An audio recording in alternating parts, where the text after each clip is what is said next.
Well, good morning, good afternoon, good evening to everyone. I think it's just fantastic that we can all be here together, and I feel very privileged to be with you all today. And thank you for having me. So the title of my talk is Life Skills, Your Secret Weapon. Now, why do I refer to them as your secret weapon?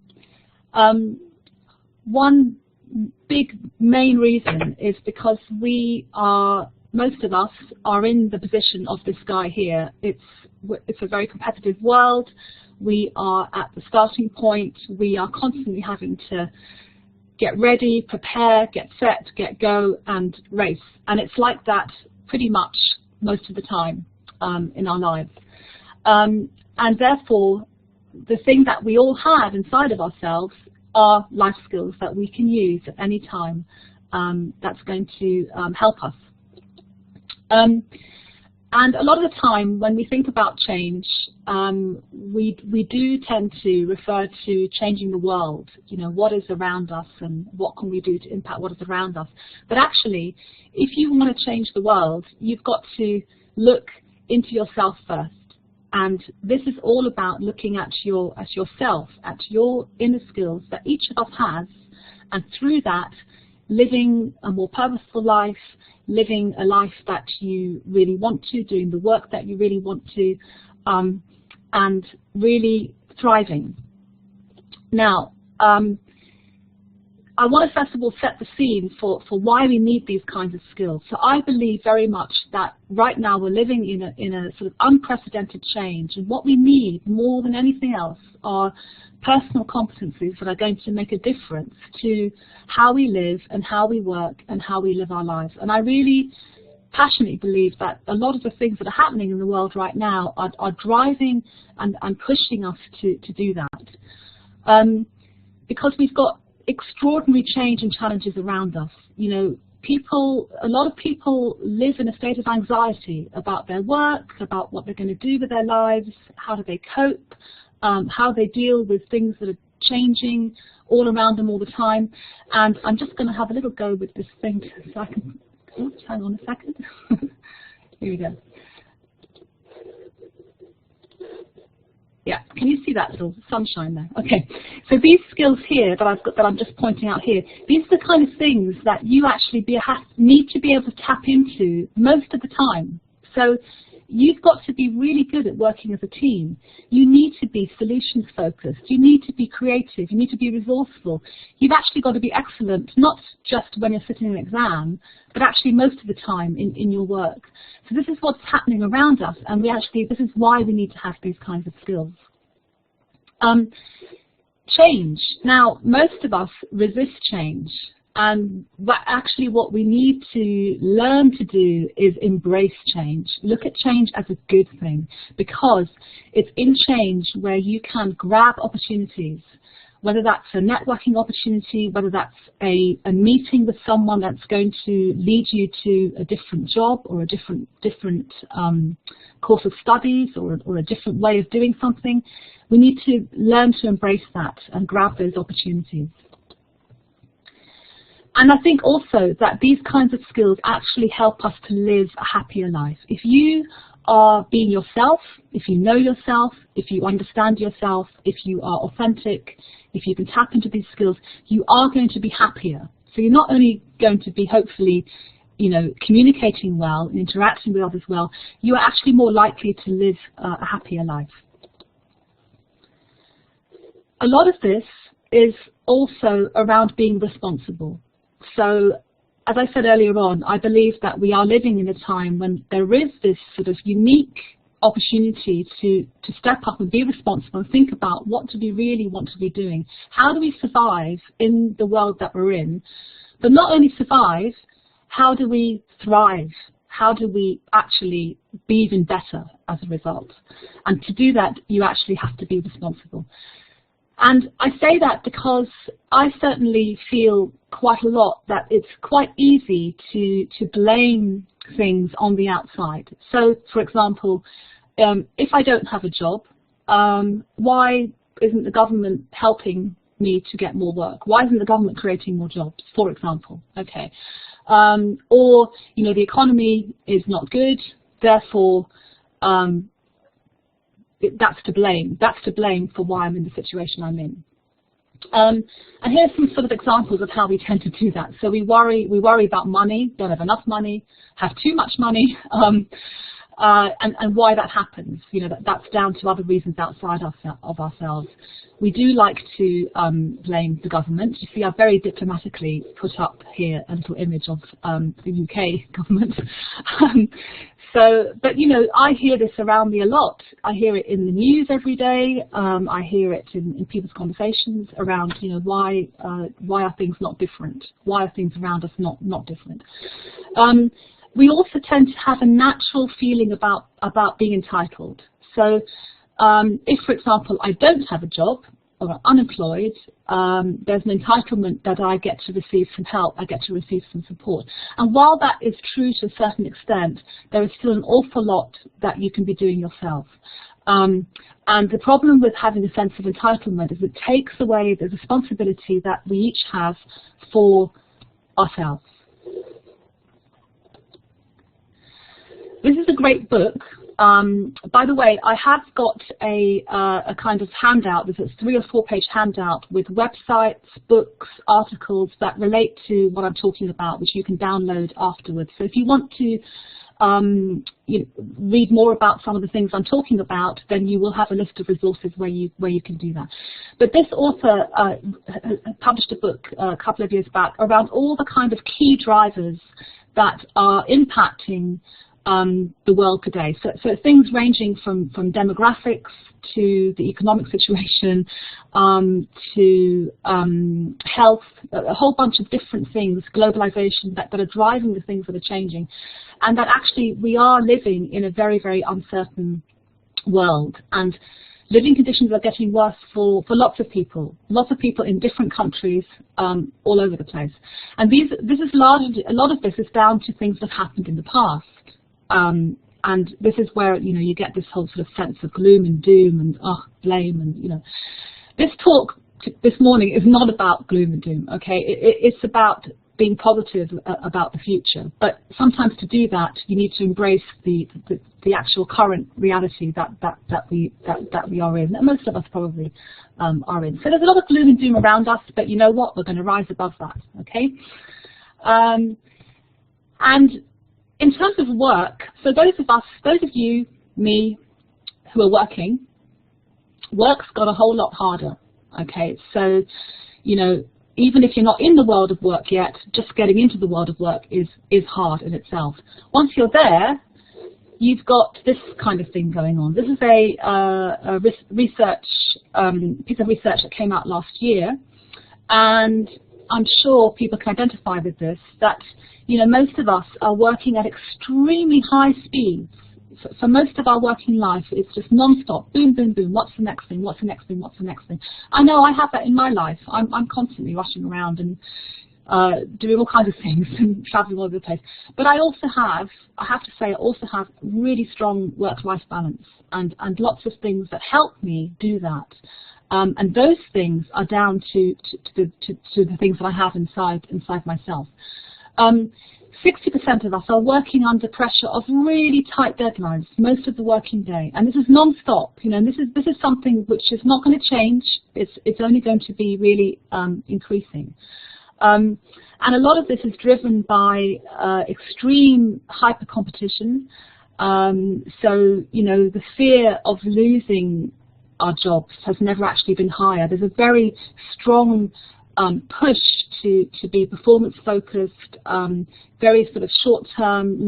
Job security is very, very, well, it's kind of non-existent in a way. In fact, people who are self-employed or have their own businesses are in a way better equipped to deal with the kind of competition that we're coping with at the moment. And we are all slaves to technology. Now, technology is fantastic, because look, here we are together. You know, this is one of the fantastic things about technology, and I love technology. But at the same time, you know, we are slaves to it. Most people wake up in the morning, my husband included, and the first thing is reaching for the smartphone. What's on my email? and last thing at night as well. And doing that will contribute to feeling under pressure. Okay, so this is something that we actually have got a little bit of control over in terms of being under pressure. But these are things that are very common to most people in the working world, this kind of, the way that we're working. And a lot of us are not working very productively. You know, we'll work very, very long hours, but long hours does not necessarily equal to being productive. It's a very important thing to remember. You can be extremely productive and work 4 hours a day. Okay. So what I'm saying is that we need skills and tools for the world that we live in right now. Okay. Now, the traditional education system, unfortunately, hasn't really helped us develop these kinds of skills and tools, the ones that we need right now. And if you look at this profile is the ideal profile. Okay, and if you look at traditional education paths, very, very, very, very good at building up knowledge and skills. Okay, so you're going to get these from your vocational qualifications, from your university degree, from anything that you're studying. You're going to build up skills and knowledge for the workplace, right? However, what you tend to build up less of are these behaviors, the behaviors that are actually going to help you be successful. And there's research from, there's a Leach report from a couple of years ago that was done, which, and lots and lots of other studies and research that says that it's actually these that determine your success. The behaviors are the highest indicator of your success at work and at life.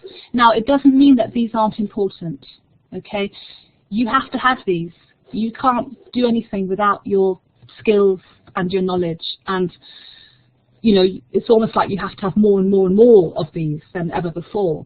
But you've got to focus on these as well, and because the education system doesn't necessarily help you prepare for these as much as it could, certainly for the adults, you know, we have to take some responsibility for developing these kinds of things ourselves.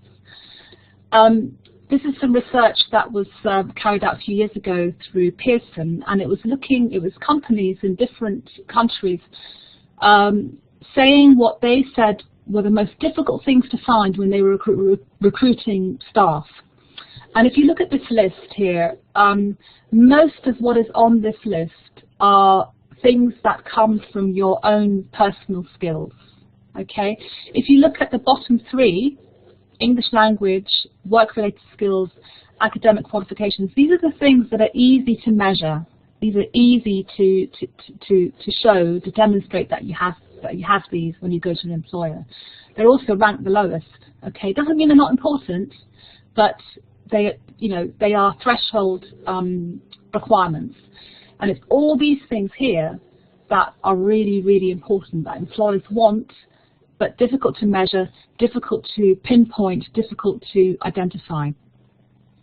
So, you know, when you look at things like commitment, you know, how do you measure commitment? How do you find out if someone is committed or hardworking or personality fit, for example? Quite hard to define these things, to find and to recognize them when you see them. And this particular piece of research here that I'm showing you is on the resource pack, okay, the entire thing, so you can have a look at this. But this was research that was carried out, called Effective Education for Employment, carried out in these countries, in the Middle East, South Africa, China, India, and Europe. And it was highlighting, so this is all what employers were saying about what they needed in the workplace. And it was highlighting the fact that education doesn't address this growing need for these kinds of behaviors. And there is a distinct lack of programs, particularly for this age group, but also older, that helps to address these kinds of behaviors. And if you look at the research, you'll see that employers talk about all these things around teamwork and presentations and interpersonal skills, and you know, a whole bunch of different kinds of skills. And unfortunately, there's also, in addition to that, there's a lack of industry standard around soft skills and around these kind of behavioural skills. So it's very interesting reading if you want to take a look at that. Now, some people refer to life skills and soft skills as 21st century skills, and I always find this quite amusing because actually we are now in 2014, and 21st century skills was coined as a term back in, well, I guess it was 1999, you know, so this is like 15 years ago. And it was brought about because it was established that people coming into the workplace at that time did not have skills, communication skills, interpersonal skills, problem solving, team working, self-discipline. In short, the same skills that everyone talks about right now that people are short of. Okay, so it's been 15 years, and there's something not quite right there, because things have not really got any better. So what I'm talking about is nothing new. It's been on the agenda for a long time that people do not have these skills sufficiently.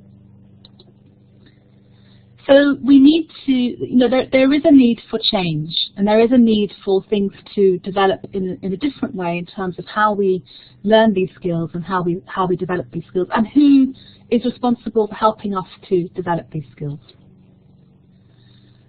One of the kind of ironic things about life skills and soft skills is that you need to a certain extent, you actually do need to develop these face-to-face. But we actually spend massive amounts of our time in front of a computer screen and surrounded by technology. And we are overloaded with information, with messages, with social media, with data. And as a result, because of this extreme overload, some of these interpersonal skills are just kind of being ignored. And actually, they're developing almost not in a good way through social media. So there are many people who really don't know how to communicate well on social media, and boy, can you see it. You can really see it in how they're expressing themselves. I'll come back to technology a bit later on, but it's one of these things to think about, the fact that because we are in front of the screen so much, and because things are so much driven by technology, it can impact our ability to focus on these behaviour types of skills. So I've got a little poll here for you, and I want you just to think for a minute. So when it comes to life skills, what do you think is the most important? So is it your character? Is it your self-awareness? Or is it your experience, your life experience? So I'll give you a minute just to decide on what you think. See what you're coming up with there. Okay.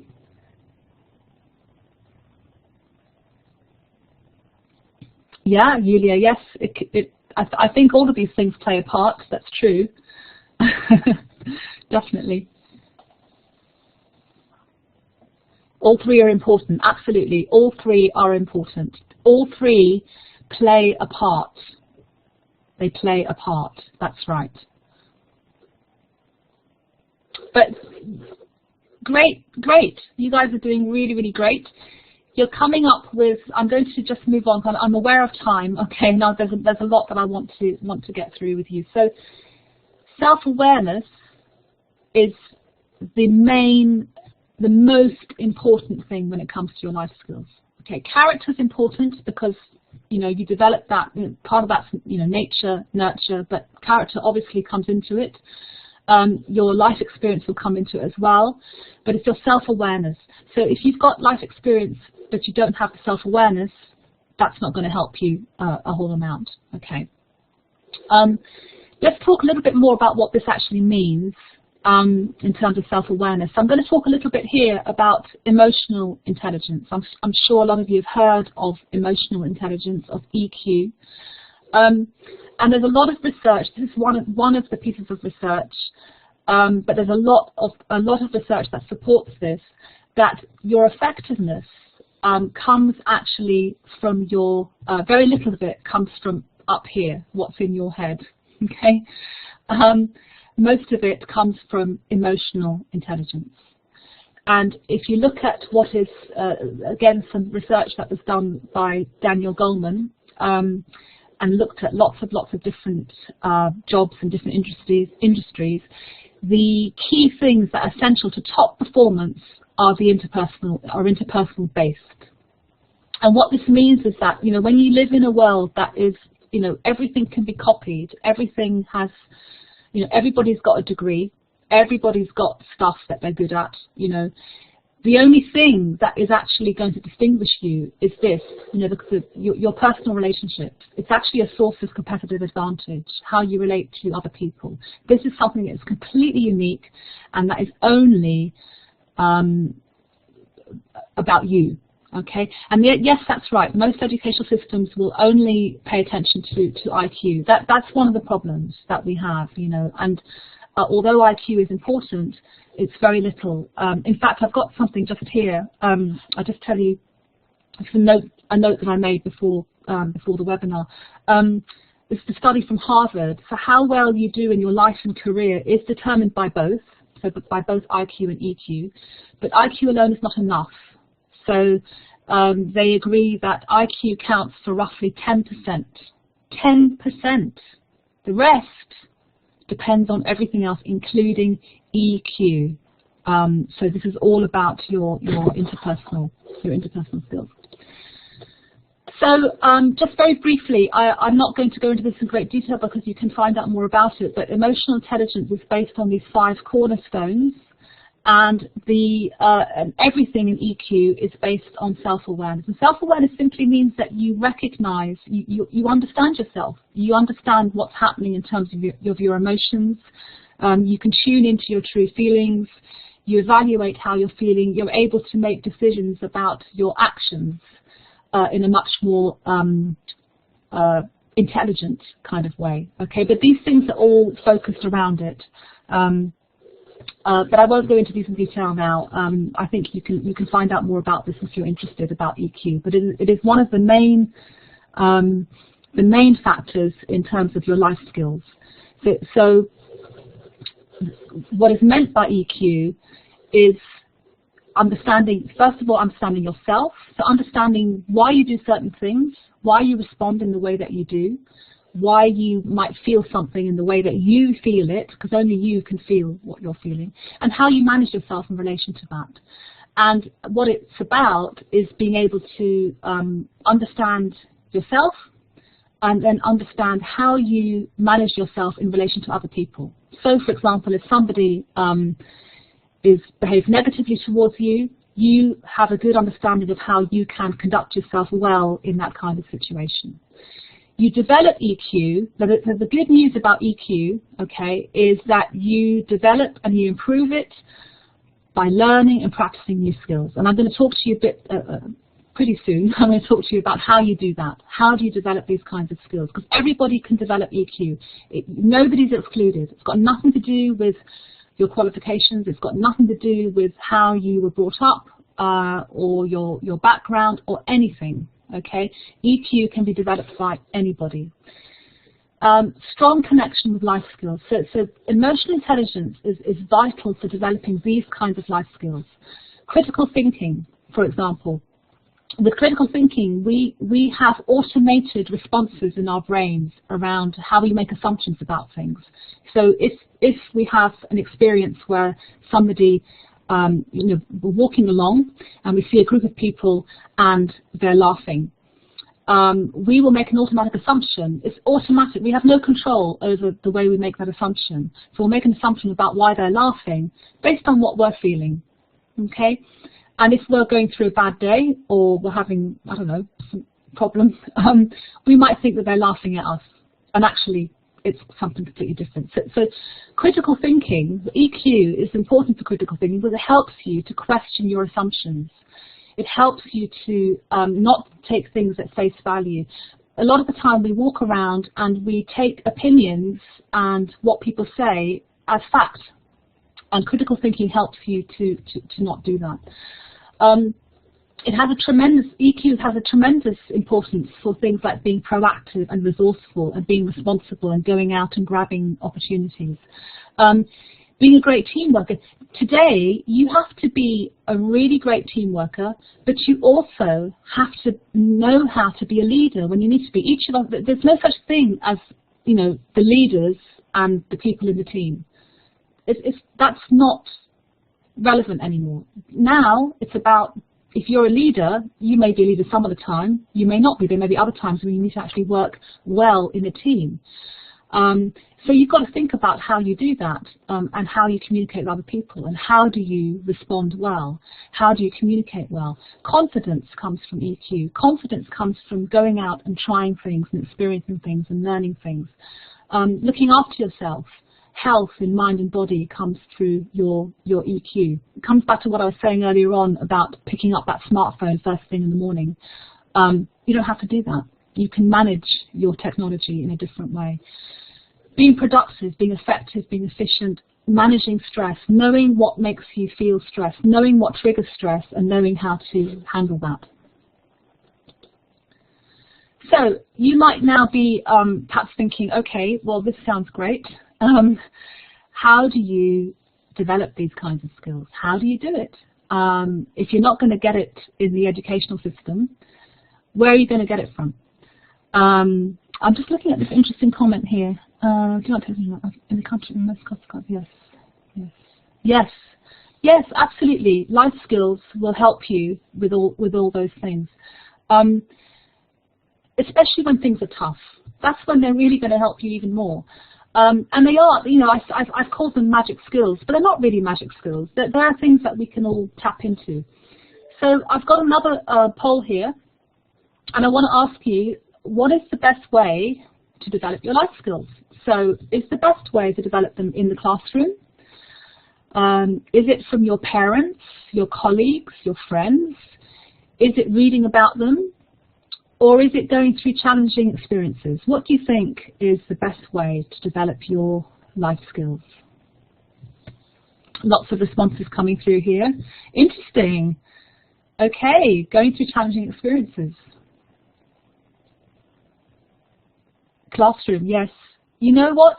I hope students can learn from the classroom too, because I hope that we will start to move to a world where these things are developed in the classroom from young, but not just primary school. You know, one of the I know from my little boy, he's in primary school, and they do quite a lot of interesting things around life skills, actually, around developing confidence and stuff like that.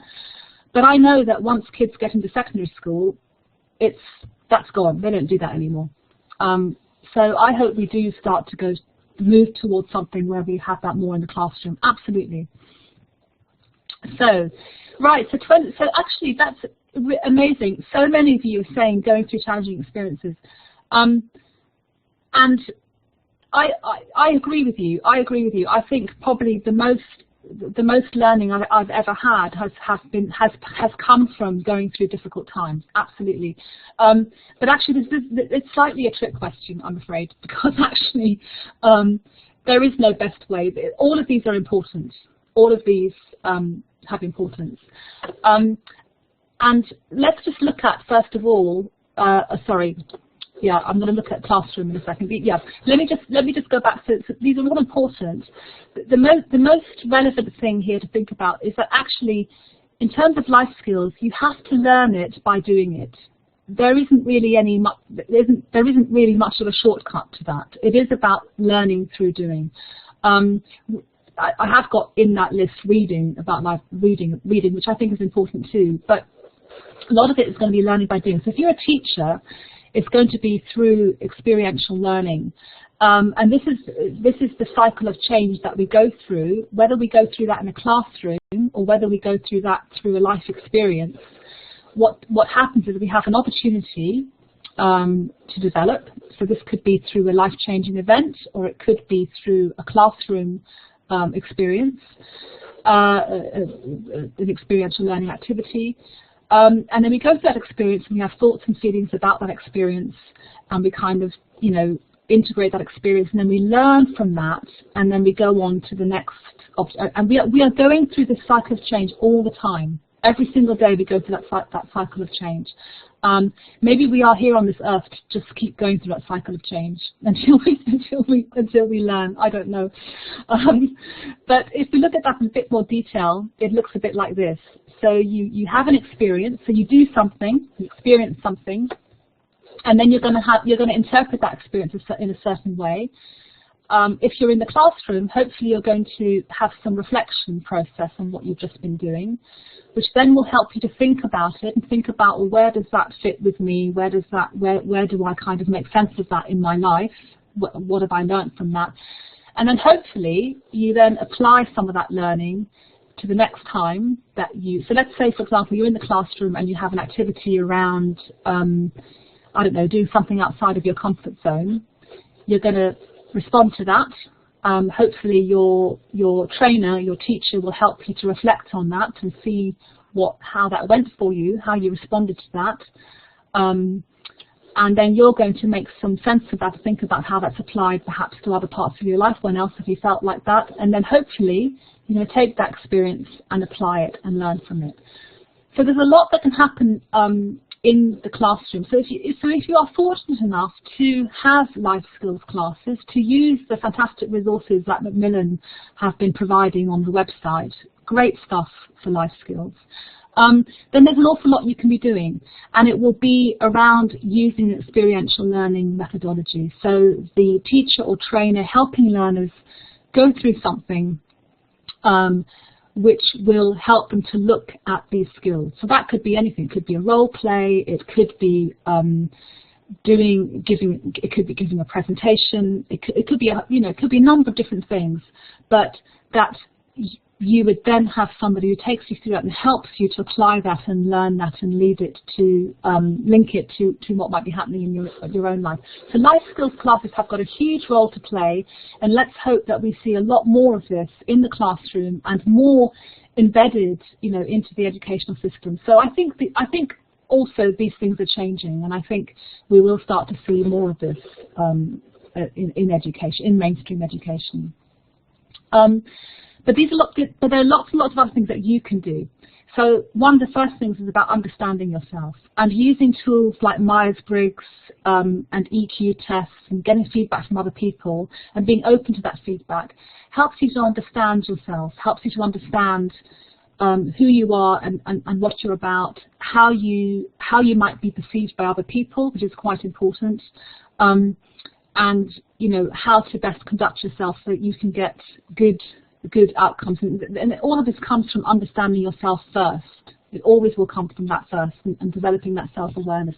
And that could be quite difficult sometimes. It's not always easy to do. This is a big one, because this one you can practice this every single day of your life.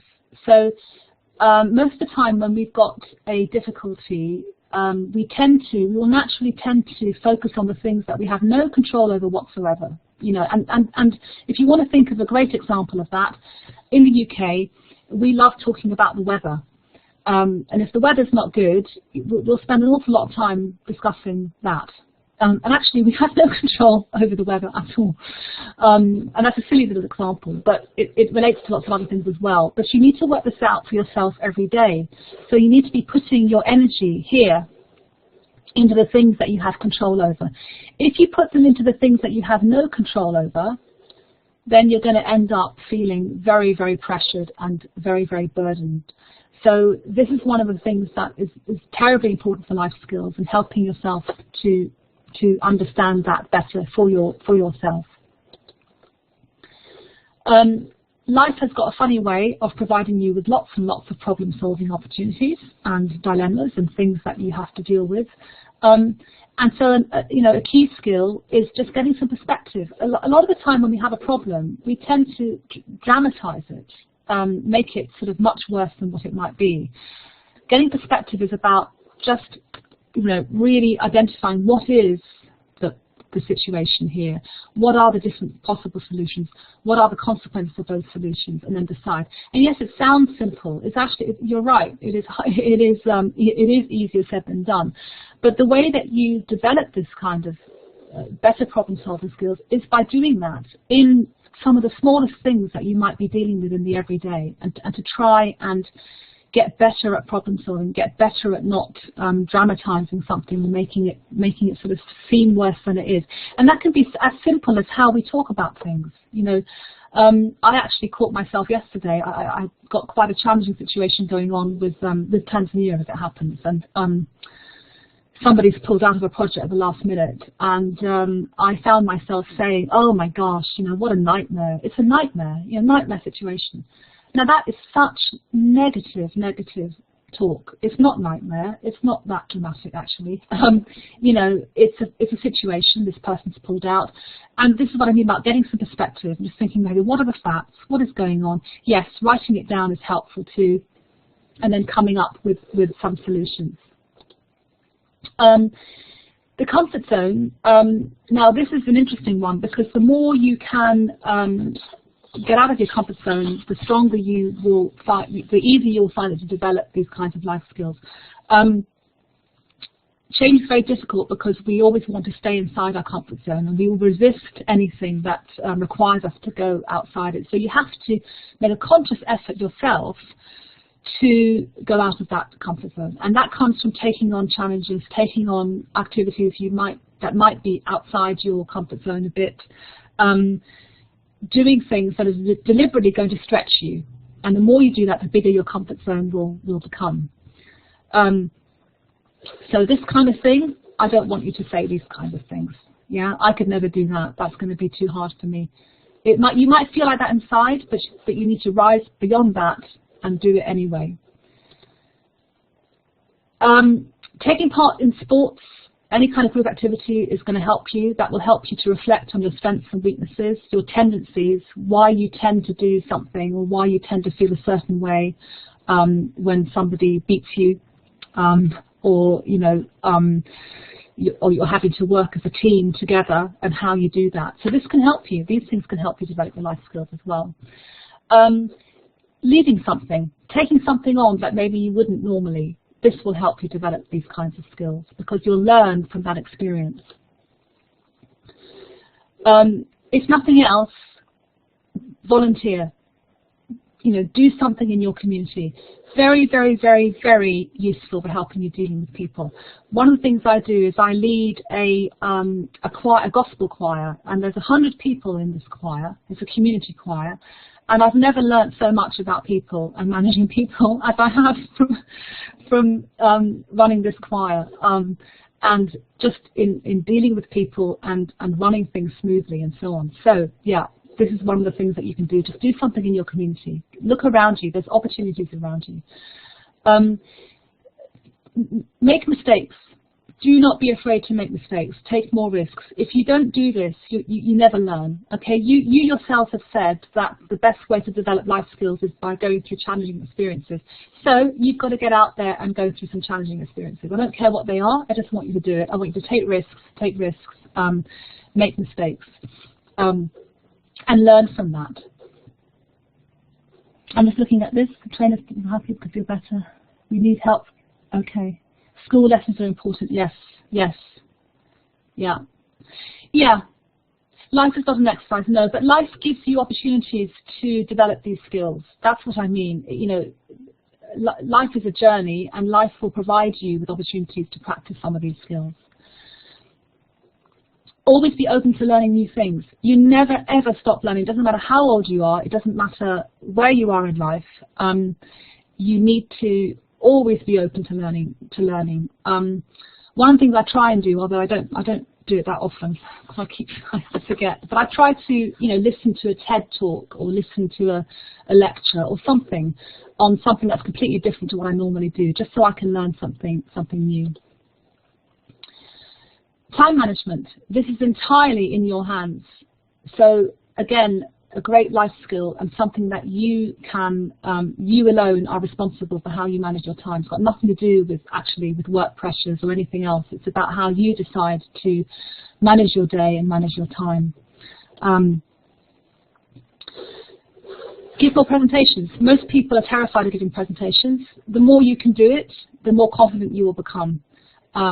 And I would say if it's something that you're particularly nervous about, go and do it anyway. And you will find that you actually start to become more confident. You know, because when we give a presentation, we always know ourselves what we did well and what we didn't do well. Believe me, after this webinar, I'm going to be thinking, oh, you know, what did I do well? What didn't I do well? I don't actually need anyone to tell me. I'm going to know myself, and then I'm going to think about how I might take that into the next presentation that I give. And I'm sure you guys are going to tell me anyway as well, which is good. It's a good thing. A funny one, but actually playing video games is very good for creativity and reaction time and motor skills. So life skills can be developed in all kinds of unexpected parts of your life. So if you do like video games, that's good. That's good. And don't overdo it, you know, but it's a good thing and it can help you. Managing your devices is absolutely key. So this is something which, again, you alone have control over. And it's actually quite difficult because something like social media or texts or messages on our phone, it actually releases a transmitter in the brain which is related to dopamine, which is an addictive, because that's connected with rewards. So the urge to check your Facebook and check social media and check your phone is very, very compelling. And there are people who literally do this non-stop. And I have found myself sometimes doing it as well. So it is a compulsive thing, and it's something that we have a natural tendency to do, but you've got to manage it yourself. So whether that means you say, right, no email after, I mean, I actually have a sort of a rule, depending on which country I'm in, but generally a kind of rule that after 5 p.m. or 6 p.m., no email. Whatever the email is, whatever that comes in, it can wait until the next day. If I'm working on a project or something that's really important, I shut off the internet. I shut off social media and Facebook because I know that if I'm working on something, the tendency to then, oh, I'll just check Facebook, you know, check if someone's liked my post that I just put up. This is compulsive, okay? So we have to manage our technology and manage our devices. And there's another great book which is on the resource list that I gave you called Thrive, which has some fantastic research around how, you know, not managing your devices has a very strong impact on your life balance and your ability to be productive, your ability to be effective. You know, if somebody is constantly responding to emails, constantly, all the time, they're not actually being very effective because they're not allowing themselves time to think about how they're going to respond. So this is actually really, really important. And I know we all know it, but we just certainly don't all do it. Listening and empathy are also key life skills that you can practice every single day. So listening to somebody, I'm not talking about language here, I'm talking about the skill of listening and active listening and giving somebody your full attention. And, you know, try it next time you're in a conversation with someone. Give them your attention, look at them, put your phone away, really focus on understanding what they're telling you, really reflect back to them what they've been saying to you, and then notice what happens as a result. It's a huge gift if you can actually just listen and give someone your attention. You don't need to go to a class for that. You can do it probably this afternoon with your mum or significant other or somebody. There'll be somebody that you can listen to. Understanding your stress triggers and managing stress. Now, this is important in terms of a life skill and very important in terms of our lives today. And this comes through really simple things like getting enough sleep. Mindfulness is a massive, massive thing now in our world. Mindfulness, which is about focus, which is about giving attention to something, slowing down, taking some time out of the day to reflect. There was somebody who did I think they did a technology break for about 28 days or something as a kind of experiment. And what they found by being away from that technology and practicing mindfulness and getting enough sleep and keeping a journal and looking after themselves, they found that actually they were more creative, more energized, had more resources and ideas, in that time. So these are things that can really, really, really help you. So we need to understand what triggers that stress. And quite a lot of the time, what triggers stress is nothing to do with what's happening around us. It's how we're responding to what's happening around us. So it's very important that you can understand how you do that for yourself. So life skills is about using all the resources that are available to you. It's not just about the classroom. The classroom is important, and I know you're going to hear some fantastic presentations today around that and about teaching it and training, and it has got a really important role to play. But there are also things that you can do in your everyday that help you develop the life skills. And if you can combine that with what happens in the classroom, then that's going to be a much, much stronger weapon, if you think of it as your weapon. I've tried to give you a kind of flavour of life skills and why they're important, why they're actually far more important today than ever before because of what's happening around us and research that's around us that shows that these things are probably the most important skills that we can ever have. As I say, there's a resource sheet that you can download, and you can also download the presentation slides.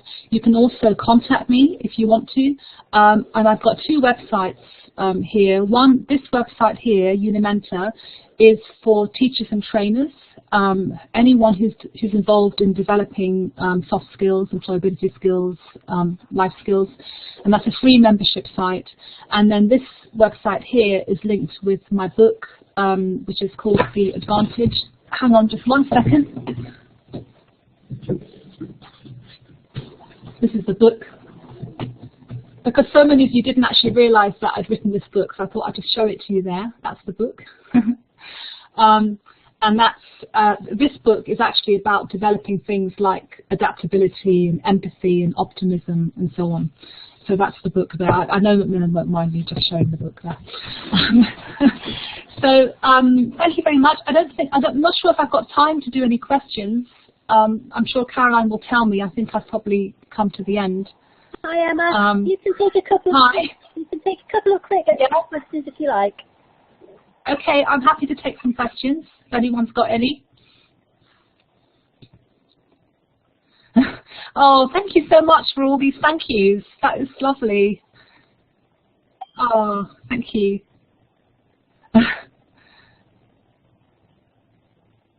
Oh, thank you. If you haven't, the resources will come. Caroline will tell you. You can get the resources and you can get the slides and lots of websites and articles that you can read if you want to read about more of this. Are soft skills the same thing as coaching? I don't think so. I think coaching is that's a personal relationship you have with somebody who's coaching you to help reach certain goals and help you work towards goals, and it's very, very specific and will help you to take actions that lead towards your goals. So in a sense, it is that does link to soft skills, but coaching is something that you would normally have through somebody else. Soft skills is a big umbrella term which connects with life skills, which connects with interpersonal skills, communication skills, a whole bunch of different things. So it's a bit woolly, soft skills, but actually when I say woolly, I don't mean they're easy. I just mean it's woolly because it's not clearly defined what they are. But you will always find an overlap. There'll always be overlaps between soft skills, coaching, personal development, interpersonal skills. You'll find that people use these kinds of terms, in the same kind of way. Yes, how can we manage slowing down and seeing things in perspective? I think sometimes one of the best ways of doing that is practicing mindfulness. Really simple things. Just the next time that you are feeling rushed, doing some slow breathing. I know that may sound a bit odd, but honestly, doing some slow breathing, taking 10, you'd be amazed how hard it is just to sit and take 10 deep breaths, just in and out. It's really hard for us to do that because we're constantly being distracted. But what mindfulness does, it does help you to not be constantly in that busyness, not constantly living inside your head, but you slow down through the breathing, through focusing on something. So mindfulness, you can also practice mindfulness when you're eating, just by eating, not doing anything else while you're eating, focusing on the food, focusing on enjoying the food. You can practice mindfulness when you're playing with your child. Just be with your child, you know, don't be doing something else at the same time. So mindfulness is not necessarily about meditating. It's just about being in the moment, and that will help you to slow down. But you've got to do it yourself, okay? You've got to do it yourself. A little more information about Unimenta. Unimenta is a free membership site for teachers and trainers and practitioners, and I developed it because there is no real industry standard around soft skills. So it's a place that teachers and trainers can come to. They can download free materials, they can get support, they can get guidance on anything that they might be doing with their learners, and it's meant to be a resource, really. So, okay, thank you very much. If there aren't any more questions, teach my students in Vietnam. Yeah, yes. Okay, young students. How old are these students? Depends what age they are.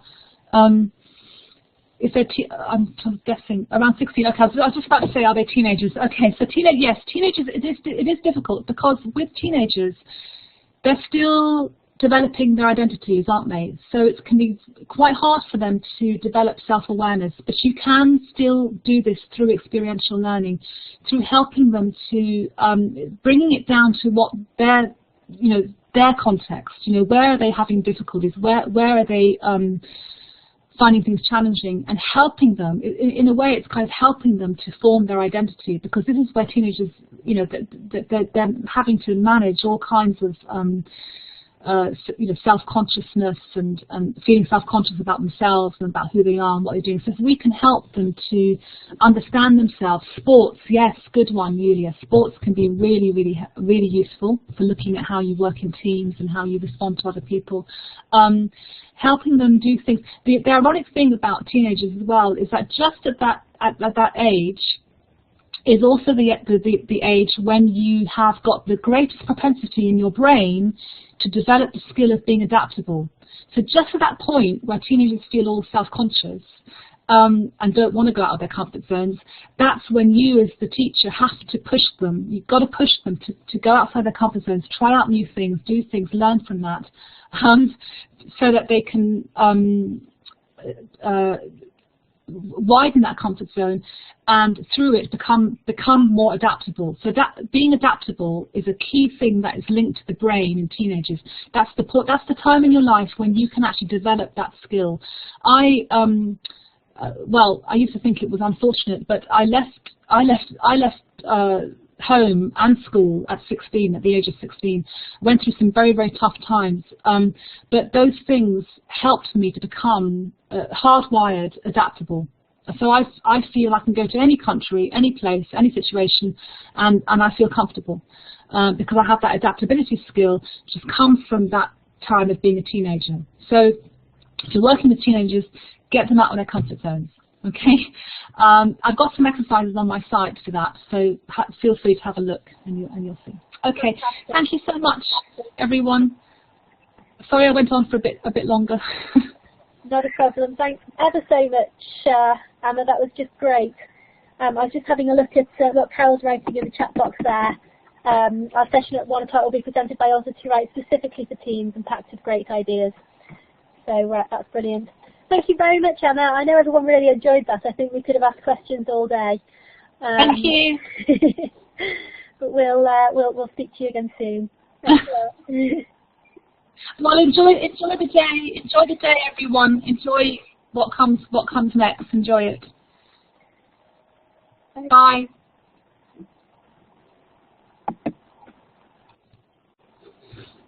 Okay. Well, our next speaker is Jeanne Perrett.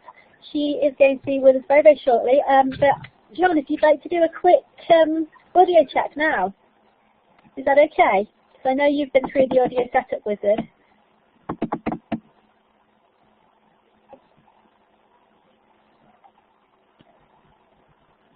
Hello. Hello, can you see me? Hi, Jeanne, I can see and hear you. Can everybody see and hear Jeanne? Yep, can you hear me as well? Am I loud and clear? Hang on a second. Oh, yeah, oh, you can see me. Oh, all right. Oh, hello, hello, hello, hello, hello. Oh, okay. All right. Okay, Sylvia can't see me. Wonderful. Okay. Some people can't see you because they're on mobile devices, so... All right, okay. But brilliant. Well, what I will do is I will just very quickly run through a few of the slides again, just in case people have joined us at the last minute, just to give you an idea of exactly what we're doing, and then I'll pass over to Jeanne very, very shortly. I'm just going to do this really quickly. Okay.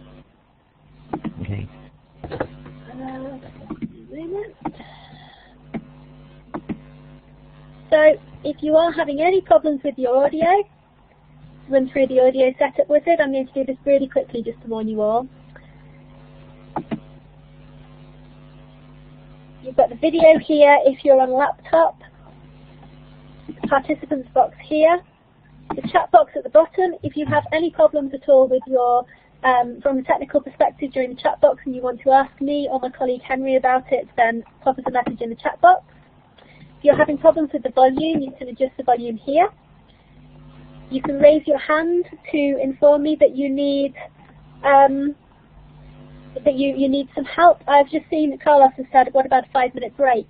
We're running just a little bit late because we let Emma answer some questions because I thought that we wanted to ask Emma the questions. So that is my fault, but I'm afraid it does mean that we haven't got time for a 5-minute break. But hopefully this will get us back on track. And after Jeanne's, we've got the lunch break, so we'll certainly get back on track there. For any polls that you need to answer, you can do so via the little ABCD or ABC or ABCDE option or the yes/no option here. And we are on Twitter. We're also on Facebook, as we said earlier, but you can use the hashtag Life Skills to talk about today or to directly contact us with our handle at Macmillan ELT. I've had a few questions about the certificate. If you registered for the certificate, then you don't need to do anything at all. We will send you the link to the certificate, the link to Emma's handouts that she mentioned, the link to any slides from today's session, the recording, everything will be emailed to you. So, the other thing I have been asked to do is to mention to you how to change your preferences. If you're getting the audio notifications pop up, if you're getting a little box pop up every time someone joins or leaves the room and you want to get rid of that, if you go to Edit, Preferences, this is if you're on a laptop, you go to Edit, Preferences, and then you can see in the menu down the side there's choice for visual notifications or audio notifications. You can change the settings in there to make sure those little boxes and those little tinging bells don't happen for you. So feel free to do that, and then you won't get reminded every time somebody joins or leaves the room. We've got almost 250 of you, so it's a lot of people joining and leaving. Okay, well, without further ado, I shall turn off my video and my microphone and let Jeanne take over and start her session. We're only 1 minute late. That's very good going for us. Enjoy. Fantastic. Lovely. Thank you. Thank you very much, Caroline. Okay, first of all, I need to tell you that we've got a mini crisis here. We're in the middle of a gale. If you hear crashing, it's because my window in my study has blown open in a closed position, so I can't lock the window. And at the same time, one of the shutters has come loose and keeps banging against the window. So if you suddenly hear this crash, okay, that was one there. That's what it is, all right? Okay, there's a gale going on outside. And of course, I can't do anything about it at the moment because I'm here talking to you. So, anyway. All right, so so for those of you who don't know me, my name is Jeanne Perrett, and my special area of interest is in pre-primary and primary teaching. And I'm in Greece, actually. I'm talking to you from Greece, where it was lovely until about 5 minutes ago. Okay. All right. So these winds are very annoying. Okay. So we're going to be talking about developing life skills at pre-primary and primary level. Okay. So a little bit of general. I think we can probably say that for our little ones, our very young learners, life skills fall into these two major categories. Number one is learning about acceptable and good behavior. Now, that's different. It's a difference between acceptable behavior and good behavior. So, acceptable behavior is things like not pushing, and good behavior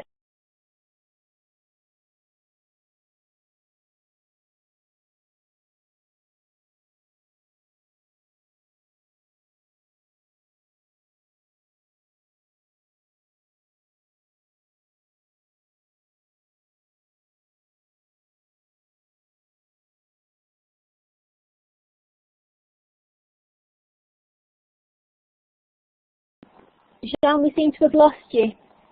Yeah. We seem to have lost you altogether. We've lost your microphone and the video too. I think it may be the gales that are to blame here.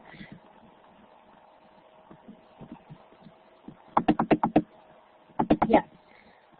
Okay guys, apologies. I think it looks like Jeanne has been thrown out by the weather conditions.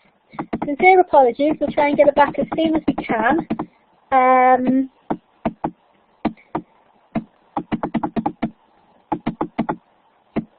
Let me just have a look.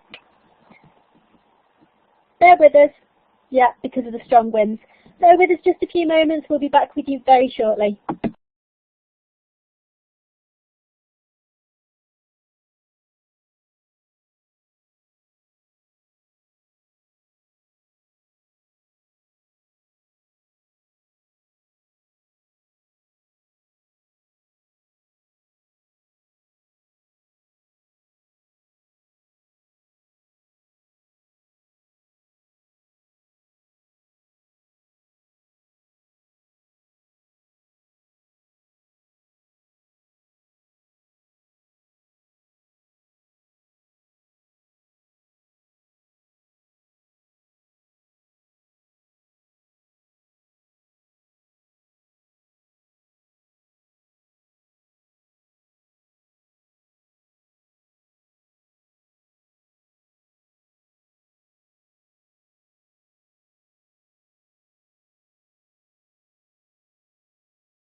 Hi everybody.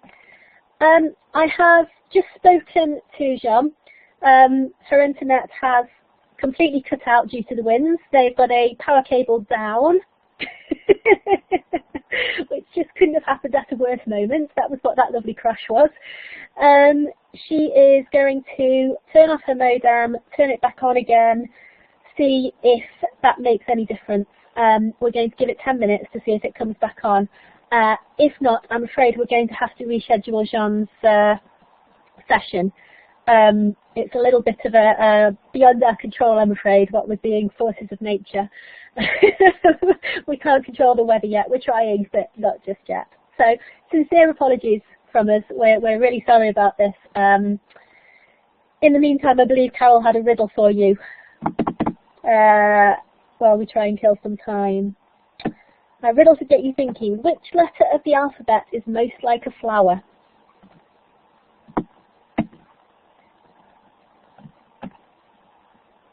Anybody have any idea which letter of the alphabet is most like a flower? No clue. B. B is like flower. P, O, B, Q, Q, W, A. Creative thinking life skill just for fun. Y, F, O, F.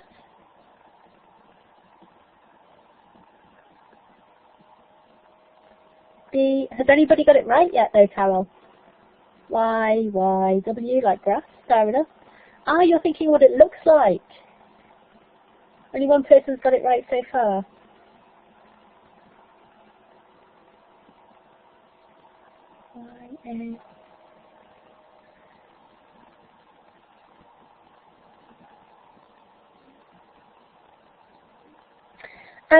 What we'll do is we'll wait and see whether, I've just seen this question about the slides are available so we could discuss them.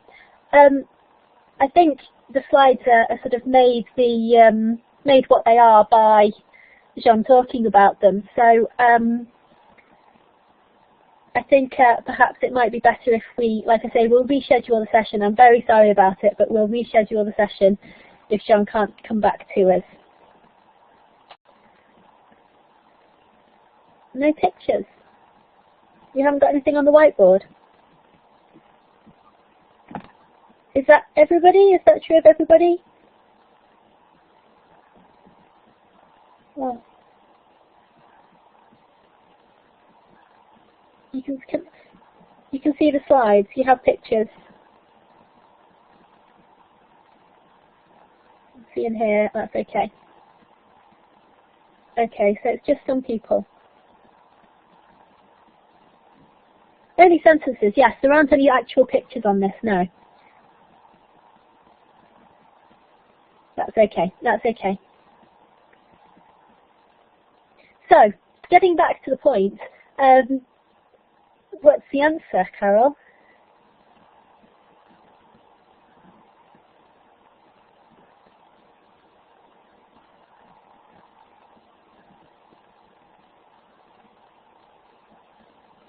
Ah, the answer is A, as you'll always find a B after it.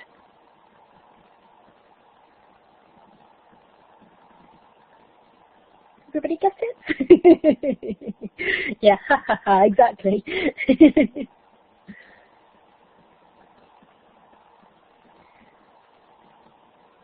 The answer is blowing in the wind, absolutely. How very apt. Oh, Jeanne. We appear to have Jeanne back. Let's see.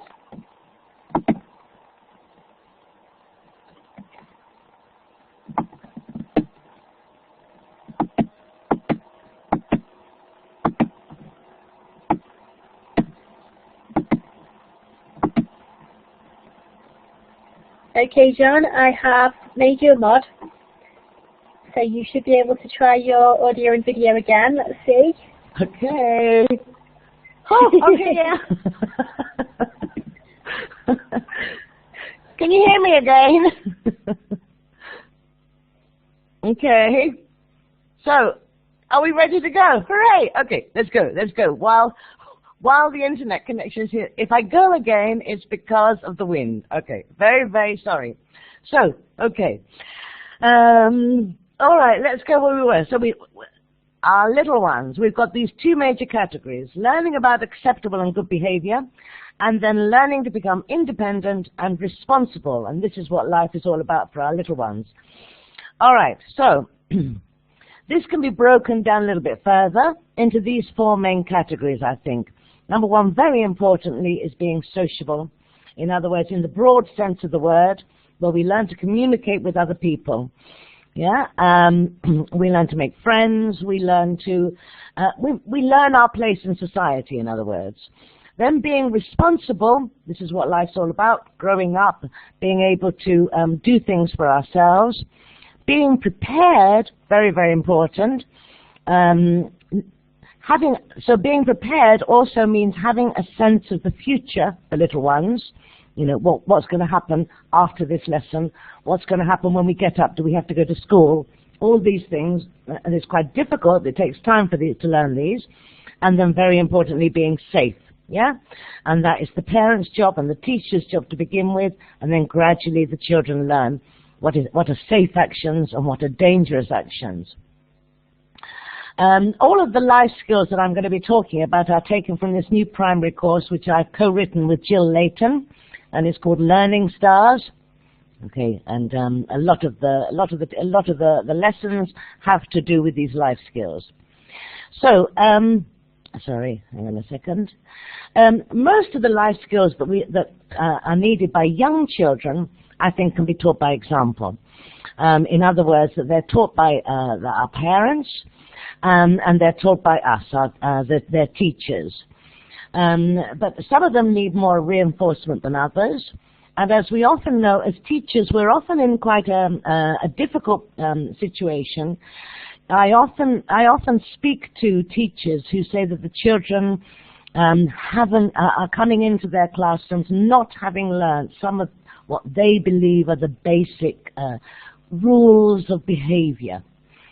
And that sometimes there is conflict for us teachers with what has already been taught at home. So this is a very tricky situation to be in. If the children come in and they start to be rude and they're pushing other children and they're 3 or 4 years old and they haven't already been taught that this is not acceptable behavior, then obviously we have to do more than we would normally do. If the parents haven't been, teaching the children these things, and of course some of these life skills do need more reinforcement than others. Yeah, we have to make the children notice what is necessary. So there are lots and lots of different ways in which we can teach all these life skills. So for some, we can use drama activities and role plays. For example, let's say that we want to teach the life skill of being able to get up in time to go to school, yeah, and being able to go to bed at a reasonable time. These are things that actually, you'd think they come naturally, but of course, maybe the natural time for a child going to bed and the natural time for a child to wake up doesn't actually tally with what we want for them socially. Yeah? So in other words, if school starts at 7 o'clock, it starts at 7 o'clock in some countries, at 8 o'clock in a lot of countries. I think in the UK they're a bit more sensible about this. They start at 9, but people often have longer journeys to go. So children have to get up and going early. We can start to make them aware of the time that it's right to get up by acting out what we have to do when we get up and when we go to bed. So, for example, we could give them, we could take little alarm clocks into the classroom. We could have an alarm clock. We can help the children. Let's decide if you're all in one school, they're all going to have to be at school at the same time. What time have they got to get up if they're going to be at school? So let's say 7 o'clock. So then we can all find where the number 7 is. We can find out how we turn the clock on to the number 7, where we switch the alarm on to. They can start to learn these skills. And then, of course, we can make the bell ring, and we can all pretend to go to sleep, and then the bell rings, and of course, this is the important bit. Instead of saying, oh, no, I don't want to get out of bed, we all start to wake up. Right, the alarm's gone off, we're going to get up. And we can play this kind of game again and again. When they know when it's their bedtime, again, we can look at the clock so that they can start to look at the clock, not just an analog clock, obviously digital clocks as well. And they can start to know what should the clock be saying? What time the mummy and daddy tell me to go to bed? All right, so we can start to play with numbers. This is maths work as well, yeah? And play it with real clocks. And you can make cardboard clocks, and you can all pretend to go to sleep. And then how you have to prepare for your bedtime. All the little actions, you can role play. We don't just go from being fully dressed to going into bed, do we?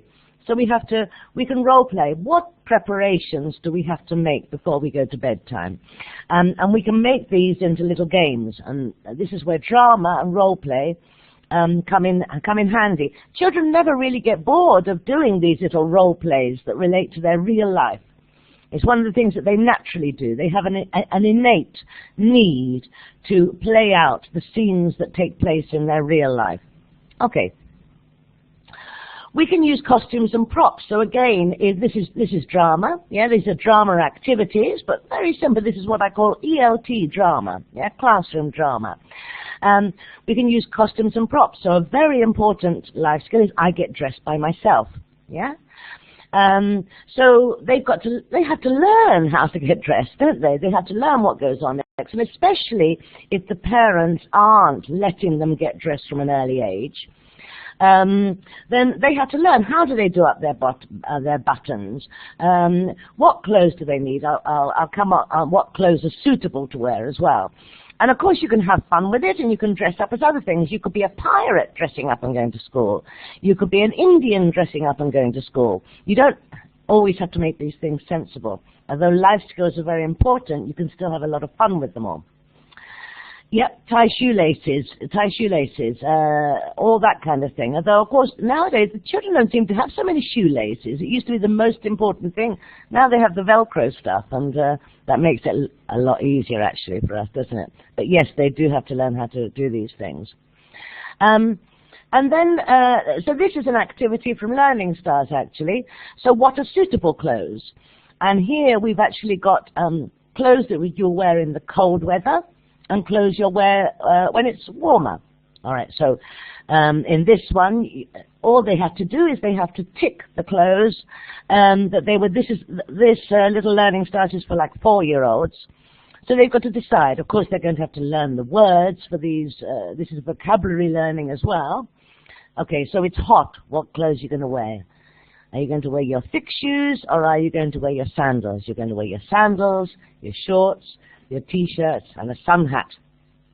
All right, when it's cold, you're going to wear your jeans and your socks and your shoes and your hooded sweatshirt. So these are, in other words, these are all things that will help this important life skill of getting dressed and getting ready for school, being prepared properly for school, wearing suitable clothes. You can do it in lots of different ways. All right, again, we can use these little games and drama activities.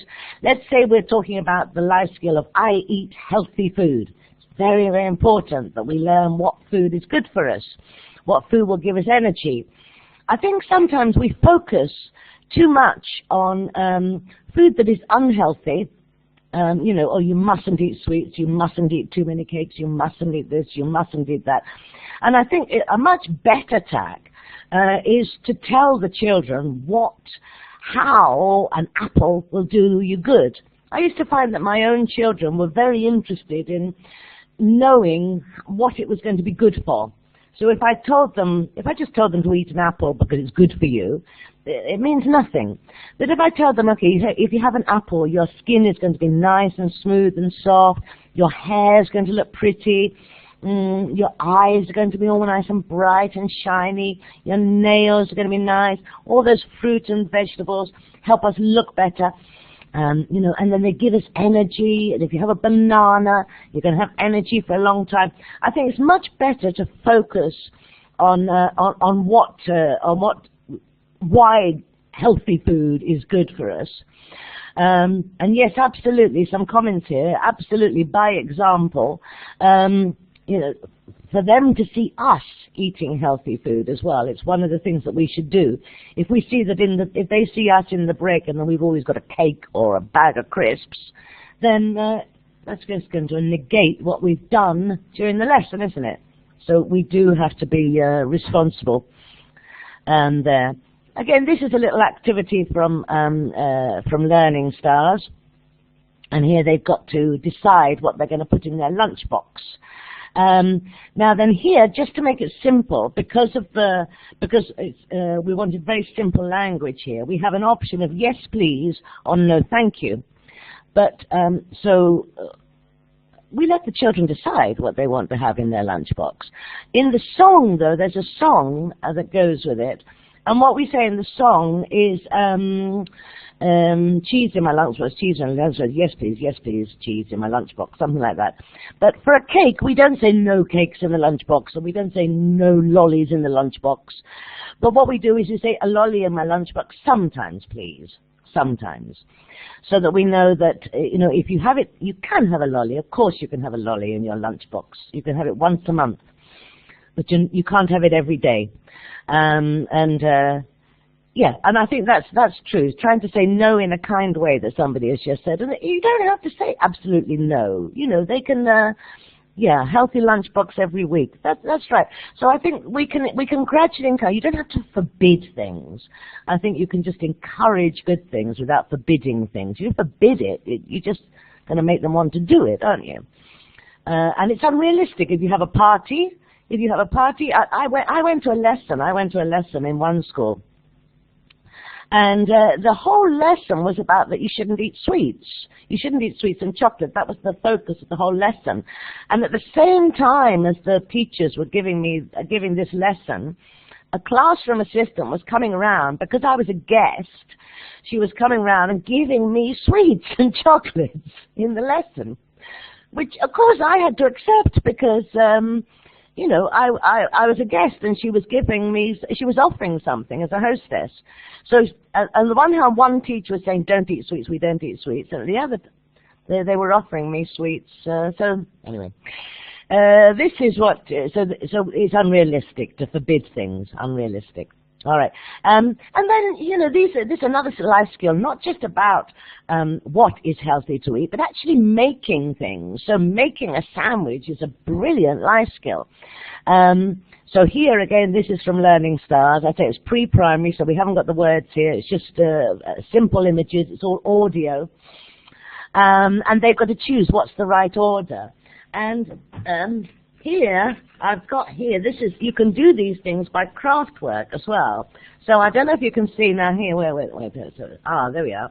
You see this, that's cardboard, that's one slice of bread, and there's another slice of bread, 2 slices of bread, and then this is just a piece of yellow, piece of yellow paper, so that's cheese. All right, so I'm making my sandwich here. All right, there's cheese, I'm going to have cheese, and then a circle of red. I'm going to have tomato on my sandwich as well. And green things are good for us as well because they make our eyes shiny and our skin strong. So I'm going to have some lettuce as well. And then I'm going to, here I've got another green thing. I've got cucumber. There we are. I'm going to put the cucumber on, and then I'm going to top it all off with another slice of bread. There we are. There's my little craft sandwich. Okay, there we are. So this is the kind of thing that the children can play with. Yeah, so craft making, so we've got it here visually, and then of course, even better, you actually make sandwiches in the class once they've done that. But you can do everything in lots of different ways, I think, yeah. Yeah, have our own little craft sandwiches. Okay, make play food. All right, very, very important skill, and this is all part of being safe, crossing the road. All right, so there are all sorts of things that you have to be aware of when we're crossing the road. So, of course, you can get them to, know which ways to look and how they shouldn't run across the road, they should walk steadily. And we can play this kind of thing again and again. And one little game that I always used to play with the children, it's a very, very important game, and I think it's good to play it as a sort of little role play. When children are on one side of the pavement and they see mum or a friend on the other side of the road, and that person just waves, hello, hello, hello, and of course the child just thinks, great, mum's waving to me, or so-and-so's waving to me, and they just dash across the road, and that's the most dangerous thing. So this is the kind of thing that you can do by role play, that you can teach them how to cross the road safely. But then you can also do this role play that one person over there is waving to them, come over, come now, hello, hello. Of course, the child will instinctively pretend to rush across the road in the role play, and that is your opportunity to say, no, you don't do that. Okay, doesn't matter if somebody's waving, it doesn't matter if you see your best friend, it doesn't matter if you see your dad or your mum or anybody, you've still got to stop and you wait and you cross the road properly. So this is the kind of thing that it's much better to do in a role play, in a little drama game, than it is actually in real life. Because if it's in real life, it might already be too late. You don't want them to be in that dangerous situation. And the other thing as well, which is you've got to be very careful with little children, is when they do cross. When people stop in a car and wave children across the road, yes, I've stopped for you, but somebody else is coming along behind them. Again, that's a dangerous situation, and these are things that have to be taught, I think, in the class, not just by the parents. So this is our responsibility. They have to have a healthy fear. They have to have a healthy fear of crossing the road, don't they? They have to know what they do. Okay, and again, I said we can teach the same life skill in many different ways. Like I was saying with the sandwich, you can do it, you know, visually. You can do it with a real sandwich. You can do it with craft sandwiches. And here you can do the traffic lights. You can play. You can learn about road skills in the playground. All the ideas are in the book. They're all in the teacher's book. They're all in Learning Stars. You can see all this. So when we're teaching children English in Learning Stars, of course, but what we're also doing is we're treating the child holistically, so they're learning about all these other different skills as well. They're not just learning a language. They're learning how to grow up. This is also still to do with crossing the road, isn't it? With left and right. This is for the very little ones here, so watch your left hand, watch your right hand. As you can see, you know, we always, when we're teaching left and right, we always have the children with their backs to us so that they can see what's left and right. It's no good you facing them and putting up your right hand and expecting them to put up their right hand. It's too muddling. So which is your left hand? Which way do you have to look when you cross the road? All right. And then, of course, we can reinforce things using charts and using worksheets in the classroom. We can ask them, did you get into bed at the right time? Did you read a book before you go to bed? Did somebody read you a book? You don't have to, but was that part of your bedtime routine? Did you have a night-night kiss? So that they get to know what is a nighttime routine. If you know, what have you eaten? We can ask them.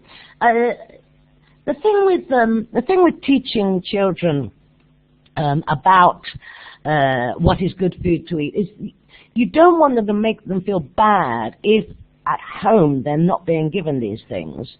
So you know, we don't need to be judgmental about this. What we need to do is say, I think this is very good and this is a good idea to do, but you do have to be very careful of not stepping on the toes of parents, and you don't want them to feel bad. So if they haven't been offered the fruit at home, then we have to make it available at school. Yeah? You don't have to say, oh my God, you know, why is your mother never giving you an apple? Even though we might be thinking it. But so we have to make it available in school. I can't remember who I was speaking to. I think it was somebody, a friend on Facebook, and I think she found out that the parents of her children were not giving the children fruit. So she was bringing in fruit every single day. Yeah, that's right. That's good. That's good. So the children can see you modeling a good breakfast. That's good. Yeah. They often admire us, don't they, our little ones? We become their role models. So we can use that in a very positive way. All right, so then we can do more active stuff as well, and we can have races which involve skills. Now, this is a nice race. This is the going to school race. And it's a party game. We used to play it when I was kids, and I used to play it with my kids as well. So first of all, what you do is you decide with the children, what do we need before we go to school?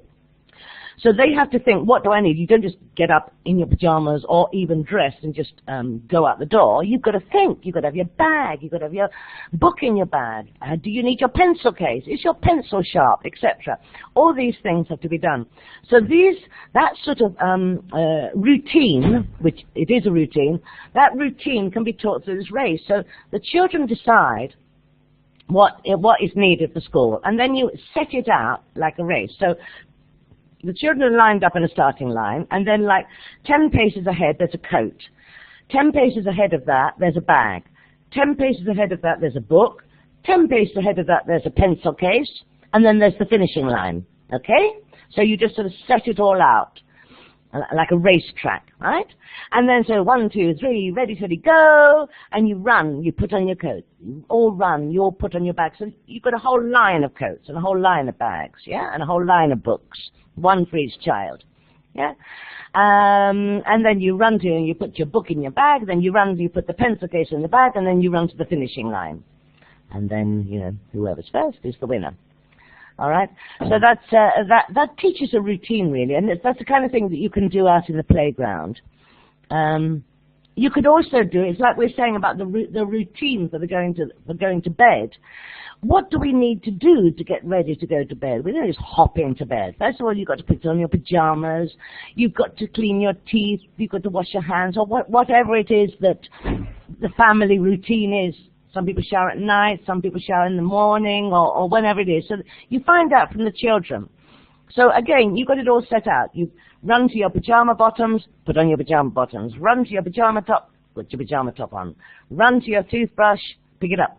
Run to the glass of water, fill up a glass of water from a bottle. Pretend to clean your teeth, run to the finishing line. Yeah? Okay, that's a great game. You know, you do need space. These are party games as well. These are party games, or English party games. You know, we have weird parties in England. We don't just sit around and eat cake. We all do quizzes and things. Okay, that's the crazy Brits.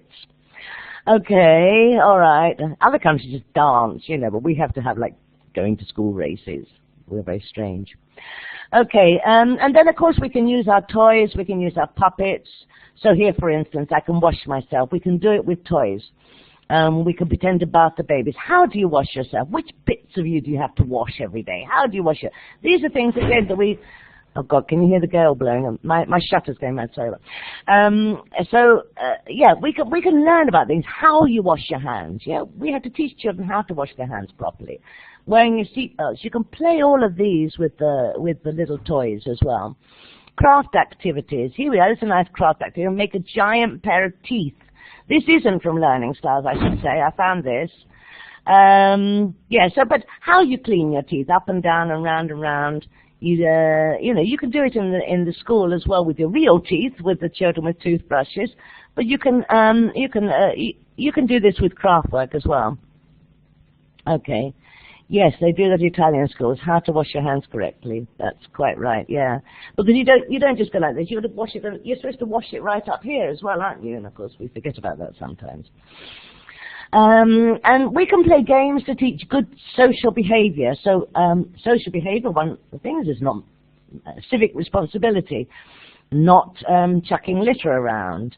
And it really does make a difference, actually, when you go in some countries that you visit. You can see that everybody, if they have a piece of litter, they'll just automatically put it in the bin. And these things have been drummed into people since they were little.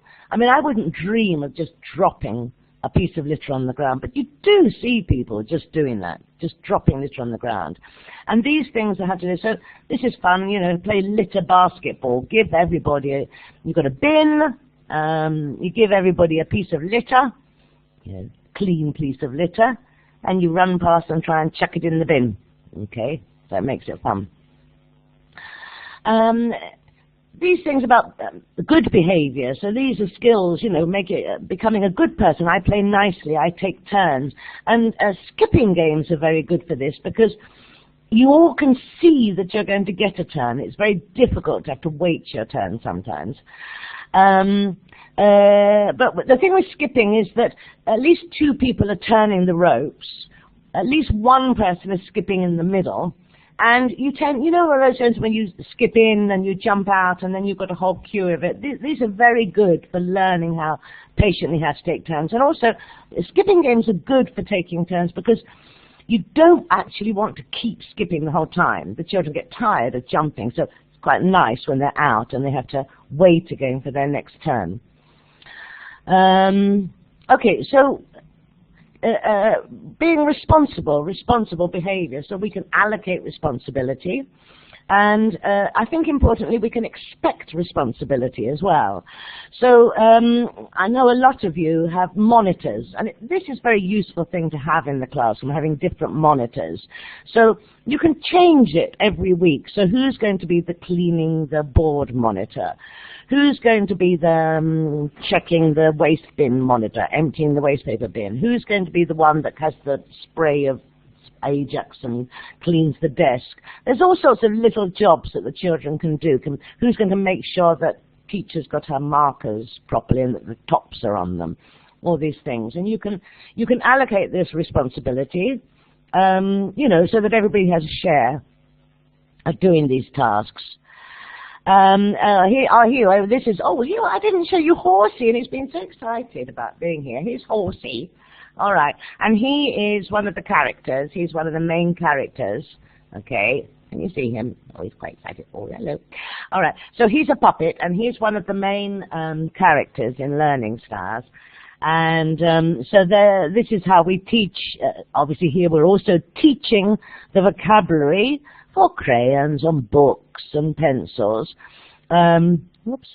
But here you are. Horsey accidentally knocked everything over with his tail. Oh dear, Horsey. He's always making such mistakes. And then we learn where the pencils go in this pot, the crayons go in that pot. So we're teaching all these things through little stories with humour. And with Horsey, he nearly always gets something wrong as well. So he's the one that makes all the mistakes.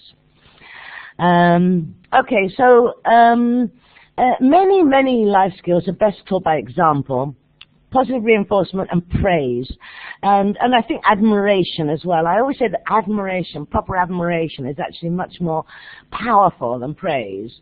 But if we, and again, as you know, when we're teaching in the class, we often have to, if a child is behaving badly or in a naughty way, our focus often goes to that child. But they often take up so much of our time. So what we have to be careful of is that it's much better to praise the children who are not really doing, who are just sitting there quietly, rather than chastising the child who is behaving badly. And so we have to notice, so if one child, for example, there might be a child who doesn't maybe do very much in the class, but she's always listening to somebody else. She's always listening to her friends, or she laughs when somebody else has made a joke.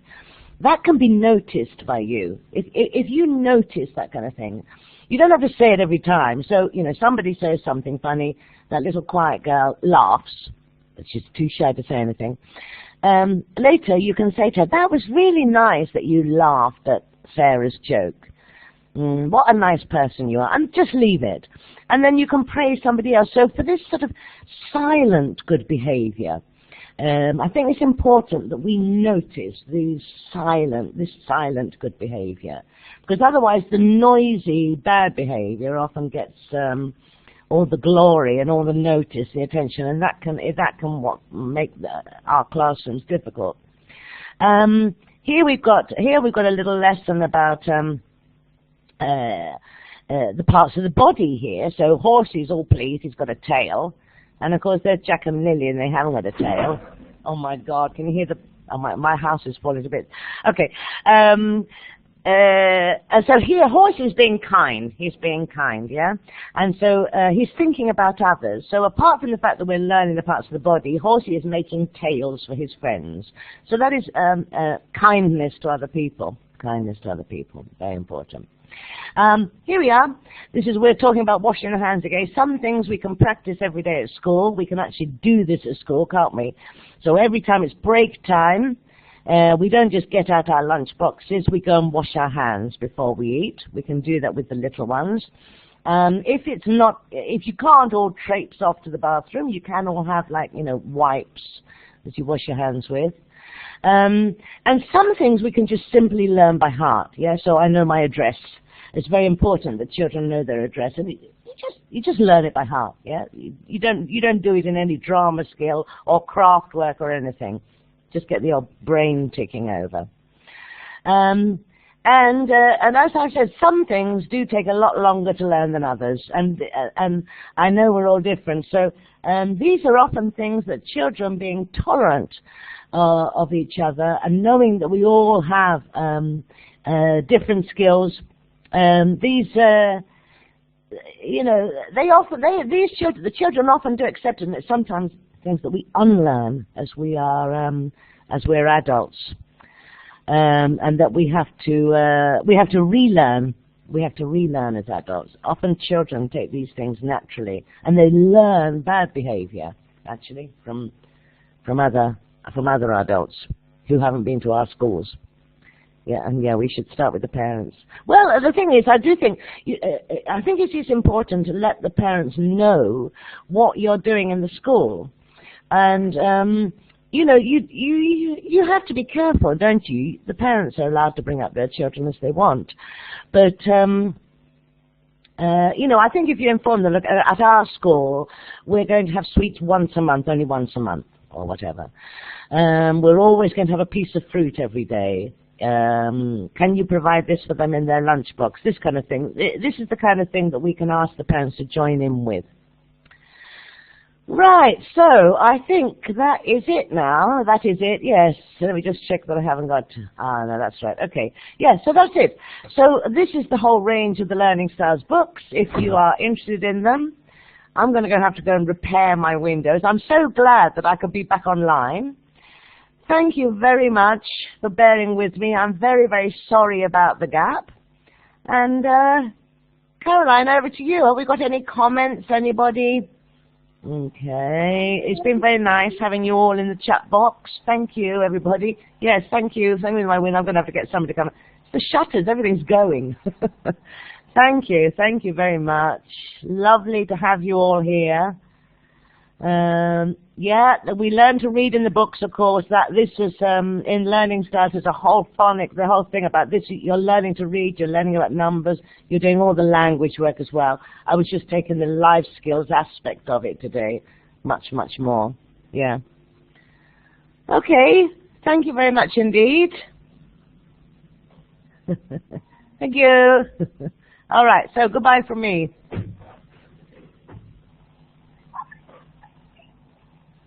Okay, thanks very much, Jeanne. Hi, folks. I hope you enjoyed that. That was brilliant, wasn't it? We are going to take a short break now. We will be back in 45 minutes at 1 o'clock. I can't believe how perfectly on time Jeanne was, despite having that dreadful gap in the middle. And I do hope that your windows are okay and your building is okay and that you're not actually falling apart. So we'll be back at 1 o'clock with Rebecca, Robert and Rob. So go away, get yourself some lunch, breakfast, dinner, a cup of tea, a cup of coffee to keep you going, whatever it is that you happen to need now, whatever time it is where you are. And we will see you in 45 minutes.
Hello. It's working. Hello, everybody. Thanks for joining us. I hope you're having a good life skills day. Or if you've just joined us for the first session, lots of good stuff to come. So I hope you enjoy this session and the others later. So my name's Rebecca Robb Benne, and I'm talking to you from Denmark today. Can I just ask where you all are? I saw somebody was in Brazil. Italy, Poland, London, Romania, Prague, Ukraine. Okay, I can't talk this fast. Wonderful. Okay, great. China there as well. More Ukraine, Vietnam, lovely. Thank you. Okay, well today my colleagues Robert Campbell and Rob Metcalf and myself are going to be talking about life skills in lower secondary classes. The three of us are the authors of a new secondary course. Here it is, it's called Beyond. and it has a very strong focus on life skills. And we all feel very passionately that life skills can help secondary students at school in their social life and also later at work. But we also feel that life skills can boost students' English language skills, and that's what we're going to be looking at. Before we start, can I just ask you, how many of you would say that you're teaching life skills in your English lessons at the moment? Okay, now somebody? Julia, Rosie, Abdul, Claire, Samantha? Okay, lots of you. That's great.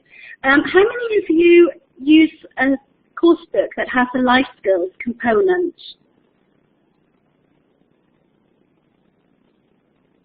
So it's anybody that actually uses a course book with life skills. Okay. Right, okay, not so many of you there. Oh, a couple. Right, good. Well, actually, you know, even if you're not using a course book with a life skills component, I would say that you're all teaching life skills right now, whether you said yes or no to that question. So, for example, you're probably using teamwork and pair work in the classroom. So, I mean, that uses lots of life skills, such as teamwork, how to use listen actively, how to show respect, make decisions, negotiate outcomes, lots of things. And maybe you're using literature as well in the classroom, fictional texts, readers. This is also something where students are using and developing life skills the whole time. But what we want to do today then is look at how you can make these life skills more explicit. So how you can make them more comprehensive, more systematic in your lessons, whether you use a life skills component in your book or not. So I'm going to start by giving you a quick overview of what we're going to talk about. Firstly, I'm going to say something about life skills at secondary level. Then Robert is going to talk about teaching language, how teaching language uses life skills. And finally, Rob will say something about how teaching life skills uses language. So first of all, I'd like to ask you to do a quick task using your chat box at the bottom. Could you look at this speech bubble and just quickly say how you would complete it? How would you complete that speech bubble?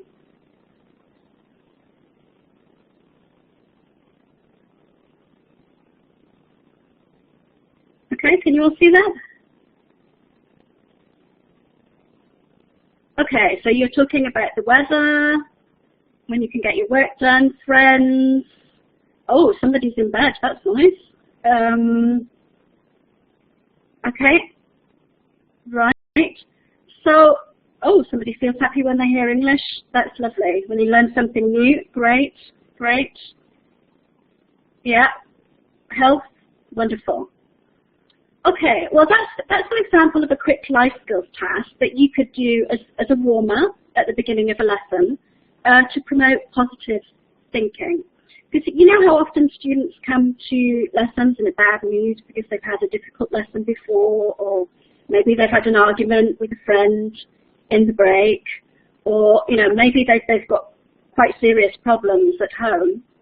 Well, if you know, doing tasks like this can help make students aware that there are always reasons to feel good, even if they're just small things, and maybe to get other things into perspective. So if you do little tasks like this regularly, then you know you can boost your students' feeling of general well-being, and it also means that if they feel good, your students will be more receptive to what you're teaching in class, more open to learning in your English lessons. So unfortunately, lack of positive thinking and lack of self-esteem or self-confidence are two of the most important and most common issues for teens.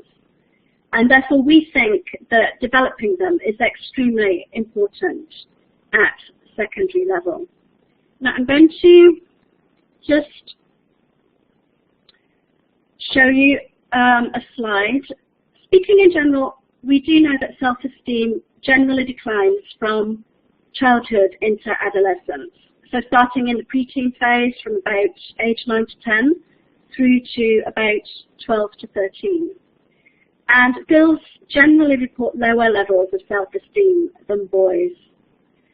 And low self-esteem in boys and girls, but particularly in girls, as you probably know, is often linked to negative perceptions of their own body image. If you look at these statistics, and I'll just give you a moment to look at those.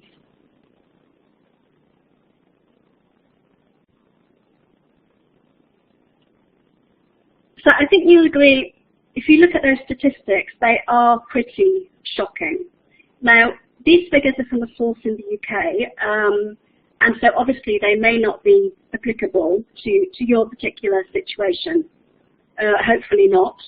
But what we can say in general is that the lower a student's self-esteem, the higher the risk of problems such as self-harm, eating disorders, drug dependency, obesity, and teen pregnancy, as well as lack of success in school.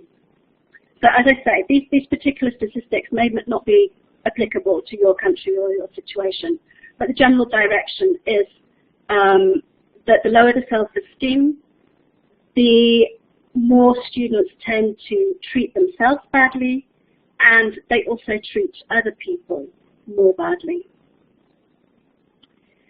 Research shows that college students today have lower levels of empathy than college students from 30 years ago, and actually 40% less empathetic, which is actually a huge drop. And the biggest drop in empathy has actually occurred in the last 9 years. So where's all this coming from? Why is this happening? Well, obviously, you've got the onset of puberty, physical changes in students' bodies, in their brain, and in their emotional state. But there are also lots of new outside influences today. The media, and in particular social media, obviously, play a much bigger part in students' lives. And several studies have found, for example, that the more time a student spends on social media, the lower their self-esteem. And this is because using social media is often linked to comparing oneself to other people, so it could be to classmates, to real friends at school, or to people online, as well as to celebrities. And obviously, they're negative comparisons for the most part, what other people have that students don't have, which is quite sad. But having said that, I can move on. That's it. Some students have a whole host of positive skills, most students in fact I would say. For example, we know that our students are digital natives, so they're comfortable with using technology. We know that they're good at multitasking. You know, they can do loads of different things at the same time. My daughter, who is 14, you know, I'm always amazed. She can watch a film, talk on Facebook, you know, Snapchat with her friends, all at the same time. It's just amazing. Students are also very social today, sometimes more so online than perhaps in real life, but they're very good at being social and sharing things with other people. They're very creative. If you just look at some of the blogs, photo blogs online, videos. I saw Emma Sue's session earlier, and she was talking about creativity in video games. Yeah, I didn't think of that, but I mean, video games as well can be hugely creative.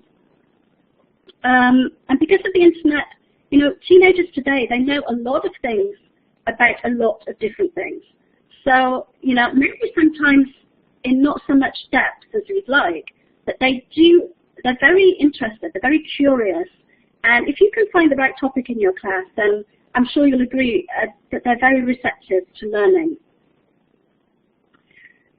Somebody said, well, yeah, they don't know enough about something. That's true.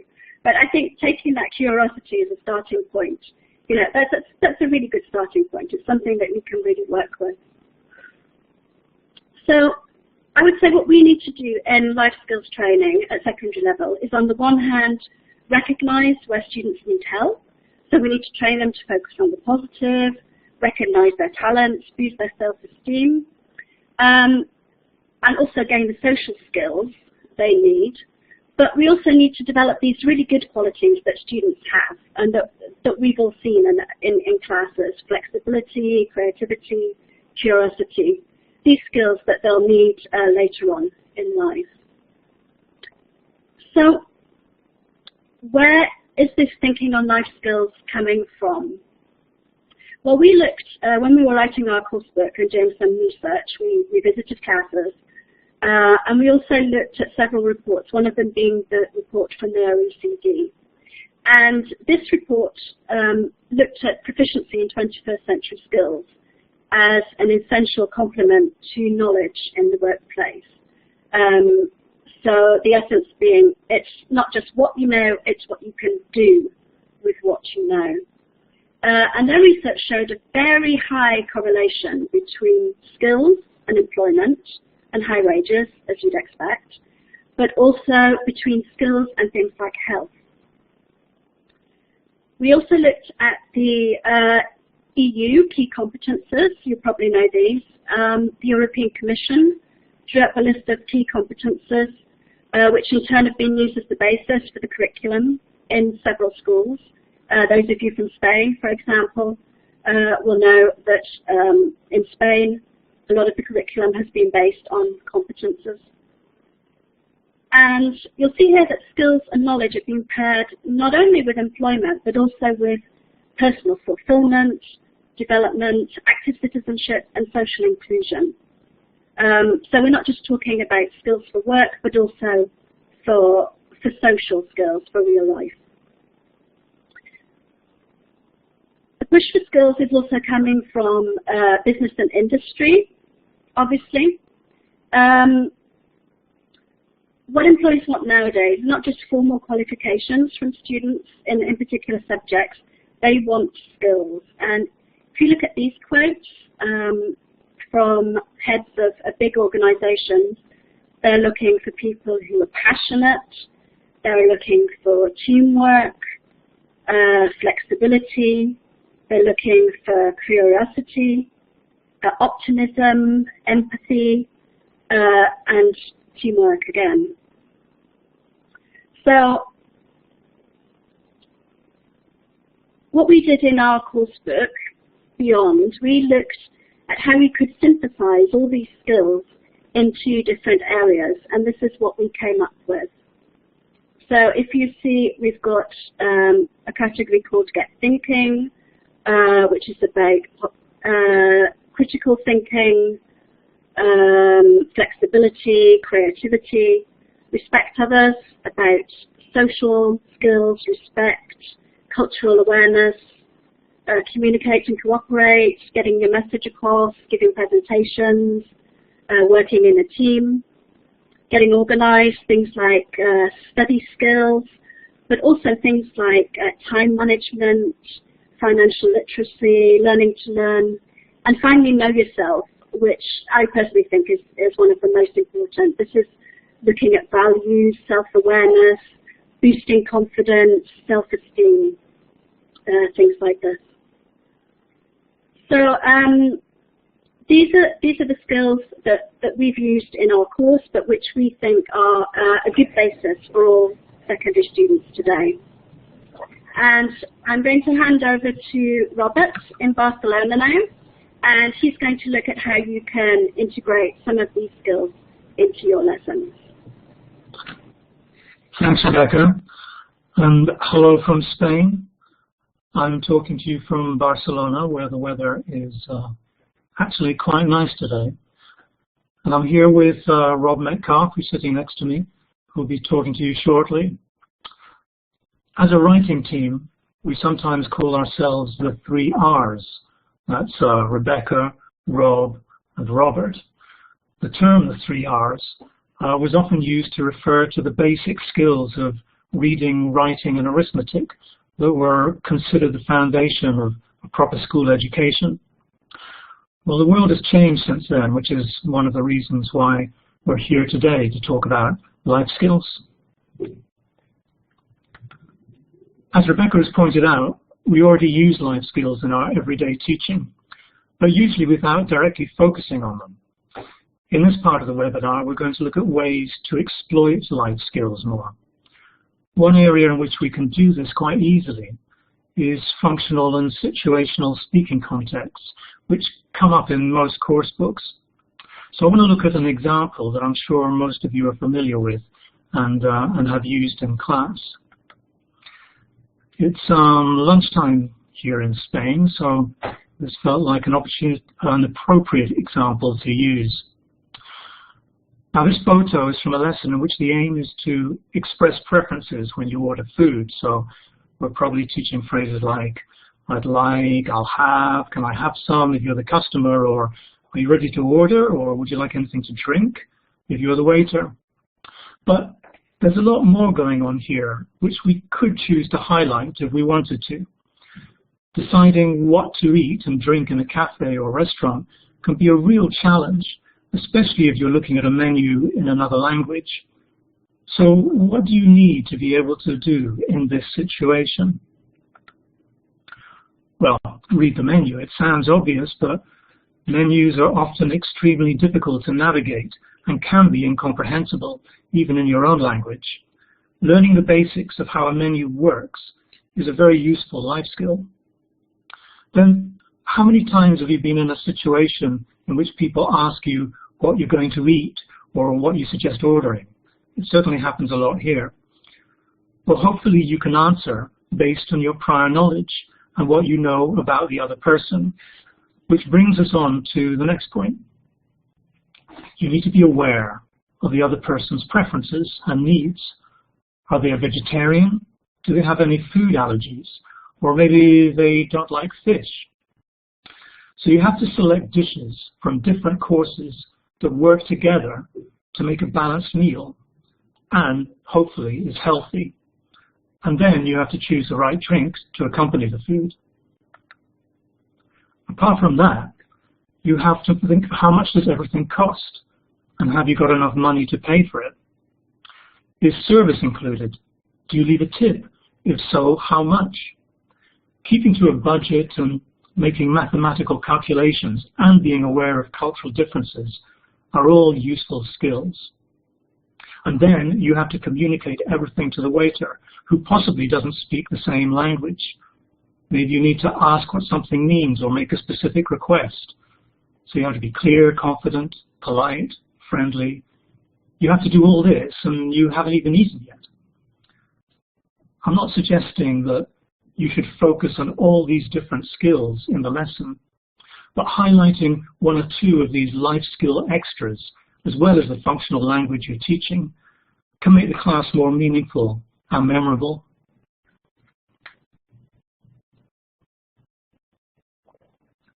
So how could you do that in practice? Well, in this case, the obvious first thing to do would be to download a menu from the internet. But find a menu that has prices so you can give the students a fixed amount to spend that includes a 10 or 15% tip. Here's some menus from the internet. And as you'll see, some of them have some interesting things on them. There's a gluten-free and vegetarian options, dishes to share. You could give the menu to students and give them roll cards with special diets to consider. Or you could test your students' IT skills and ask them to do some research online and find a place for the whole class to eat, making sure it caters for everyone's needs. The students would then present their restaurants to the rest of the class, explaining why theirs would be the best choice. Before we leave the restaurant scene, and I haven't had lunch yet, there's one other thing about the photo that I think is interesting. The teens in the photo are acting out the scene. It looks like the boy in glasses is pointing at something on the menu, and the boy playing the part of the waiter is taking notes and looking at the other boy and seeing what's he pointing at. And the girl is actively listening to what's being said. They're imagining that they're actually in the restaurant playing out the scene for real. Now here are some photos from another lesson with more teenage actors acting out scenes. Can you guess what the language focus is here? Leslie, any ideas coming up? Okay. Sports, cheering, success, hobbies, sports. Well, the lesson is about congratulating and sympathizing with people, showing empathy, something that Rebecca was talking about earlier. Now, I'm going to give you a couple of lines from one of these conversations, from one of these photos, and I want you to match the two lines to the corresponding photo. So when you see them, I want you to click on A, B, C, or D. Now it looks like there's two conversations there, but they're both lines from the same conversation. Which photo do you think they're from? You can use the option to choose A, B, C, or D at the top there.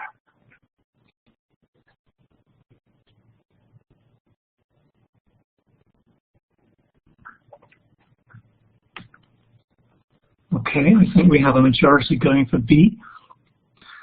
And how do we know? Well, because we can see it in the way that people are standing and the expressions on their faces. I think we often ask students to read out conversations in course books while they're sitting at their desks, but asking them to act out those scenes and conversations is a great way to help them develop their life skills.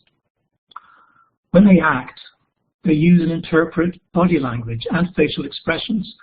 They speak in a more expressive way and can react spontaneously to what other students say, making the language more real and more fun. Acting also boosts confidence, and you don't need a stage or a large acting area to do it.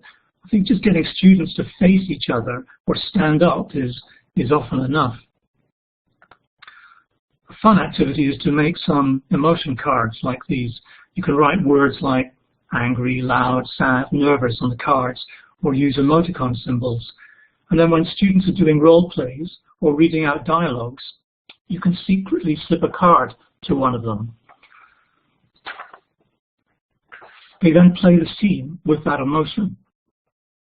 Apart from being fun and getting the other students to guess the emotion, students who are nervous about acting can often feel more confident when they're asked to do something that's out of character or slightly over the top.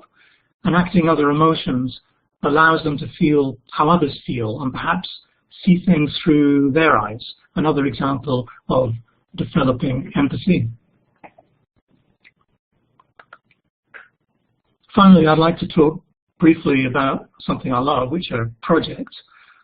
Collaborating in groups is a really important life skill, and working on a group project brings in a lot of useful skills such as communication and cooperation, planning and organization, IT skills, problem solving and creativity, presenting and getting a message across. So I want to show you a couple of project ideas from Beyond which are very easy to set up in your classes.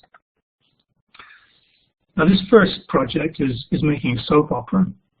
TV soap operas here in Spain are incredibly popular. And they always deal with a lot of situations and problems that teenagers can identify with and learn from. So in this project, they create their own soap opera. They choose the location. It could be a school, a street. They think of characters to play, and then they plan, write, and perform a scene from the soap. It's a great way of bringing in subjects that maybe you wouldn't normally tackle in the class. Maybe problems with boyfriends, girlfriends, exams at school, online bullying, things like that. It's a really nice project to set up. And this other one is organizing a music festival. And for this, the students have to think of a location in their town or city where they could stage a music festival. And then they think about all the things they need to take into account when they organize an event like that. Then they need to decide which artists to invite, plan a running order for the festival, and create posters and tickets. Again, it's a project that you could do in a very small scale or do over a number of classes. But projects are definitely a really good way to help students develop their life skills. So thank you for listening. I'm going to hand over to Rob now, who's going to take the last part of the webinar. Thanks a lot.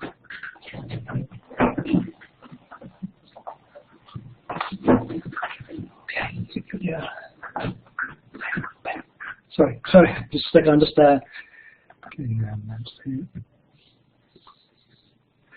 So hi everyone, my name's Rob Metcalf, and we're still in Barcelona, and I'm going to take you to the third part of our webinar. So far we've looked at how important it is to focus on life skills with teenagers, and how that can be done when teaching functional language and using projects. We're now going to look at how an explicit focus on life skills in class is good not only for developing life skills themselves, but also good for your students' English. And the reason for that lies in the language learning process itself. I think it's fair to say that most English teachers today is communicative, at least to some extent. That's certainly what I've seen from watching classes in different parts of the world. And that's because we know that meaningful communication plays a role in learning a second language. The struggle to get your message across has important benefits.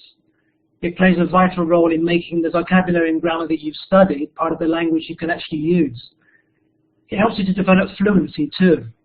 It also makes you aware of what you can't say, so that you're ready for further lessons, for further learning.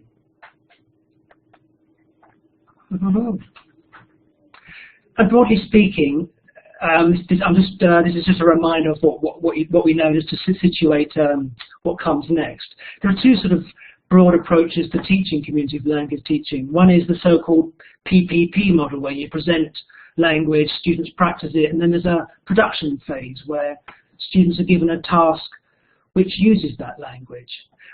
But there's another approach which is sometimes called task-based learning in today's teaching, where students start with a task and then they use whatever language they can. During the task, the teacher might support the task by giving language that students don't have, especially when communication breaks down. Then there's a period of reflection where there's some feedback. The teacher might ask, how did it go? Did you manage to get your message across? There might be a focus on grammar here. Sometimes the teacher will get the students to do the task again, taking the feedback into account. And the advantage of starting with tasks is that the communication outside the class is rarely based around a single verb tense or vocabulary area. In the real world, using a foreign language really is a life skill. More often than not, the unexpected happens, and you never know what you might need to say. After all, the Common European Framework CEF statements, which are quite central to at least into European secondary teaching, are all about competencies, what you can do with a language rather than what language you use. So starting with tasks can be a good way to prepare students for communication in the outside world and develop their linguistic competence. So when we came to planning Beyond, which is our new secondary course, we were all convinced of the need to have life skills in a life skills lesson in every unit. But we were also convinced of the need to bring in a task-based lesson, at least once in each unit, for the reasons we've looked at above. And what we're going to do now is talk through a couple of life skills lessons, so we can show you what we're talking about and how that task-based approach can work in practice.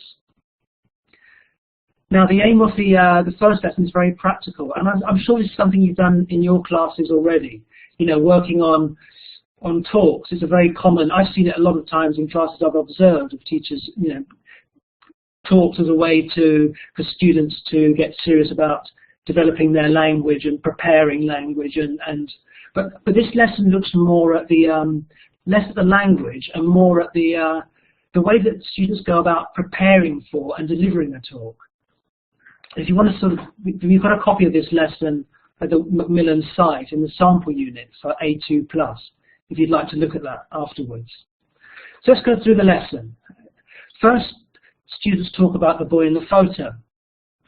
They ask what he's doing, whether they think that his talk's going well. This is likely to bring in descriptive language, perhaps some speculation. Then students, in this case, they listen to his talk, which didn't go well. And then they work in pairs to think of 2 or 3 tips they could give him to make it go better. This will probably require the use of advice language, for example. So there are those tips. They're all fairly familiar tips. Making eye contact with the audience. Then if you can see me making eye contact with you. Not reading the talk. Speaking slowly and clearly. I hope I'm doing that in this context. I hope you can follow me, and please say if you can't. Next, students look at the tips, and these tips on the screen, and they rank them from 1 to 5 to show how important they think they are. We provided some language support on the page, as you can see. We predicted what language we think students might need to say, but as we said earlier, their discussion might go in unexpected directions and require them to get their message across in other ways. Next, there's a reflection stage. This time the whole class looks at what they just did and talk about what they learned from it. And you guide your students towards thinking about, what they have learned from looking at those tips, from discussing them, from comparing them with what they themselves would have done. Here, students could be encouraged to suggest other tips. They might have tips about making a successful talk that you hadn't thought about. Finally, students transfer their new skills to a parallel task. Get them to prepare a simple 1-minute talk on something they're familiar with. We don't want them to do any research because it's not the information or language, it's this process of preparing for giving the talk that we're interested in. And the students give their talk to groups, and then they give each other feedback on the aspects of the talk we were talking about before, whether the message was clear, whether they could follow them, whether there was enough eye contact. And this all brings us back to the situation that we find ourselves in now, webinars. I've given quite a lot of talks, but I'm relatively new to webinars. So I've had to update my presentation skills so that they work in this new context. And doing this is underlying one of the key things about life skills. They really are learning for life. Learning not just how to cope with life's demands, but learning throughout your life. They're skills that need updating, refreshing, relearning. I'll be looking at this afterwards to see whether I could improve on my delivery here, or whether my message could be communicated more clearly. So that was a practical lesson, which is probably not new territory, it's familiar territory. But looking back at what Rebecca said about the drop in self-esteem that occurs in early adolescence, we wanted to show a lesson that's more personal. We wanted to show a lesson whose aim is to develop confidence and a positive outlook. And we get students to look at and to recognize what they're good at. Now, we must underline that this has to be done in a sensitive way, without making students feel threatened or under pressure to express private feelings in public. That's very important when you consider teaching life skills. So it's important to consider whether you use open groups or pair work, and to be sensitive about your particular students in this context. And the lesson starts with a list of things a kid of their age is good at. You could use our list here, or you could create your own. The important thing is to have things on the list that are ordinary, everyday things. And some silly things too, like you'll see singing in the shower is one of the skills that we've put on our list from the student. So the students realize that being good at something isn't just for people with exceptional talents. And then you ask your students in pairs to talk about which skill they think is the most important, and get them to say why. Next, you get your students to classify the skills to show what each one is important for.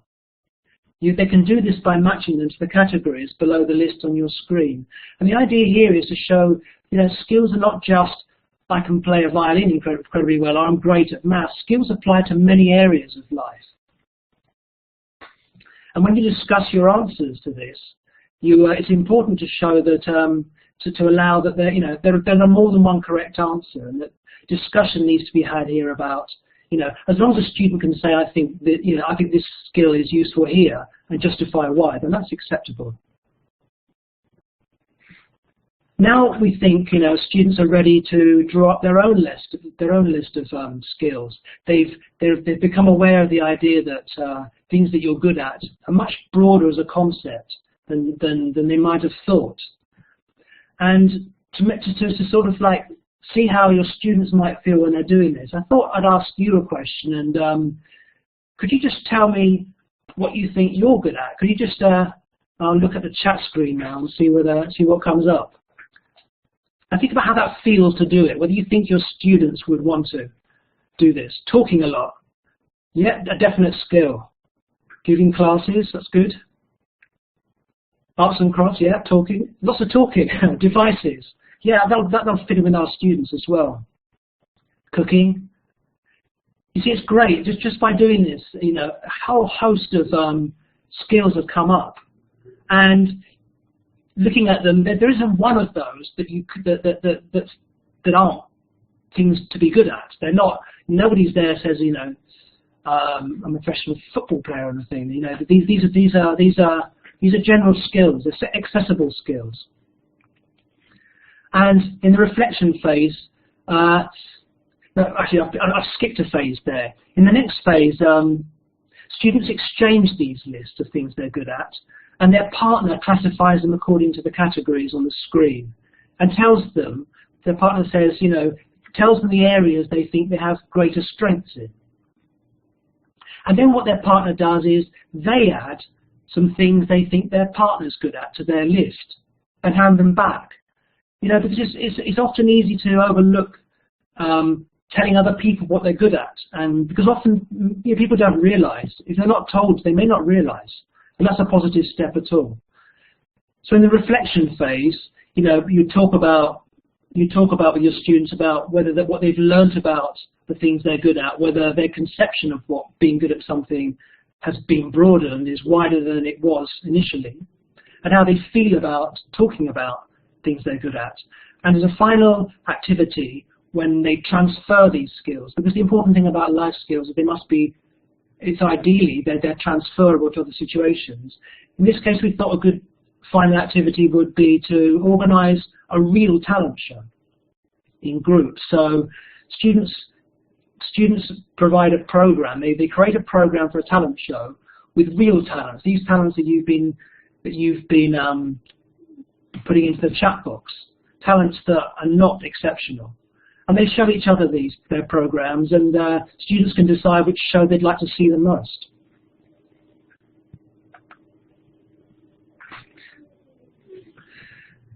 So we've looked at two lessons that develop life skills and linguistic competence. But as we were saying at the beginning, and as I saw you were saying in the chat during Rebecca's session, life skills come up all the time. There are situations in our classes where the need for life skills arise constantly. If you look at this cartoon here, students have disagreements, they disrespect classmates, they make bad use of their time.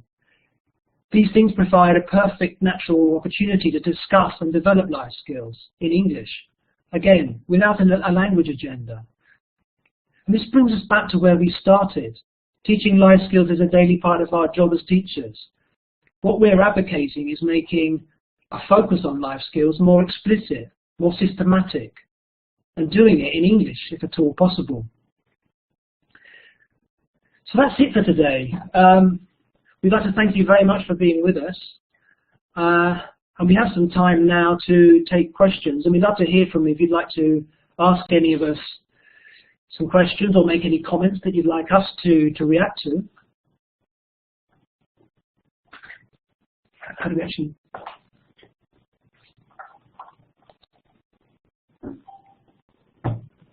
I think I'd actually like to just come back and say something, because I noticed that some of you put in comments about family's responsibility for life skills.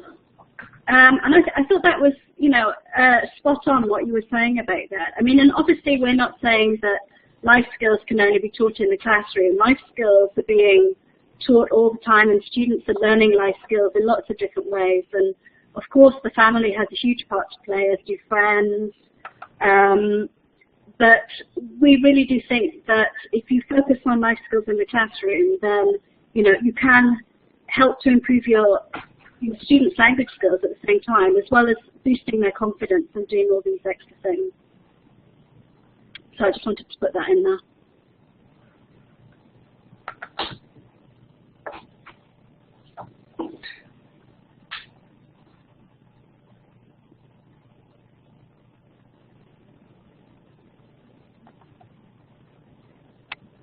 Yes, it is a new book. Robert, I'll move over. Robert. Spotted a question.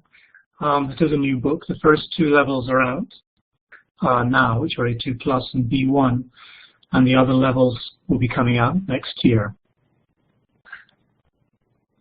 Yes, we're sharing a PC. Times are tough. It's a life skill. It's a life skill in itself. I was having problems with my internet connection, so I've gate crashed Robert's flat. Yeah, I was changing Rob's slides, which is why I messed up a bit in the middle there, and a few slides flashed past too quickly.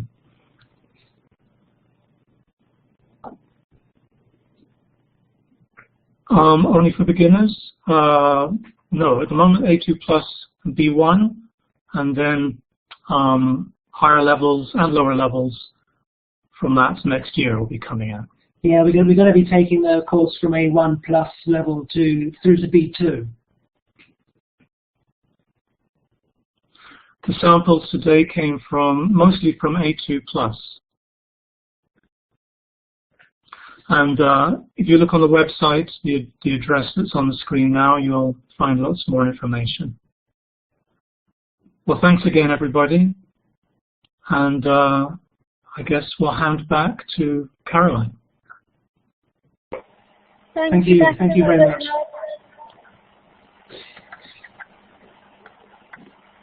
Brilliant stuff. Okay, guys. Well, we are right on time. It's 1:45. We're going to be back at 2 with Jonathan to do his next talk. In the meantime, go and have a break. Have a comfort break. Get yourself a cup of tea or whatever whatever time it is. A glass of wine if it's that time of night. Rosie, you've got an important question.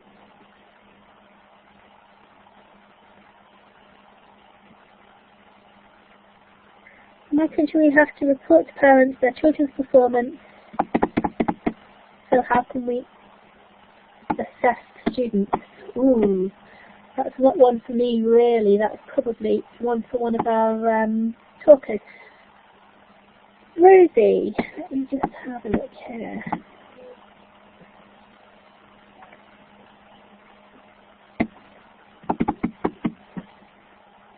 Rosie, would you like to drop me an email?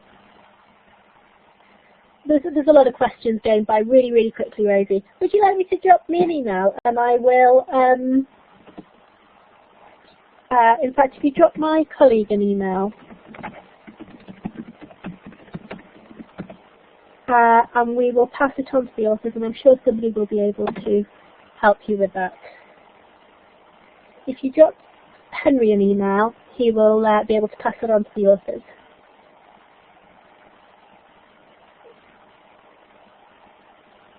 Okay. Yeah. Rob and Robert and Rebecca are happy to respond to emails, so we'll pass that on. Okay. Well, I'm going to help Jonathan set up his audio now, so I'll be turning off for a few minutes, and we'll be back with you in about 10 minutes. You can't see me because I haven't turned my video on. I'll turn it on for the next session, I promise. Okay, take care.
Hi folks, we'll be right with you. We're just having a couple of technical issues with Jonathan's mic.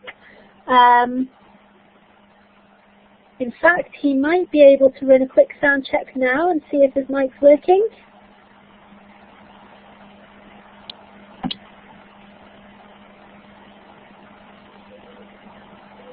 Let's see.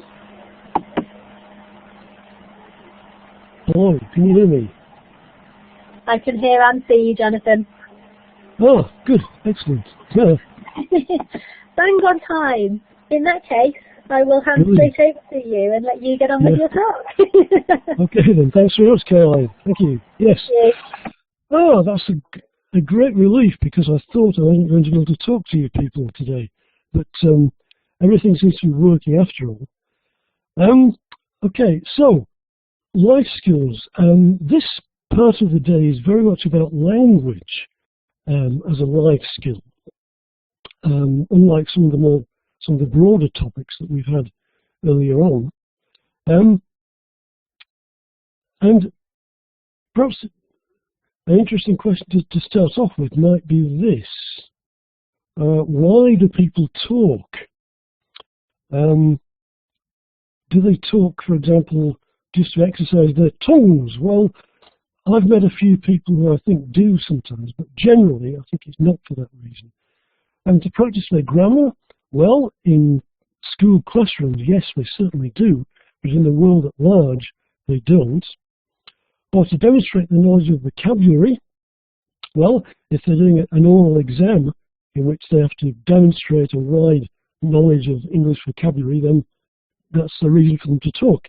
But generally, outside of school classrooms and outside of exams, or those kinds of situations, people talk in order to get things done, in order to do these things and many others of the same kind. And of course, very often these purposes are combined and linked. If you're late for work and you want to apologize to your boss, then that might involve telling a story, telling a more or less true story about what happened, why you arrived late for work, and it might involve an element of trying to maintain a good relationship between you and your boss. So these language functions, as they're called, language functions, don't always exist, possibly don't usually exist separately, but they combine in various complicated ways.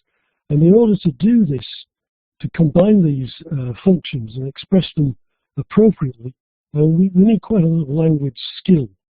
And in this session, we'll just look at a few very basic aspects of what these kinds of language skills involve. Have a look at this English structure. It's a very basic structure, and it turns up in the early stages of any language course. Now, here's one sentence that you could build using that structure as a basis. There's a new Italian restaurant in the high street. Right. Now, why might somebody decide to say that? What function, what purpose might that sentence have in the context of a particular conversation? Yeah, I can see some good ideas coming up. Yep. Okay. Now, I'm going to show you the same sentence again, but this time it's in a little mini context, a conversational context.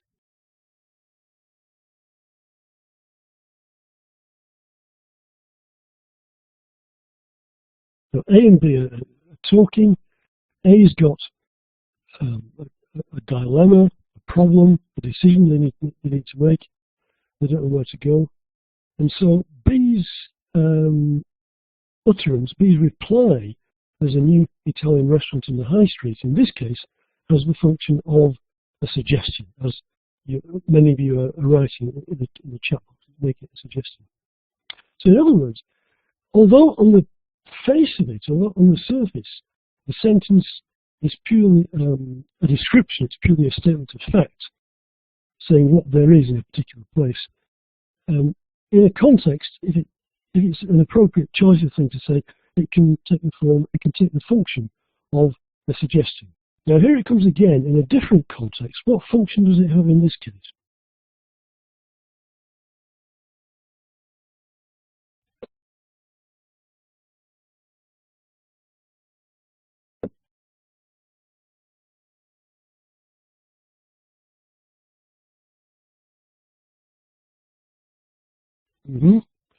The ideas aren't coming quite so thick and fast this time.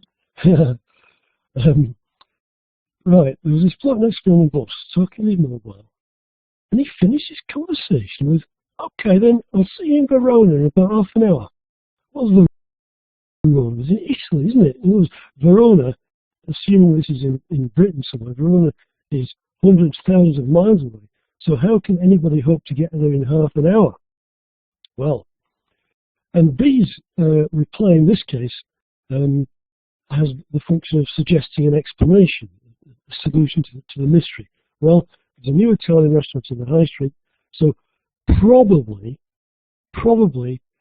that's the place he means, because maybe it's called Verona. That's probably the name of the restaurant. So the same reply, B's giving the same reply in both cases, but with a completely different functional meaning. Now here it comes again in a different conversation. You have to assume here that A is visiting B. A used to live in this area or spent some time in this area, but hasn't been here for quite some time and wants to know what it's like now, how it's changed.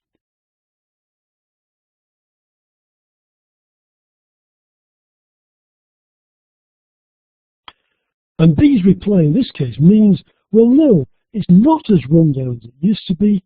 Things are looking up. There's been some new investment in the town. For example, there's a new Italian restaurant in the high street. And that's a positive sign, a sign of progress. Notice again, B's reply is exactly the same every time. And yet, it has all sorts of different purposes.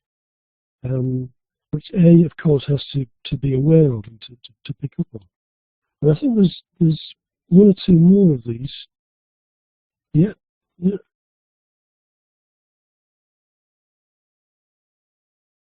ridiculous how many restaurants there are in this town. I don't know how they can all survive.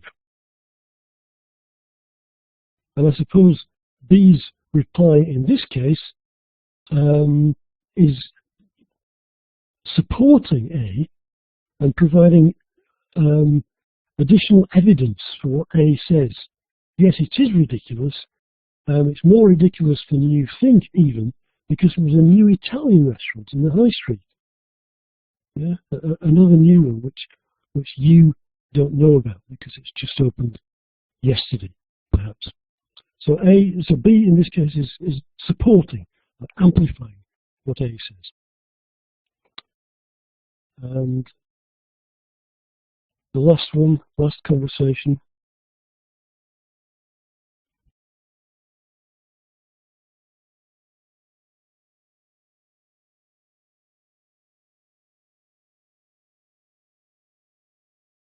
What's B doing in this case?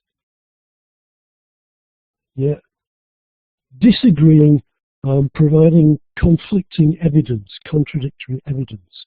So A's view is that all the restaurants in the town are Indian restaurants, and B is saying, well, no, actually, there's a new Italian restaurant in the high street, and in that case, it would likely there'd be a stress on the word Italian. There's a new Italian restaurant in the high street.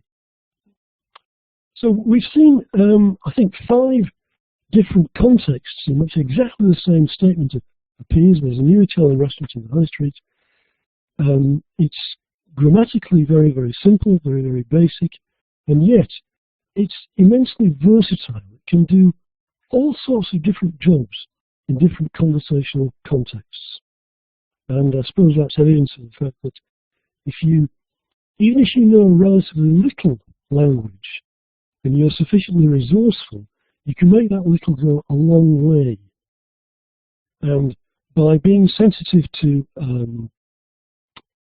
the person you're talking to, the person you're listening to, you can interact successfully, even with a relatively small amount of language.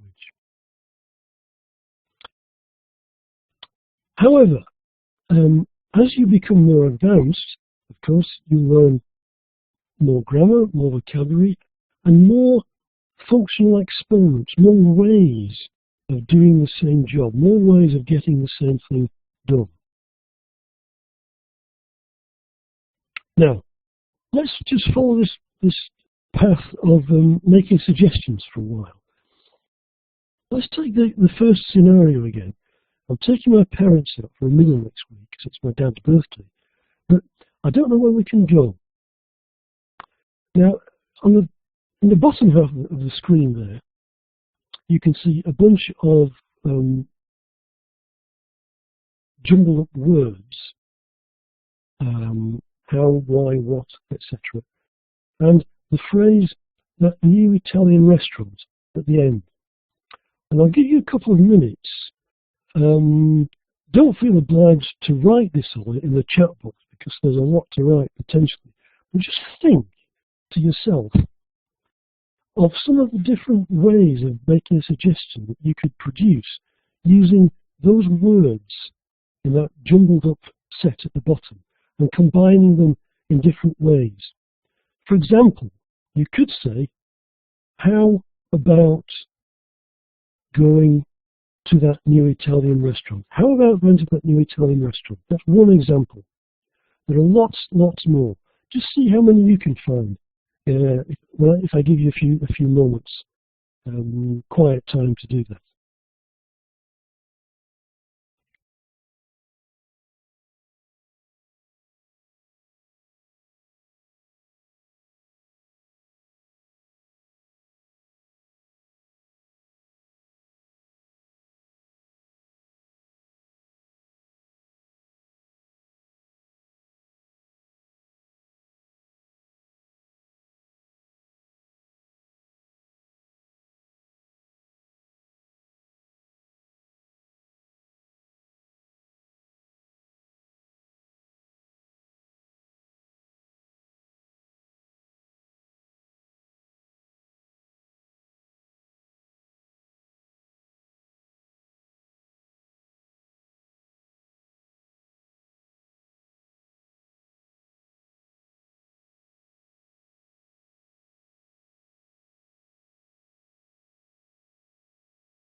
Good. Well, I can see some good ideas coming up in the chat box, and I'm sure that there are even more good ideas coming up in your heads. Interesting that some of you are using words that aren't in the set of words on the screen. Some of you are making suggestions. We. Why don't we go?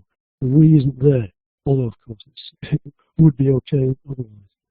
Let's have a look at some of the possibilities.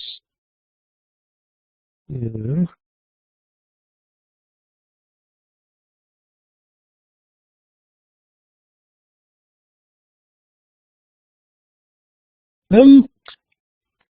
What can be said about some of these? The first one's quite interesting in that it's an imperative in terms of structure, in terms of grammar. And it's perfectly okay to use imperatives by way of suggestion.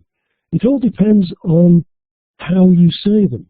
So, of course, if you say, go to that new Italian restaurant, that sounds a bit pushy and a bit too imperative. But if you say, go to that new Italian restaurant, with that sort of intonation, it sounds much more tentative and much more acceptable as a suggestion. You can take it or leave it. Go to that new Italian restaurant. And even more so, if you preface it with a kind of introductory non-committal noise like this. Go to that new Italian restaurant. That's perfectly okay. And a very simple way, linguistically, structurally simple way of making a suggestion. Right. Next one. why not go to that new Italian restaurant? How about going to that new Italian restaurant? What about going? Why don't you go? These all have a very similar characteristic, typical intonation with a 4 at the end. Why not go to that new Italian restaurant? How about going to that new Italian restaurant?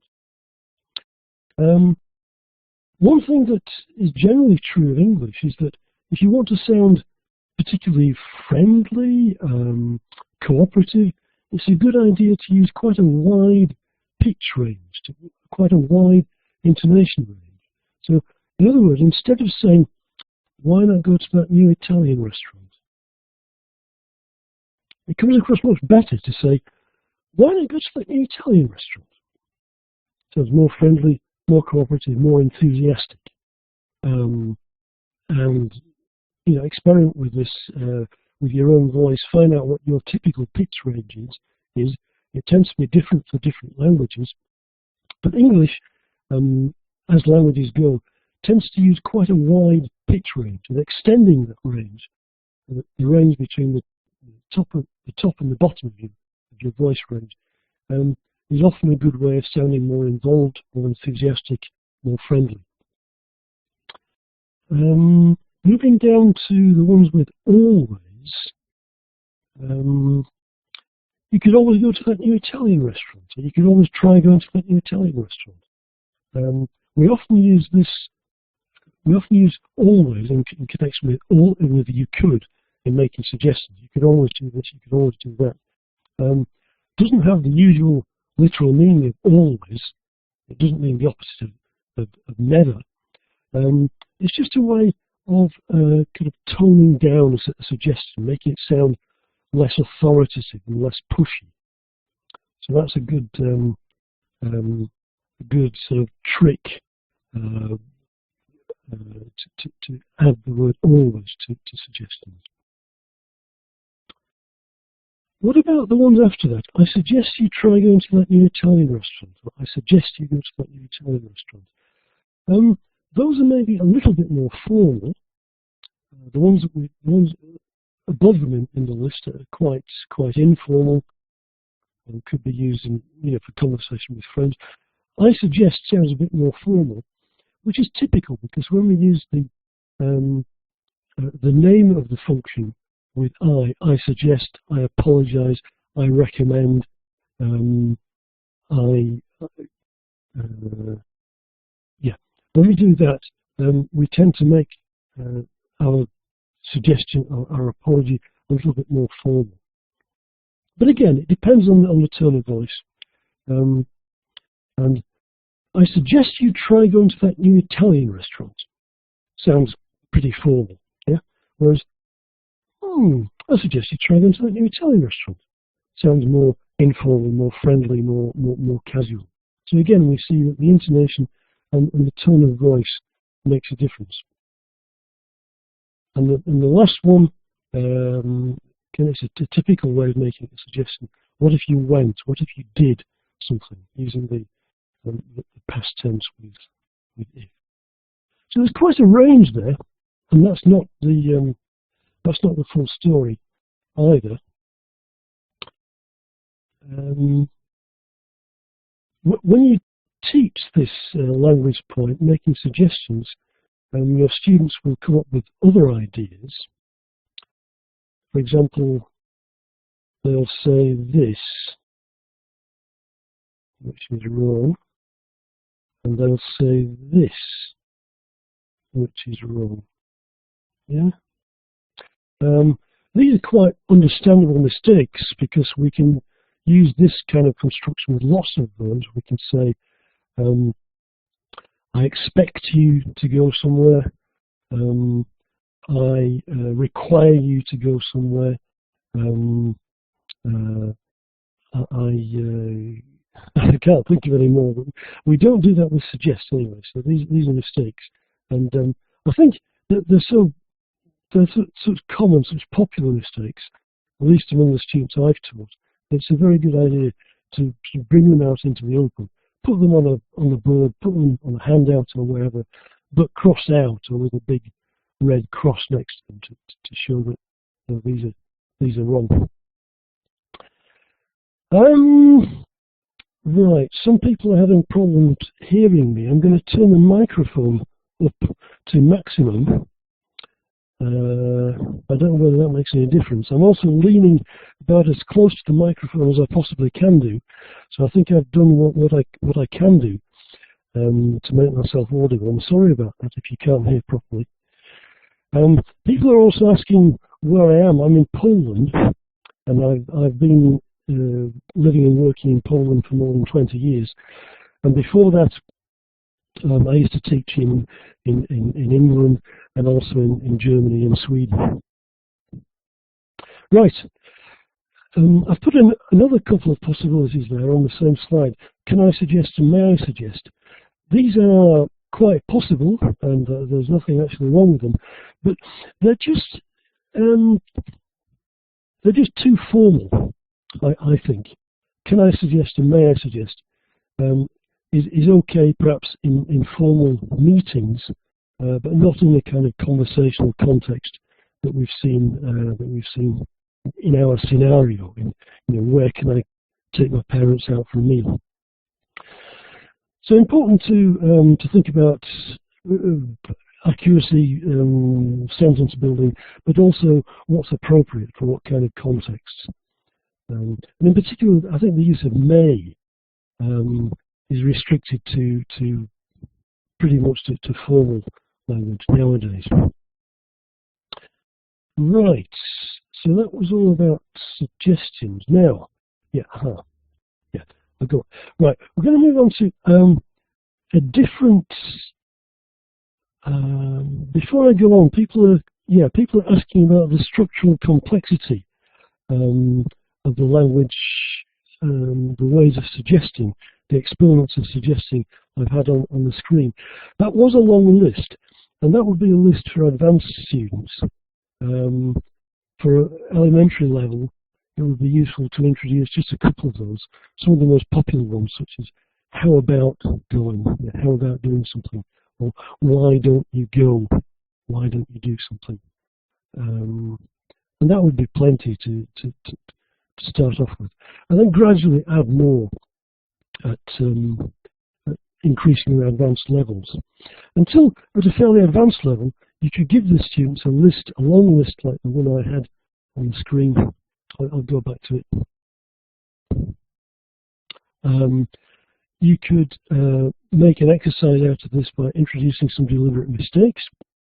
So they have to go through, find the mistakes, and correct them. And then perhaps organize them into which ones are more or less formal, or perhaps formal, neutral, informal, by way of revision at higher levels, at more advanced levels. Yeah. But I'm doing this for you, assuming that this is your level of English, this is my level of English. So we're not talking about elementary students directly. What they would get, what they do get, of course, in course books too, is just a judicious selection of all these possible exponents. Okay, let's go on then to a different area of language function. This time it's agreeing and disagreeing. And there's a question there for you. Which of these ways of agreeing would be least appropriate as a response to, in the context of conversation, as a response to the traffic in town's worse than ever today? Which of those four would be least appropriate, would you say?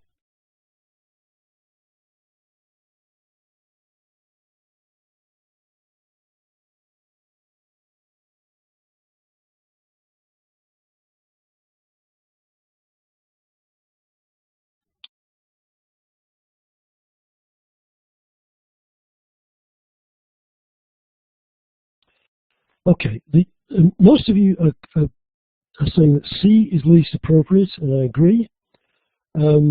Why? Well, again, it's because of level of formality. C would be more appropriate in a formal kind of meeting context, a negotiation. But for conversation, the other three are much more appropriate, much more informal, appropriate for the situation. And again, important to also to consider the intonation. A normally sounds something like, you're telling me it took me ages to get home from work. And B, you can say that again, it took me ages to get home from work. And D, it certainly is. Again, with quite a wide voice range to express involvement and the sincerity of the agreement.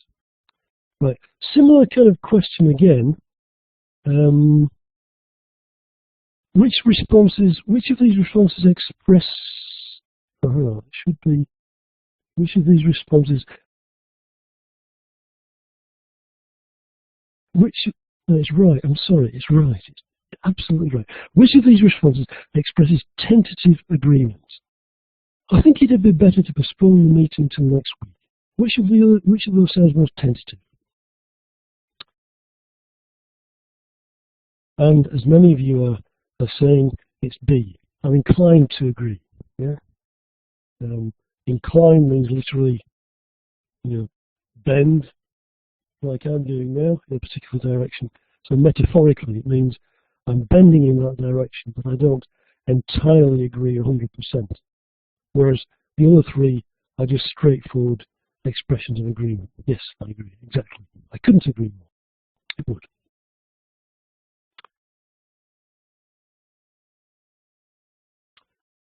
Next, which of these, in this case, express reluctant agreement?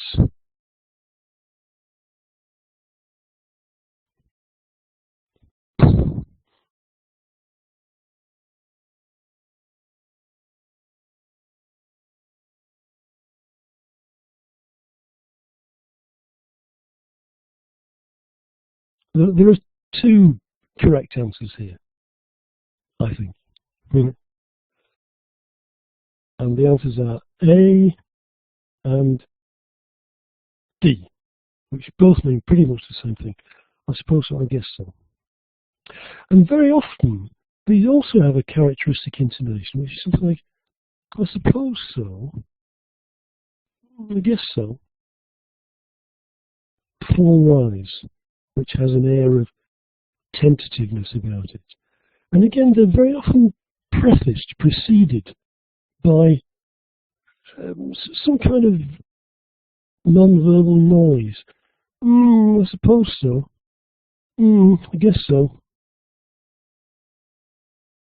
Whereas B and C, of course, mean simply yes, I agree. Next one, in this case, which of these express partial agreement? So students talking about the problem of listening to English, the difficulty of listening. Listening to English is really impossible.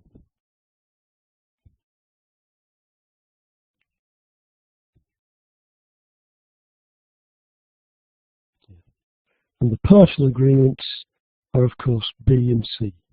I agree up to a point, and it was not the whole way.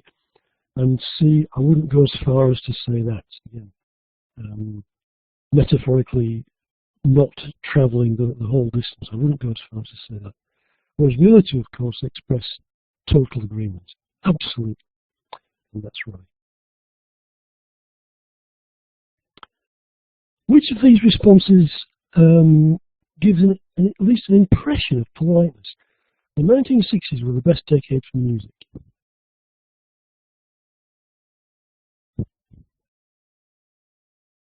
Okay. And it's B that tends to have an impression of politeness. Now, why do I say just an impression? Because again, it depends how you say it. I'm sorry, but have you listened to any music since then? That sounds fairly deferential and fairly polite. But what about this? I'm sorry, but have you listened to any music since then? Well, of course, that gives a totally different impression and sounds quite confrontative, quite conflicting, challenging. So in other words, I'm sorry is useful for all sorts of functions of language, and it tends to sound tentative, polite, not non-threatening, non-challenging. But if it sounds like I'm sorry, of course it gives the a totally opposite impression. So you need to be careful how you say that. Perhaps we could say something about these others then. What about the first one, rubbish? Rubbish can potentially sound quite sort of challenging, quite damning. Rubbish. Have you listened to any music since then? But it all depends. It depends on how it's said. It depends on the context. And in the context of friendly conversation between friends, this is perfectly okay if it's said like, "Oh, rubbish." Have you listened to any music since then? No offence will be taken. But if you say it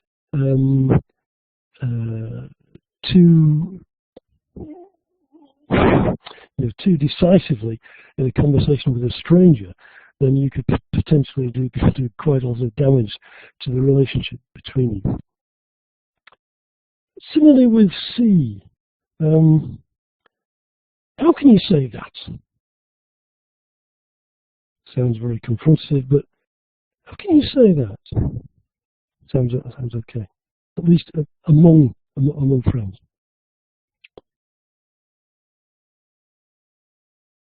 Now, which of these expresses disagreement most strongly? So we're having a conversation about school days, and someone says, "What use is history? Do you remember our history lessons at school? Most of what they taught us was completely useless, wasn't it?" Which is the strongest disagreement, would you say?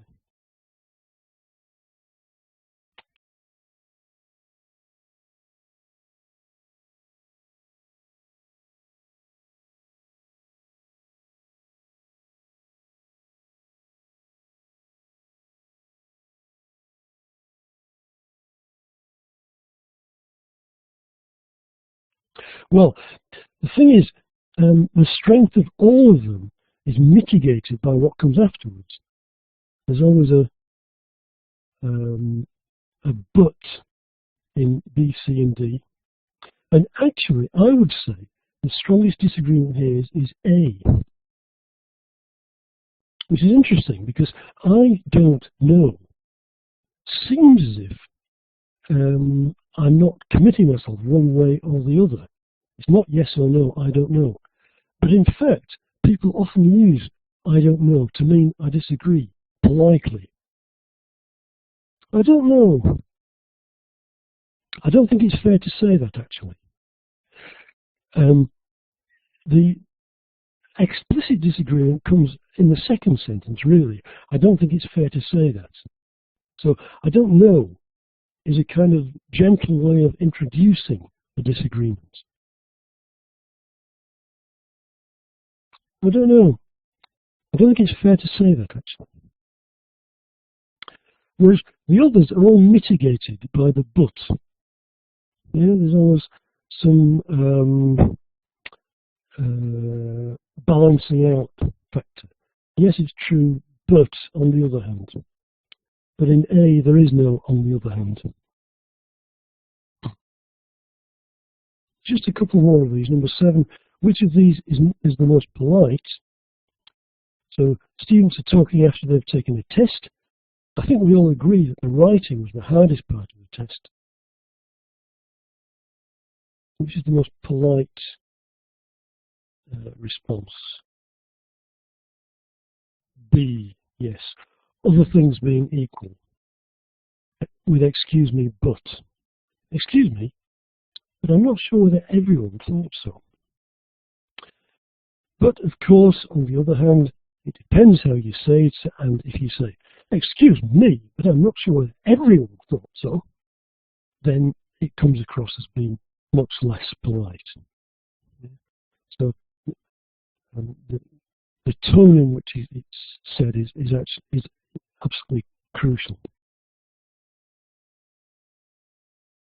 And D, although the word nonsense sounds quite sort of damning, and there's no hope of escaping from the disagreement. But of course, if it's just nonsense, the listening was far worse, then that sounds quite,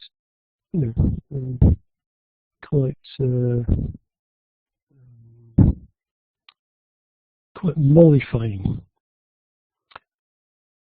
And last part of this little section, which of these responses is the most polite? Someone says, all public transport in cities should be free.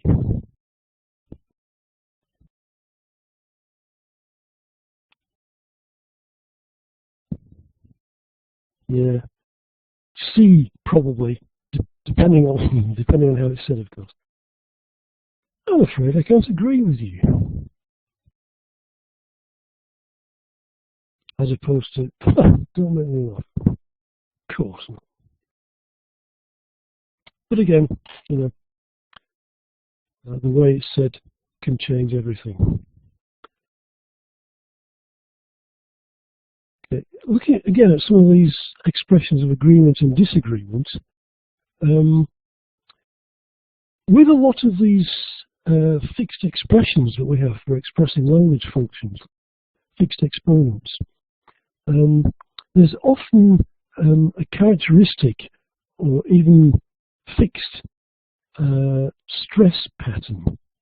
And I'd like to give you a few moments to think about where the main stresses are typically, usually, characteristically, in these exponents.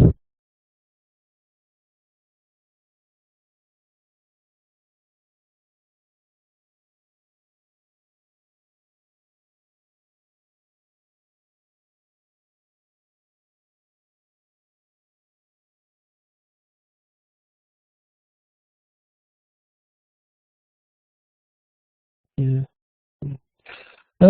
I'll go through them because we don't have a huge amount of time. One is typically said like this. You can say that again. So the stress is on that. You can say that again. If you don't do that, if you do it differently, if you say, you can say that again, then it doesn't express the function of agreeing. It has its literal meaning of you can repeat it. But you can say that again means, yeah, I agree. Number two, you're telling me. You're telling me. You're me. And not, you're telling me. You're telling me, the stress on me. I couldn't agree more. I couldn't agree more. Could more. Couldn't agree more. We don't usually say, I couldn't agree more. 4. I'm inclined to agree. Agree. I'm inclined to agree. I'm inclined to agree. 5. I agree up to a point.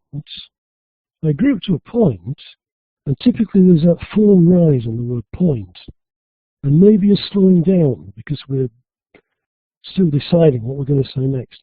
I agree up to a point, but on the other hand, there. 6. I wouldn't go as far as to say that.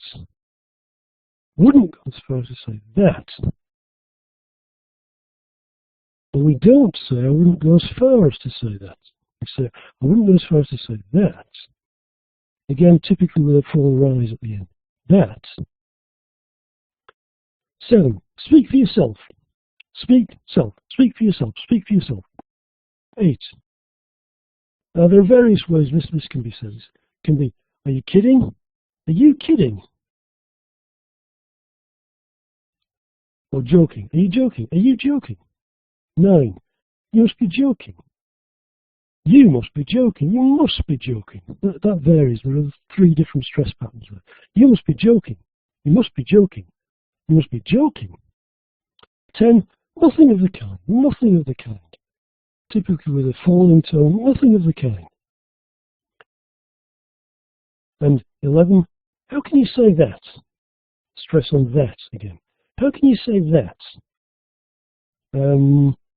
If you say it differently, if you say, how can you say that? Then the disagreement tends to come across less strongly. Let's move on. Aha, so there are some suggested answers. I could have just shown you that, couldn't I?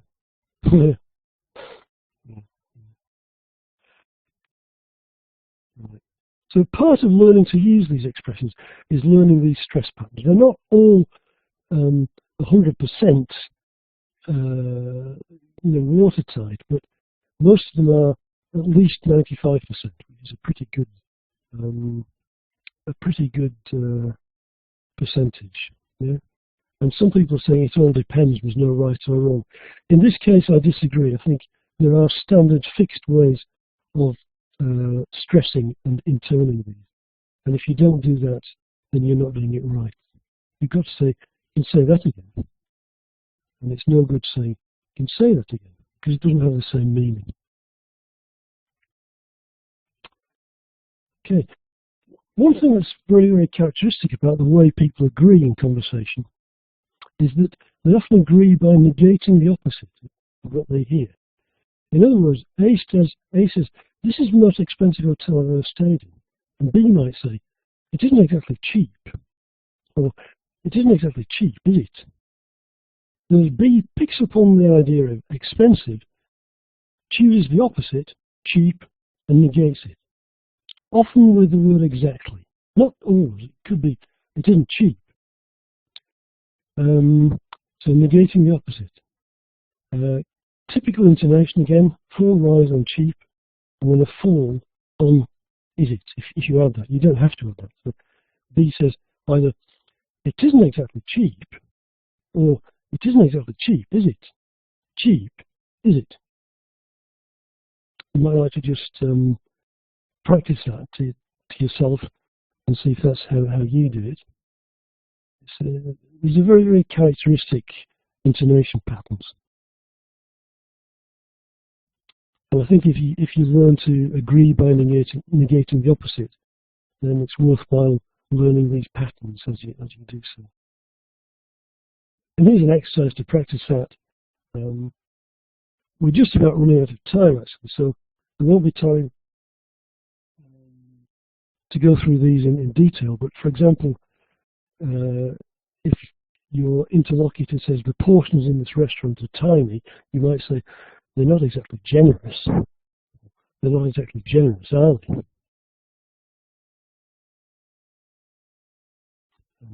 I can't follow these instructions. No, they're not exactly straightforward, are they? Not exactly straightforward, are they? Agreeing by negating the opposite.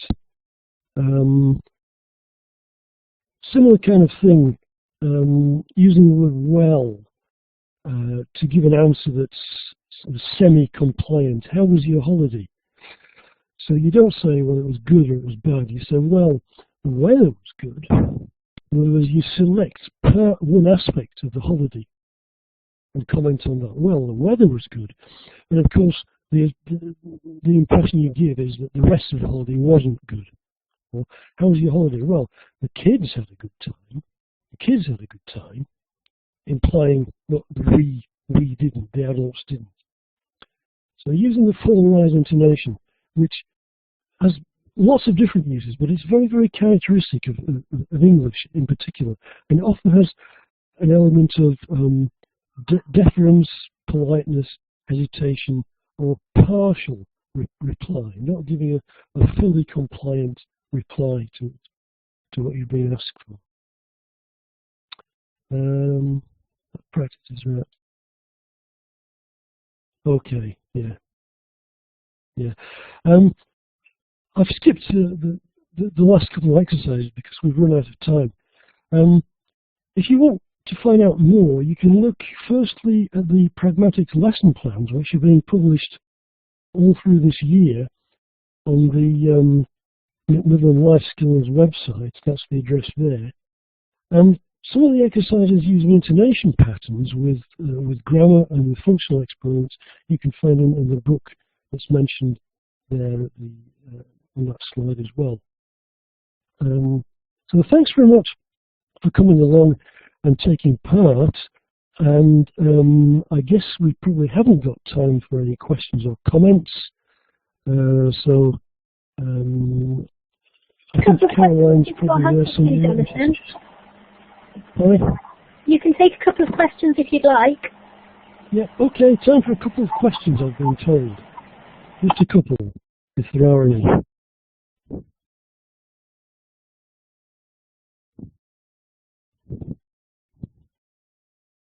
People are saying thank you, which is very nice. Thank you too. Yeah. And somebody's mentioned self-confidence, which is actually a very useful comment. I think using intonation is very much connected with confidence. I think that if you can only speak a language like this, it doesn't sound very confident, and it doesn't project very much confidence, and it doesn't project you as a confident speaker. Whereas if you can speak like this, you know, even if you have to stop and think about what you say and you don't speak particularly fast, if you can speak like this and put the stresses in the right places, then you know, it sounds much more confident. I think it helps you to feel much more confident in using your own English. And people are saying that teachers aren't confident in using this material. Well, yeah, sure. I think practice with the recordings, practice recording your own voice and comparing it, and practice when you watch films, when you watch movies, when you watch interviews or conversation programs on the TV. If you can try paying attention more sometimes to the way people say things, and not so much to the things that they say, because you know both are important, and the way that we say things tends to get neglected. Yeah. Okay, I think we've really run out of time though. So again, thanks very much, and yeah, good luck with pursuing this kind of teaching material and approach, and enjoy the rest of your day. Thank you. Brilliant. Thank you, Jonathan. I think we all really enjoyed that. Great stuff. Fascinating. We are going to have another brief break now, about 10 minutes, and then we'll be back with the next talk, which is Dorothy. She'll be on very shortly. So we'll see you in about 10 minutes' time.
Hi Dorothy, this is Jeanne. Oh.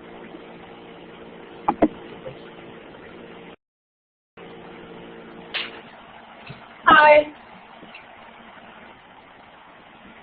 We can see and hear you okay. Oh, good, good, good. We're due to start in about 5 minutes. I don't know if you want to turn off your video and mic until we begin.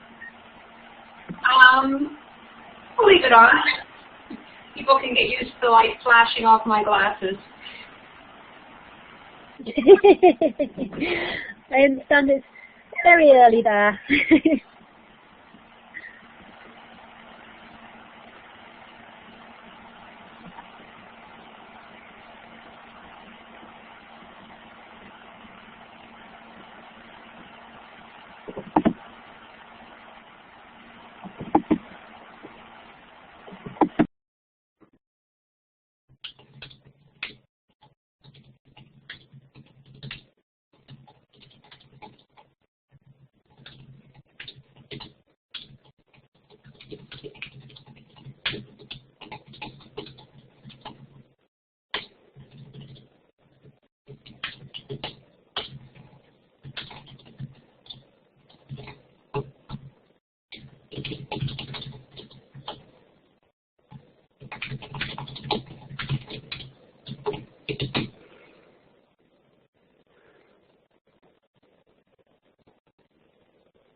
Hello, we have sound.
Start volume on then.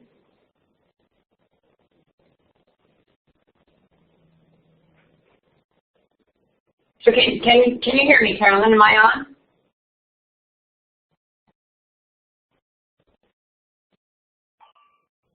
Am I on now? Okay. You're loud and clear. Okay, good. Is the volume okay? If I sit any closer to the computer, then you're kind of right up in my face. But if this is all right, then I'll stay at this distance.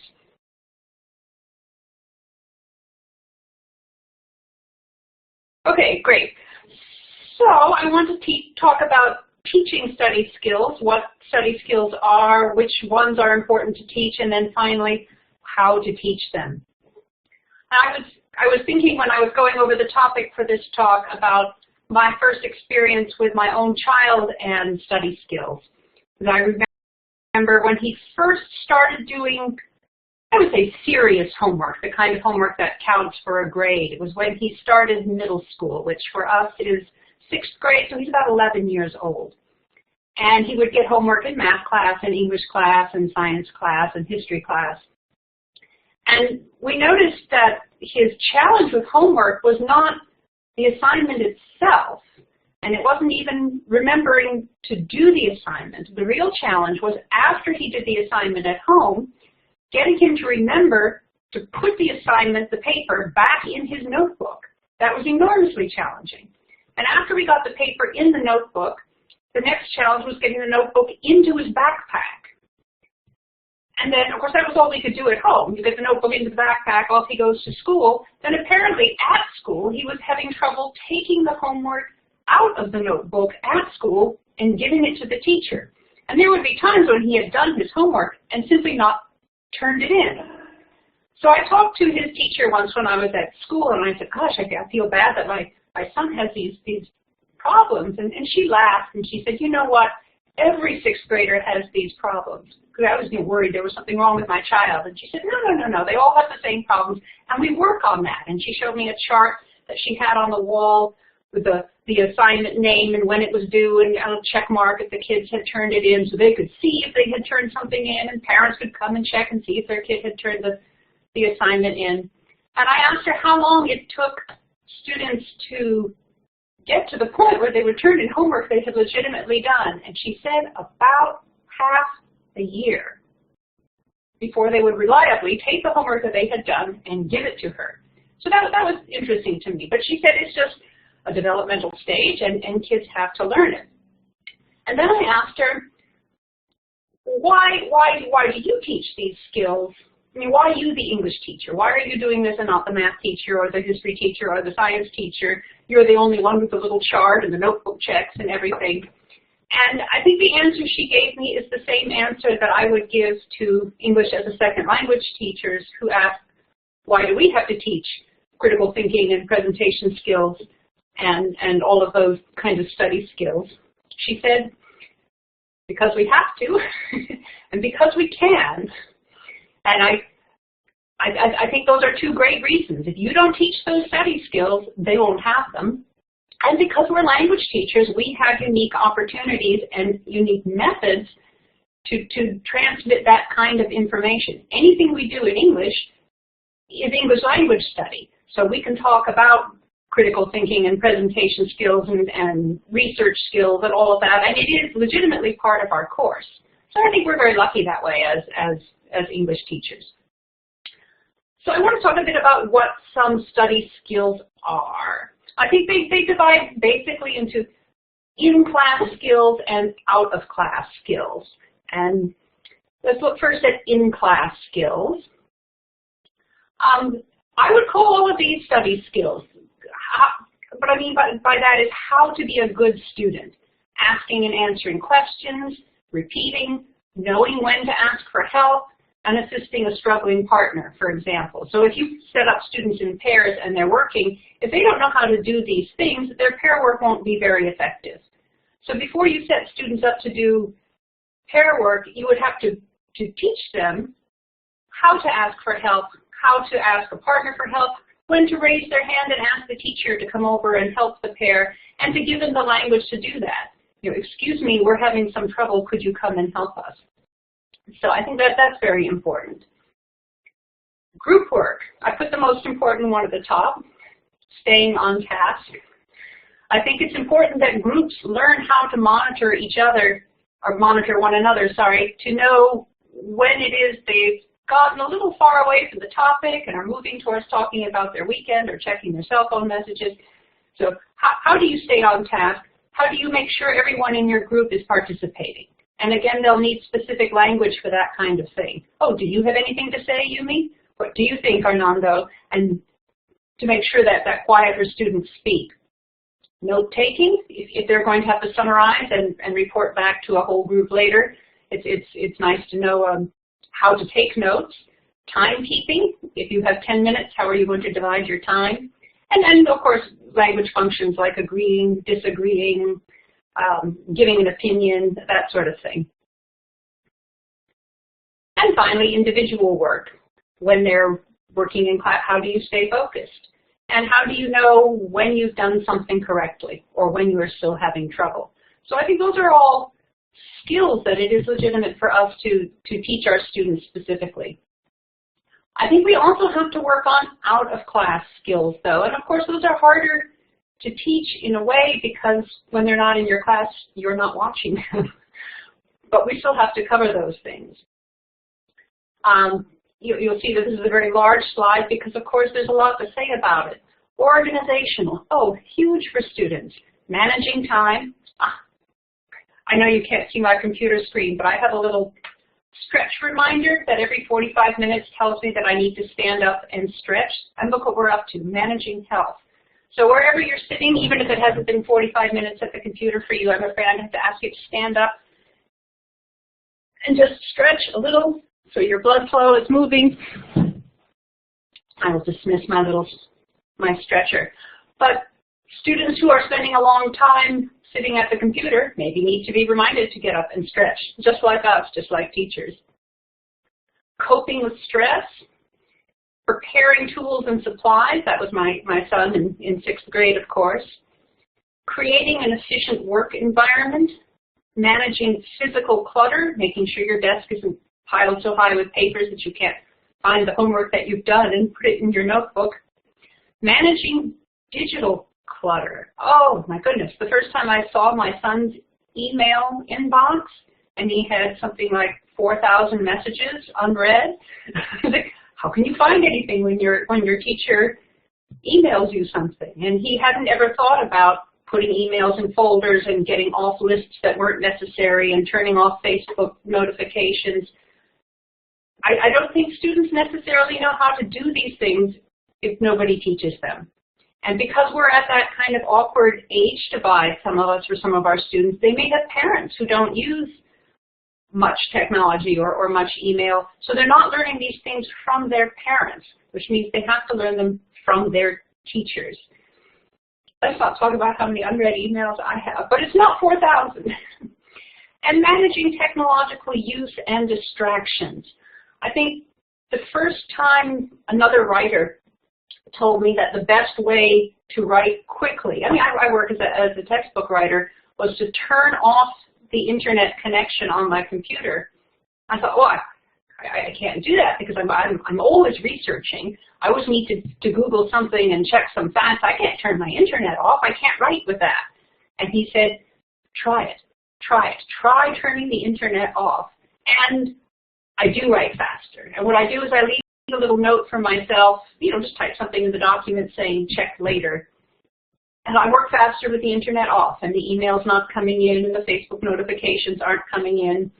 But it was hard to do. And if it's hard for me to do, I know that it's hard too for my students. I think somebody asked, how do we create an efficient work environment for them at home? And obviously we can't go to their homes and clean their desks, but you can talk to them about the importance of having a good work area. You can talk about what a good work area is. What tools do you need? Do you need a paper dictionary? Do you have an online dictionary booked?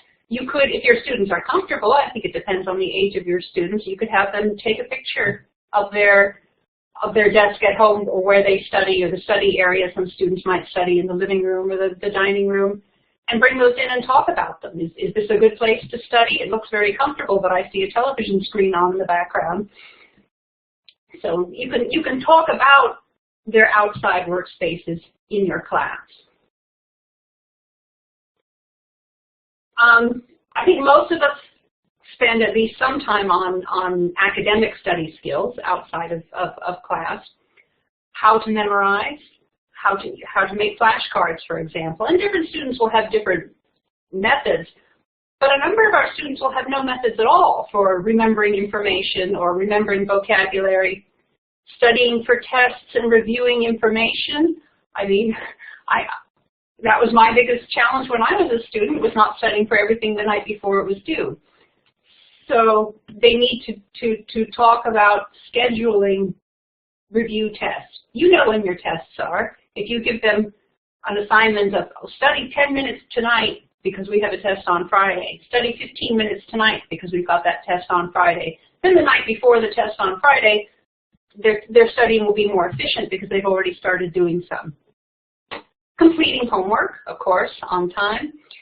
Coping with writer's block. It's interesting if you go to chat rooms or online forums for native speakers who are writers, most people are not asking questions about grammar or even how to get published or how much money they're going to make. Everyone's talking about writer's block. What do you do if you can't get started? What do you do if you're stuck in the middle? So that's something that native speakers, even in your own language, you have to learn how do you cope with writer's block. And you can have students share techniques, and we'll talk about how to teach these things later on. Managing long-term assignments where they have to do some kind of planning for something that's, I think a lot of us have the presentation at the end of the class or the research paper at the end of the course, and we don't want our students to start that the week before it's due. So we have to teach them how to do that. And preparing for future study. It looks like my slide's cut off there. Future study or future plans or goals. After you leave my class, how do you how do you learn English if I'm the last English class you're going to have, perhaps?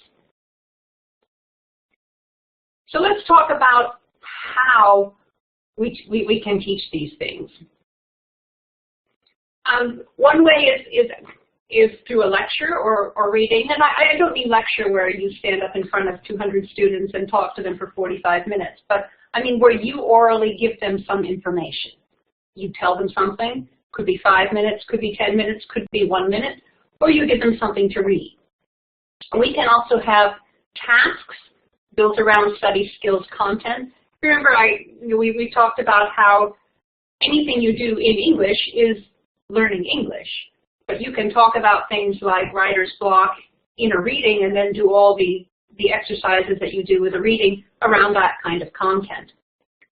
I think it's really important to do some kind of awareness-raising activities, class or group surveys, discussions, so that they know what their habits are now and where they're having problems, and then they can brainstorm solutions and discuss with others things that are working for them. You can have your students research. What are the effects of not having enough sleep? I think students would be shocked if they knew how much sleep deprivation affected their studies. So send them to the library or online to read about sleep deprivation. They can interview other people and then share their results in class. And sometimes when they do the research and find out the information themselves, it has more impact. I think it's nice to have them keep some kind of record of what works for them and what doesn't work. They can keep a paper journal, you can have a class blog, you can have individual blogs, or even just discussion time in your class of what did you try, how did it work? I'm going to talk a little bit now about some textbooks that support teaching study skills, not because you have to use these textbooks, but because I've worked on planning them and writing them. So I have personal experience with planning these lessons, and I want to give you some examples of what you can do with a printed lesson plan or document. Macmillan, which of course, as you know from taking this webinar, is huge on life skills and study skills, and they have a number of textbooks that support this. One that I've been involved with is called Open Mind at the lower levels and Mastermind at the top levels. It's a course book, so listening, writing, listening, grammar, speaking, vocabulary, and each unit is based around a topic or some kind of content. And there are 6 levels. But every unit has a spread, by which we mean 2 pages, of a study skill. At the very lowest level, which is the one that I wrote, the skills are strictly language related. We have speaking and pronunciation, vocabulary, reading, grammar, listening, and writing. And for the upper levels, when students have a little more English to talk about other content, the study skills branch into what we call life skills, into 3 different areas. So they get skills in study and learning, self and society, and work and career. Because I think most of us have students who are learning English in order to do something besides just get an A in English class. They do want to do something in their society or something in their work. They want to make friends or talk to people or read literature or get a job. So to integrate those skills with English helps them in a lot of different ways. So this is an example of a vocabulary study skill from the very lowest level. So, and it's actually, I can't show you 2 pages at once, but it's 2 pages. That's on the right, and that's on the left. So it starts with a discussion of words you know in English. I know that the page might be a little small for you to read, but it says, how much English vocabulary do you know? Remember, they're very, very low-level students. You couldn't do this with a high-level student. Take 1 minute and write down as many words in English as you can. When the time is up, count your words. Then work in pairs, share your words, or any of them different. And then there's a little game that they can play. So that just gets them thinking about vocabulary and remembering words and dealing with words. The next activity is how to make a flashcard. And So there's an example of the flashcard, because of course, as a teacher, I want them to go home and make their own flashcards or even to make them in class. So it shows them how to make a very simple flashcard with an image, the word, and a sentence with the word. And then there's a little dialogue that they can use to exchange their flashcards with a partner and quiz each other. So not only can they use their flashcards by themselves, but they can use them with a partner.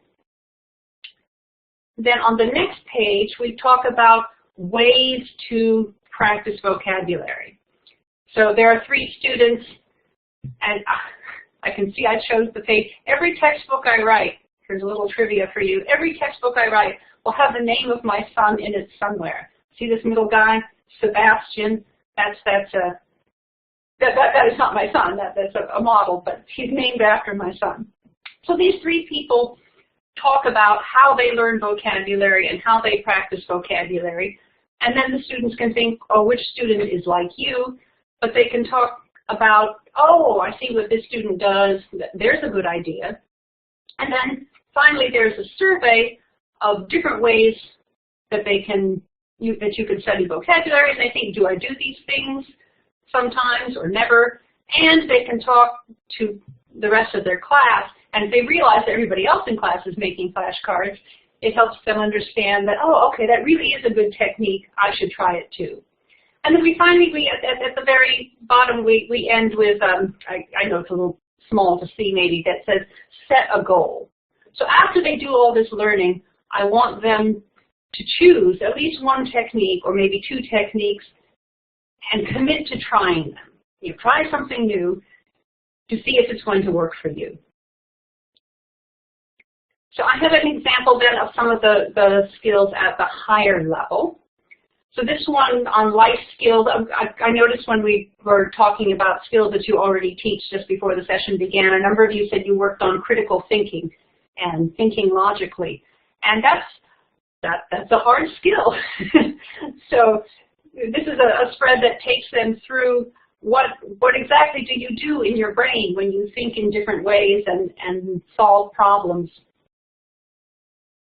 And then they have an article to read about logical thinking and how it works and what your brain does. And they have some language to use when they discuss logic and critical thinking. And then finally, there is a reflect so this is a study and learning skill, but we want them to reflect how can you also use logical thinking in the domain of self and society? How can you use it in work and career?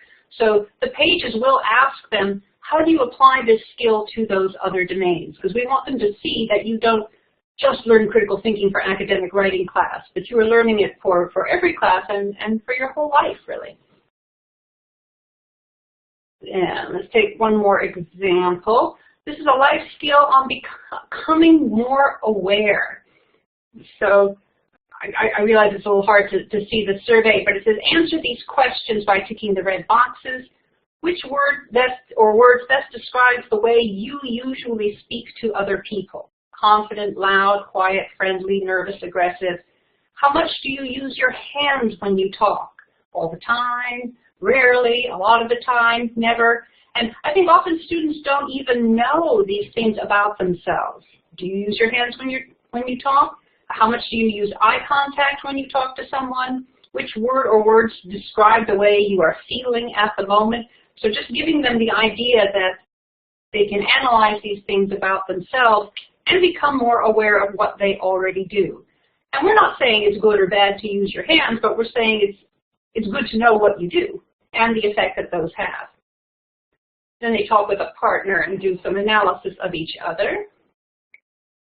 Then they have a chance to do some speaking with each other and evaluate one another. Did you use your hands? Did you modulate your tone of voice? And then they can check and see if their perceptions match the way that other people perceive them. And again, we have some language for how to say it. And then that reflect section. How can becoming more self-aware help you in work and career and study and learning? Because we put them in the self and society domain, but we want them to think about how how the skill of being self-aware will apply to other areas of their life.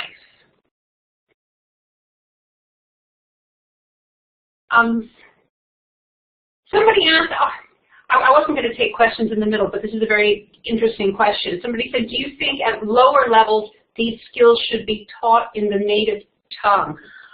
I think it depends on the age as well as the skill level of your students, as well as the English level. If I were teaching young learners of 5 or 6 and I didn't think they were understanding in English, and you know their mother tongue, I mean, if all your students speak the same language that you do, I have no problem with that.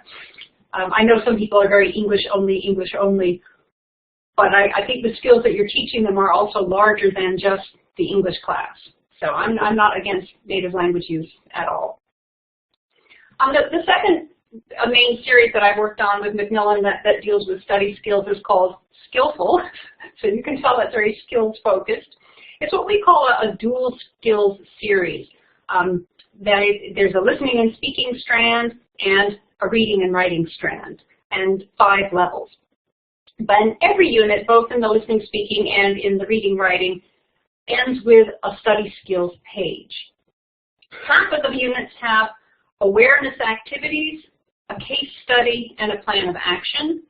And then the other half of the units have content from Stella Cottrell's The Study Skills Handbook, which is for native speakers, but we got permission to adapt it and change the language a bit and use it for English language students. So I'd like to show you how some of those work. So this is a lower level, I think maybe level 1, maybe level 2, on taking tests. And so you see over here on the right, there's a little story about one student. Victor feels he knows how to take tests effectively. He always gets enough sleep the night before a test, and he eats a healthy meal the day of the test. So, good thing, good for Victor. He likes to sit in the back of the room because it's often quieter. Although, sometimes students in the back of the room miss instructions and get a little lost back there. When he gets the test paper, he begins right away. He starts with question 1 and works in order as fast as he can to answer all the questions, which I would say is not a good test-taking technique. You want to scan every test question to know which are the difficult ones, which are the easy ones, and to do some time management. He reads the directions carefully, good Victor, and looks closely at model answers. He also pays close attention to the time. He sometimes has extra time at the end of the test. If he does, he reviews the questions. So the stories that we chose to write when we were discussing it, with the other writers, how do we write these stories? You certainly don't want a model of just terrible things to do. But it's also a little intimidating, I think, sometimes for students to read about somebody else who's perfect. And they just feel, oh, well, I'm not as good as Victor. So we decided to make stories that were mostly good models, but had a few things that weren't perhaps very effective strategies. So there's something to discuss. So when they start with some warm-up questions about how do you prepare for tests. If you complete a test early, what do you do? Then they read the scenario and discuss what he's doing right and what he's doing wrong. Then they have a number of test-taking strategies to discuss with a partner. Do you think this is effective? Do you think it's not effective? And finally, a wrap-up session. So that's a lower level one. We repeated the same skill at a higher level. I'm talking about dealing with exam stress. So it's still test, but as students get in high school and university, just the exams become more stressful. So rather than just, in addition rather to just memorizing information, they have to know how do you deal with the emotions of taking tests. This is one from the listening and speaking strand on taking notes effectively. And again, you have the story of someone who is mostly a good note taker with some things to improve, and some discussion questions that guide them through these study skills. Then every other unit, I'm going to go a little bit quickly through. Oh, this is our very highest level, finding an idea to write about. Here's writer's block at the very highest level. Hassan, the first-year engineering major. So I think regardless of the level of your students, you can go more in depth or less in depth into these study skills and use them as academic content for your class. The ones that come from the Study Skills Handbook are more generalizable, I think, to all subjects. This one talks about organizing vocabulary for memorization. What's the difference between having a bunch of words that are not related versus a bunch of words that are categorized into fruit, animal, home, body? And they can try these techniques and see, oh, I can remember more words when I learn them in a category. And then some other methods of visually organizing information so that it can be remembered. This is a nice one from a higher level book on study support networks, which I think is very important for students to use outside of class. How do you organize with other students to help yourselves learn? I've been participating this year in a large MOOC, one of these online courses, and I think our last one has been like 59,000 students registered. So obviously I'm not going to be personally interacting with 59,000 students. It's just not possible. But I noticed groups of students were saying things like, hey, let's set up a closed Facebook group. Hey, is anybody interested in Skype chat, because I would like to talk about some of these ideas. And those students who are more effective were setting up their own smaller groups. And they didn't know any of these people. They're all sitting like you are at computer monitors around the world. But they knew how to set up their own support networks. And I wish I'd had time to ask them where they learned those skills. But for your students, teach them how to do that. Teach them how to set up a closed Facebook a closed Facebook group that only works on this class or this project or something. How to use Google Docs for sharing information so that they can help each other even outside of class. So I want to talk about ways to work study skills into your regular class. If it's in your textbook, great, it's in your textbook. But if it's not, how can you add that content to the class that you are teaching now? You could choose one in-class skill per day. Remember, we talked about things like asking questions and asking for help and just signaling to the teacher when you're done. Write the language for that skill on the board. Write even just the name of that skill on the board. If you have a very lively class and their skill is going to be staying focused in groups, write staying focused in groups on the board and leave it up and remind students to practice it throughout the lesson. You could, if you have a high school or middle school students or elementary school students, designate a short period every week for organization. I used to do this when I taught. I had a combined class of 7th through 12th graders, and we took time every Thursday morning when I had a little extra time in class, and I made them take out their notebooks and organize them. And I didn't care if they were organizing their math section or their history section, but I just wanted them to throw away papers they didn't need, to put papers in the same section, because you know how students are. They'll carefully do an assignment that looks beautiful, and they'll take it, they'll fold it in half, and stick it in the middle of a textbook, and you never see it again.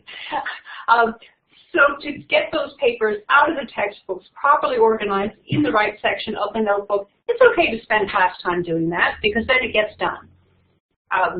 Or if you have students who have mobile devices or laptops in class, if they finish group work early, give them 5 minutes to go through their email and get rid of stuff they don't need anymore and realize, oh, here's some important information about paying tuition next term. I hadn't noticed it was there.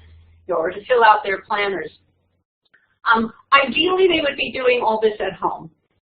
But until you know that that really happens, I am fine with taking 10 minutes a week to do that in school to make sure that it happens. I have, for younger students, had notebook checks, and I've seen other teachers do this too. Every 2 weeks, I want them to turn in their notebook, and I'm going to give them an actual grade on, is everything where it should be? Do you still have my syllabus? Do you still have the homework assignments? Do you have everything, your free writing journal, everything? Is it there? If it's there, you get a check. If it's not there, you lose points. You can have students keep study habits journals. I think it's interesting for them to write down how much time they spend studying. Because sometimes we assign homework, and in our heads we're thinking this should take them about 20 minutes. So if I'm thinking of a 20-minute homework assignment, and some student tells me it takes them 30 minutes, that's not a problem. Maybe they're just a little slower. But if they're telling me it takes 2 hours to do what I think is a 20-minute assignment, either my assignment isn't at the right level, or they're not doing it correctly. Or, most likely, they're spending 2 hours, but they're not spending 2 hours working. They're spending 2 hours at the computer with some electronic distractions, or the television's going, or they're also checking their phone, and they're not working efficiently. But they don't know they're not working efficiently until they begin to log these habits and look at them. And I would say let students do study skills reports or activities sometimes for extra credit, or what I like to call a do-over, as a way to earn more points. You bring me a research report on the effects of poor nutrition and skipping breakfast on high school students, I'll add 5 more points to that report that you did badly because you weren't eating breakfast all term. Actually, just yesterday on Facebook, I came across a post on a friend's page that reminded me of this last one. It's not on a slide because I just found it last night, but I wanted to read this to you because I thought it was very interesting. It was a link to an article or a blog post maybe called Lessons Learned in Math Class That Has Nothing to Do with Numbers. And it's written by an American parent of she says a tween, so probably a kid who's 11 or 12. Our family checked out the calendar last night. Our tween daughter has just 4 weeks of school left, and 2 of those are short weeks, meaning that there are just 18 days of 6th grade left. So she's the age of my son, 11. Well, when he was 11, he's older now. And it was then the lessons learned in math class, completely unrelated to numbers, began to emerge. She got a little jumpy about her grade in math, which isn't quite where she'd like it. She thought she had more time to improve her grade. Nope. Thinks she's learning a valuable lesson about not getting behind. I know that in some of her classes, extra credit is available. I asked if that was the case in math class. Oh, no, she told me, appalled that I would even ask. She then proceeded to recite what her math teacher, a man who has served in the Navy and is just weeks away from retirement, told their class about extra credit. And here's what the teacher told this class of 11 and 12-year-old students. There is no chance for extra credit in the real world. When you have a job and you do a project for your boss, you have to get it right the first time. If it doesn't go well, you don't get to ask for a do-over or extra credit. In fact, you may get fired. If you're lucky enough to not get fired, you have to wait until the next opportunity comes to make things right. School is to prepare kids for the real world, and so there is no extra credit, do-overs, or anything like that in math class. When she was done, I felt 2 things. 1, embarrassment at even having asked about the possibility, and 2, enormous gratitude for this math teacher. Thank you, sir, for educating my child not only about numbers, but also about how the real world works. Thank you for making sure that she knows there are consequences to not doing your best. Thank you for making sure that she has an opportunity to learn these very valuable lessons now. And I promise to never ask about extra credit again. So it's an article that's supposed to make you think what sort of wonderful teacher he is. And my feeling was, oh my goodness, if I had a job like that, where if I made one mistake, I would be fired, I would be looking for ways to quit that job. I don't think that's the real world at all. We give second chances and help to our friends and to our family, and absolutely to people we work with. But maybe what people are missing in the real world, and what I think this Navy man math teacher was missing, is those skills to ask for help. Why would you turn in a project to your boss that was a disaster? Why would you not have been asking your boss in advance for help or letting him know that you were having problems? So here, I'm just going to paste the link of that article Oh, can I? Maybe I can't paste it. Oh, sorry. I thought I could copy and paste the article URL to this math teacher. But I think if students had all of these skills for negotiating and asking for help and being self-aware enough to know when they are in trouble, then they would be less likely to make mistakes, and they would know how to ask for help along the way, and absolutely they would be able, I'm trying to paste into, oh yeah, there we go. There we go. Absolutely they would be able to use these skills in their workplace. You know, and certainly bosses and administrators need to be able to check in with their workers and make sure they haven't given them a task that's too hard to do. But please, let's not create a world for ourselves in which if you make one mistake, you're going to be fired. That would be a terrible world.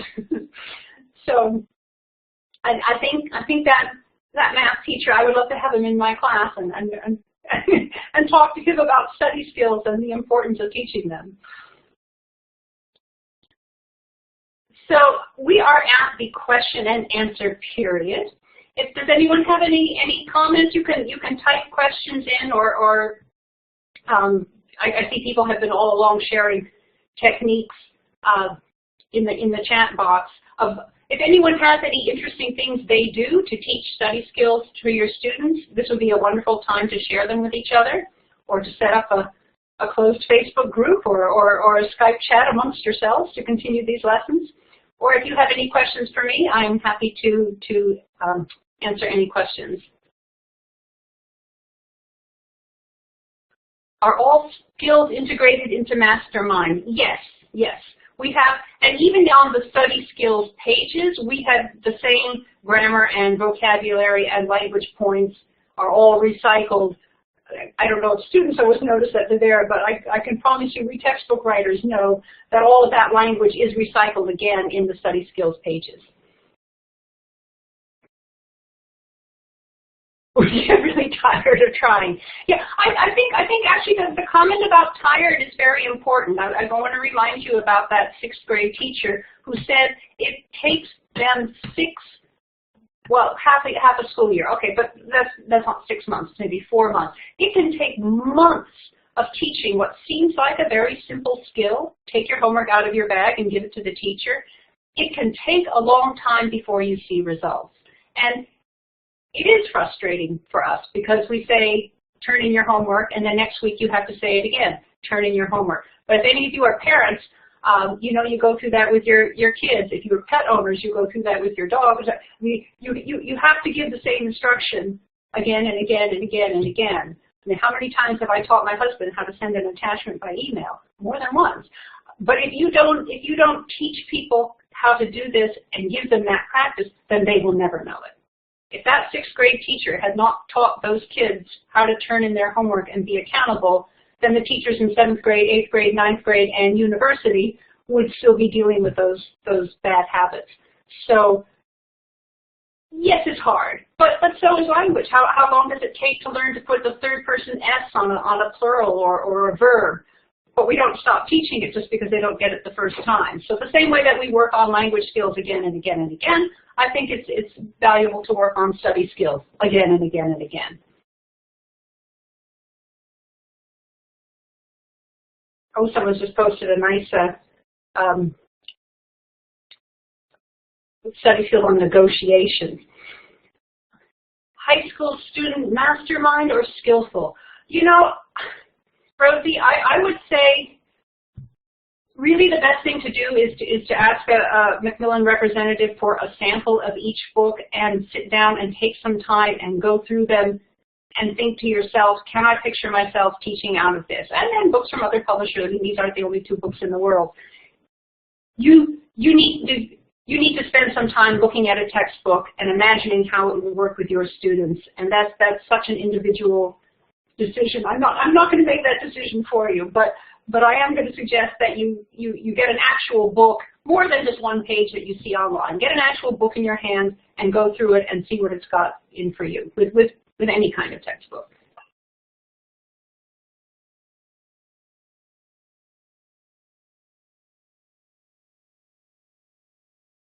I wonder, it's hard to get those books in Vietnam.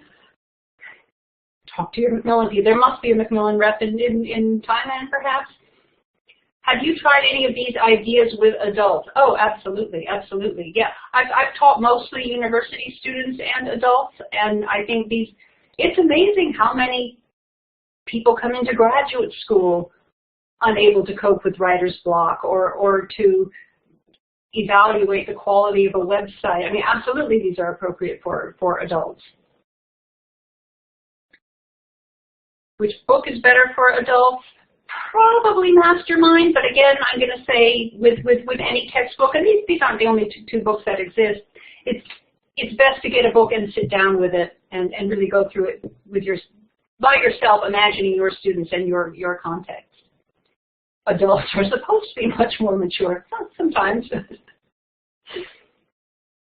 Oh, reward stickers. When I took a statistics class for my PhD, the person grading our problem sets gave us stickers if we got all of our problems right.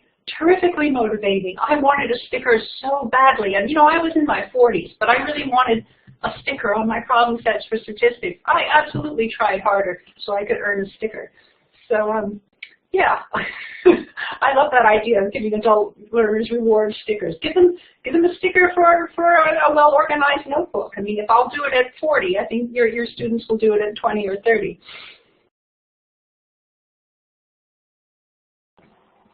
Okay. Okay. I think we're about out of time, so I might hand you over to Carolyn. I think there's one more session from Macmillan coming. Is that right, Carolyn? That's right, yes. One more session in a few minutes with Carol. We're going to do a brief run through shortly to make sure that the audio and the video are working okay. Okay, so everyone has about 10 minutes off. You can go get your coffee or tea or a quick snack, or don't forget to stretch because exercising is a life skill. So wake up and get ready for the next session, and thank you so much for coming at whatever time of day it was for you. It was really lovely to be here. And I'm going to say goodbye now. Brilliant. Thank you, Dorothy. That was fantastic. We all really enjoyed that. Oh, my camera's obviously moved a bit. You can't see me. Yes, as Dorothy said, go and get a cup of tea, have a comfort break, or a glass of wine, or a breakfast bagel, or whatever time of day it is where you are, and we'll see you back here in about 10 minutes. Okay.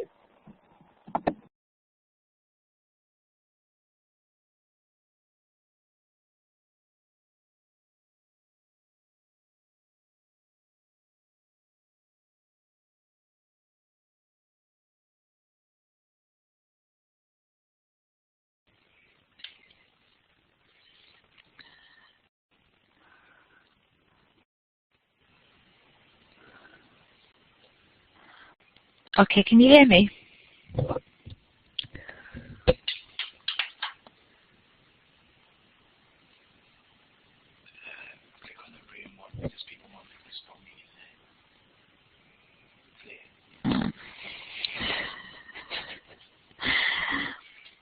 I'll just say thank you to Henry who's setting me up. That's the person you can see over my shoulder.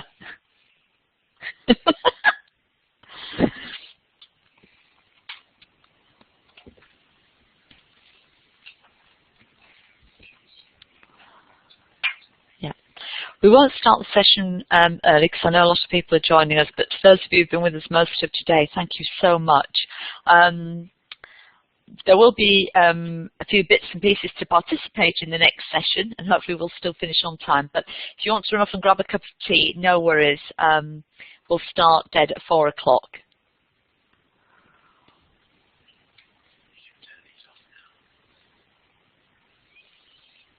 I'll leave it on, just mute myself.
Hello everybody, it's about a minute to go.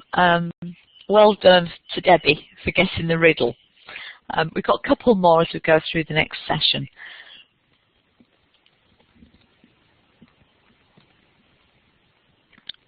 If you can hear me, can you just give me a quick yes or a Y or a smiley or...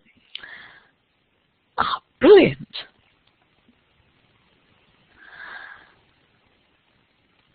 There's some wonderful names coming up. It's lovely. I can see everybody. Excellent. Thank you. And I hope, Sunny, you are somewhere where it's sunny. Mohammed, thank you. That's great. Okay, so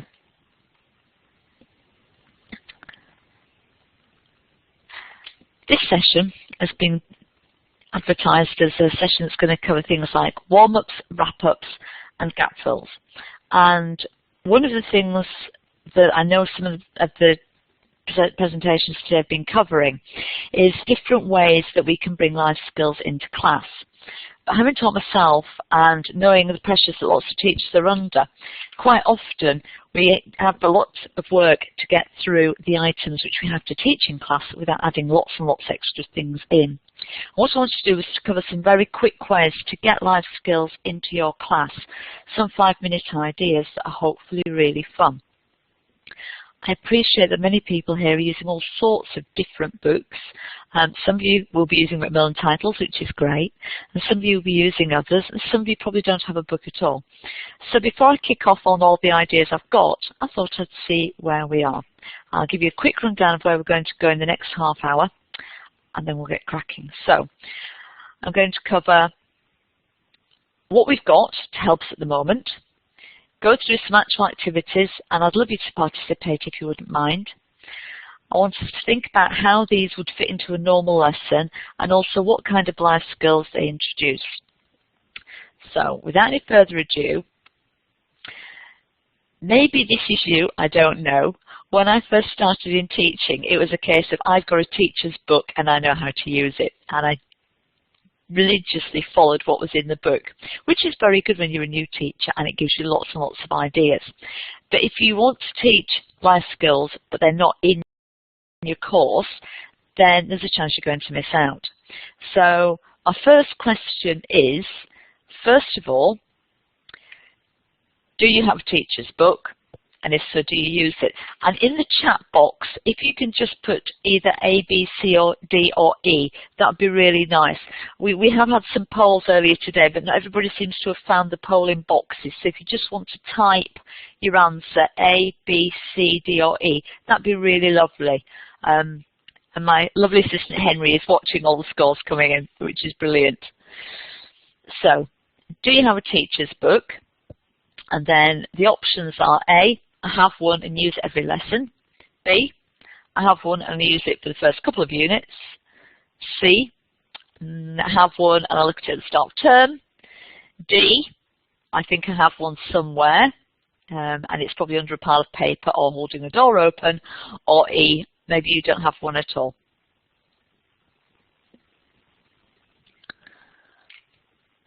And of course, this is a question that doesn't really have a right or a wrong answer. Some of you, I appreciate, may work in very large schools and actually have teachers' books. Some of you may not. And some of you may have to share them. So you might want to look at it, but it may have gone home with another teacher. So they're all the same thing.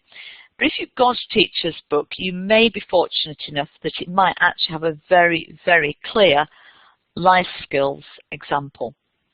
And this particular piece I've cropped from one of the books you've already seen a little bit about today called Open Mind. And what this does in the teacher's books is it actually explains how to start talking about life skills, which is fantastic. And some of the courses that have been covered today, from Learning Stars and Beyond, right through to Open Mind, and some of our business courses have a very strong life skills section. So therefore you're pretty sure if you look at the teacher's book, you're going to be able to cover it. But of course, what happens if it's not there and if it's not in the teacher's book? So thinking about most of the courses, I can see the comments rolling out, so I'm putting my specs back on so I can read them. A teacher's book really helps, but if it doesn't have life skills, Here's another quick question for you to type an answer in. Does whatever course you're using, whether it's one that's been made for you or one you bought from a bookseller, does your course cover any of the following? Family and friends, the media, or what's in the news, countries, cultures? I can see an awful lot of E's coming up. Again, if you just want to type your letter for what's covered in your course. Oh, thank you, Neil. I've got about 15 E's just run across my page. So basically, and obviously I constructed this poll because I've taught for a long time, so virtually all courses, even for the younger learners right up through to business and skills, tend to have quite a lot of content that's very similar. Family and friends is definitely in almost every book. I would say the media has cropped in a lot more. Countries and cultures sometimes is at the end as an extra, but will almost always be in. So it's great that so many of you are teaching all of the above, so we can use these to teach life skills. So if we're doing something on family and friends, we can use it to get social skills in. I'm going to show some examples as we go through this presentation. The media is really great for critical thinking, and I'm not just thinking about business students or adults here. Teens and even the older end of primary can actually do some proper critical thinking if it's well scaffolded. For countries and cultures, I think this is something that's grown more and more. And I know many of you are joining us from Latin America, South America, and possibly Spain. I know that's a really big and important area for you to cover, is the whole idea of cultural awareness and citizenship.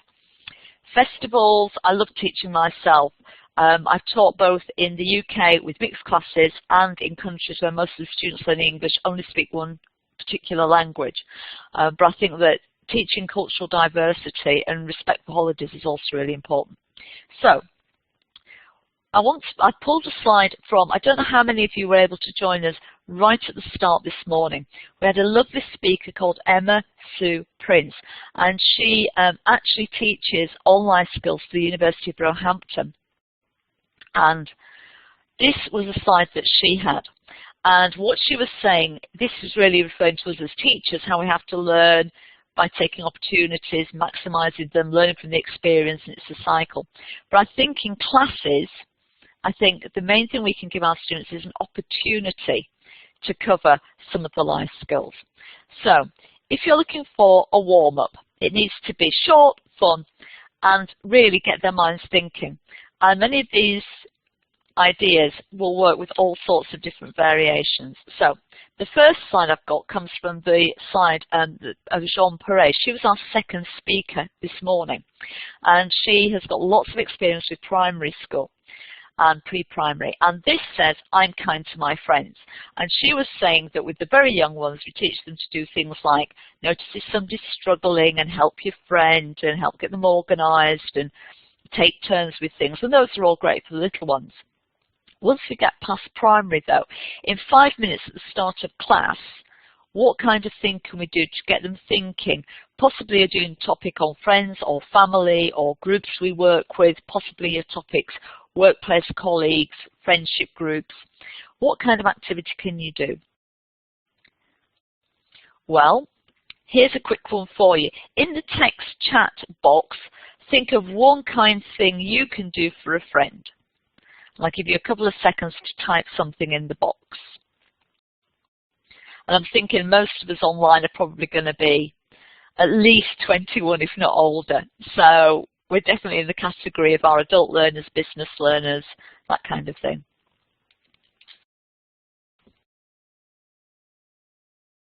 And there's some lovely ideas coming up. The great thing with this is I can see all the text chat and they're lovely. And it's nice that people are choosing all different mediums as well. I like that Terry, buy chocolate. That is definitely a good idea. Okay, so you can set this up with your students. As you come into class, maybe you're going to be doing an aspect of family and friends. You can say, right, what kind of thing you've done for a friend. The life skill bit is to then push that a little bit further. The next thing you can ask them is, okay, so when was the last time you did this? Now, the point of this isn't to make somebody feel guilty about not buying their friend chocolate or having a coffee with them or phoning them up. The thing is to make you think about, it's easy to sort of say we'd like to do things and be kind, but when was the last time we did it? And that can often come up with some interesting things. Now, some students will say, actually, I can't remember the last time I did. But that's not the end of the life skill, because you're getting them to think about how can they bring this into their normal life. So then, when's the next time you can do this? And the thing there that the students need to be thinking about is, what do I need to change to make this happen? Do I need to maybe spend 5 minutes less checking my emails and actually use that 5 minutes to text, chat, or WhatsApp, or whatever my mates? Do I need to maybe not get to class just in time, and if I can, stay a few minutes later and ask a friend to go for a coffee? How long ago I'm too busy? I think this is the common curse, isn't it, Natalia? It's so easy to forget how easy it can be. Today when I was preparing, somebody said to me, would you like a cup of tea? And that was such a nice thing to do. It took the person less than 10 seconds to ask, and it was taken them probably 30 seconds to get a cup of tea. But it was such a nice thing to do.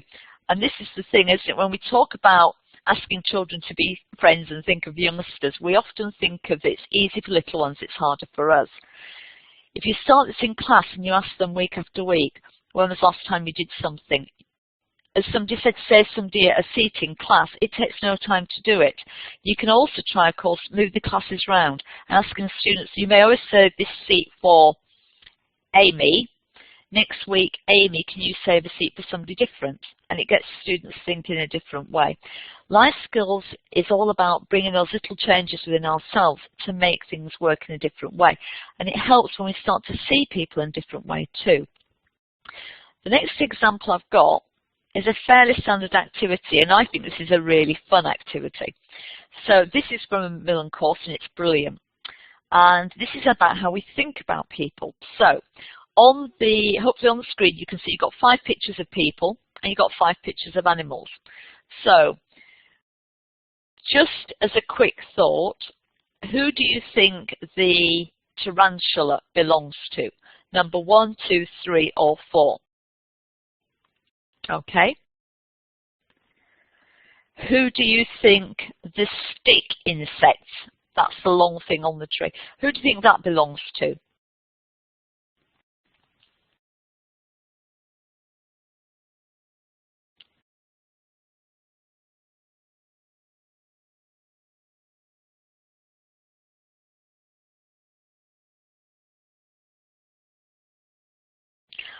And what about number 1, the lady with the medallion around her neck? Which of the pets do you think belongs to her? 6? I don't think there was a 6, was there?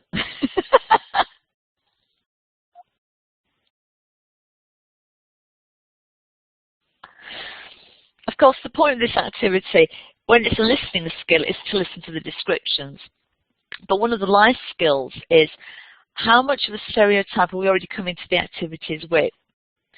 And I showed this to my husband, who's not an English teacher, and he was very predictable in the answers he gave.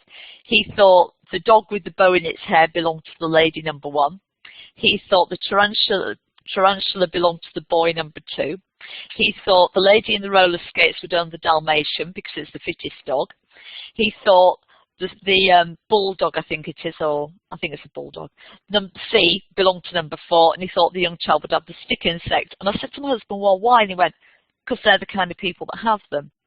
And one of the life skills that we try and encourage students is to think more broadly about the type of people they meet. So I've got a little quiz for you, and this I really would like you to vote because it's quite interesting. I've got a description, and I'm asking you to give me one answer. So, who am I? My parents are from the Caribbean. I'm 29 years old. I drive for a living. So the question is, what job do you think this person has? Taxi driver, thank you, Janet. Driver, thank you. Bus driver, thank you. Chauffeur, thank you, Catherine. A truck driver, a lorry driver, delivery van, yep. a limousine driver, ambulance driver, a boat driver, but skipper maybe, personal driver, yeah, like a chauffeur. Okay, very good. I will confess my husband does also drive, so that's probably why I included a question about drivers. So that's question A. Question B. I cut tobacco in Kentucky. I sold ladies' shoes in a department store. I'm 53 years old. What job do I have now? What job does B do now?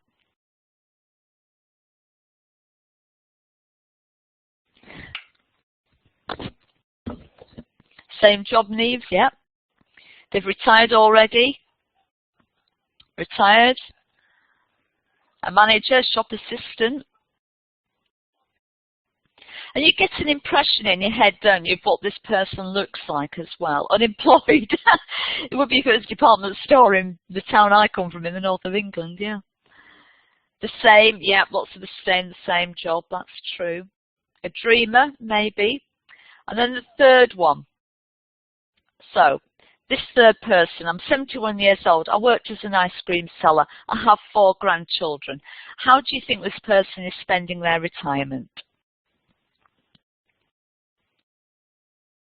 Babysitting. They're probably great-grandparent by now. Eating ice cream, yes. I'm hoping to get a camper van long before I'm in my 70s.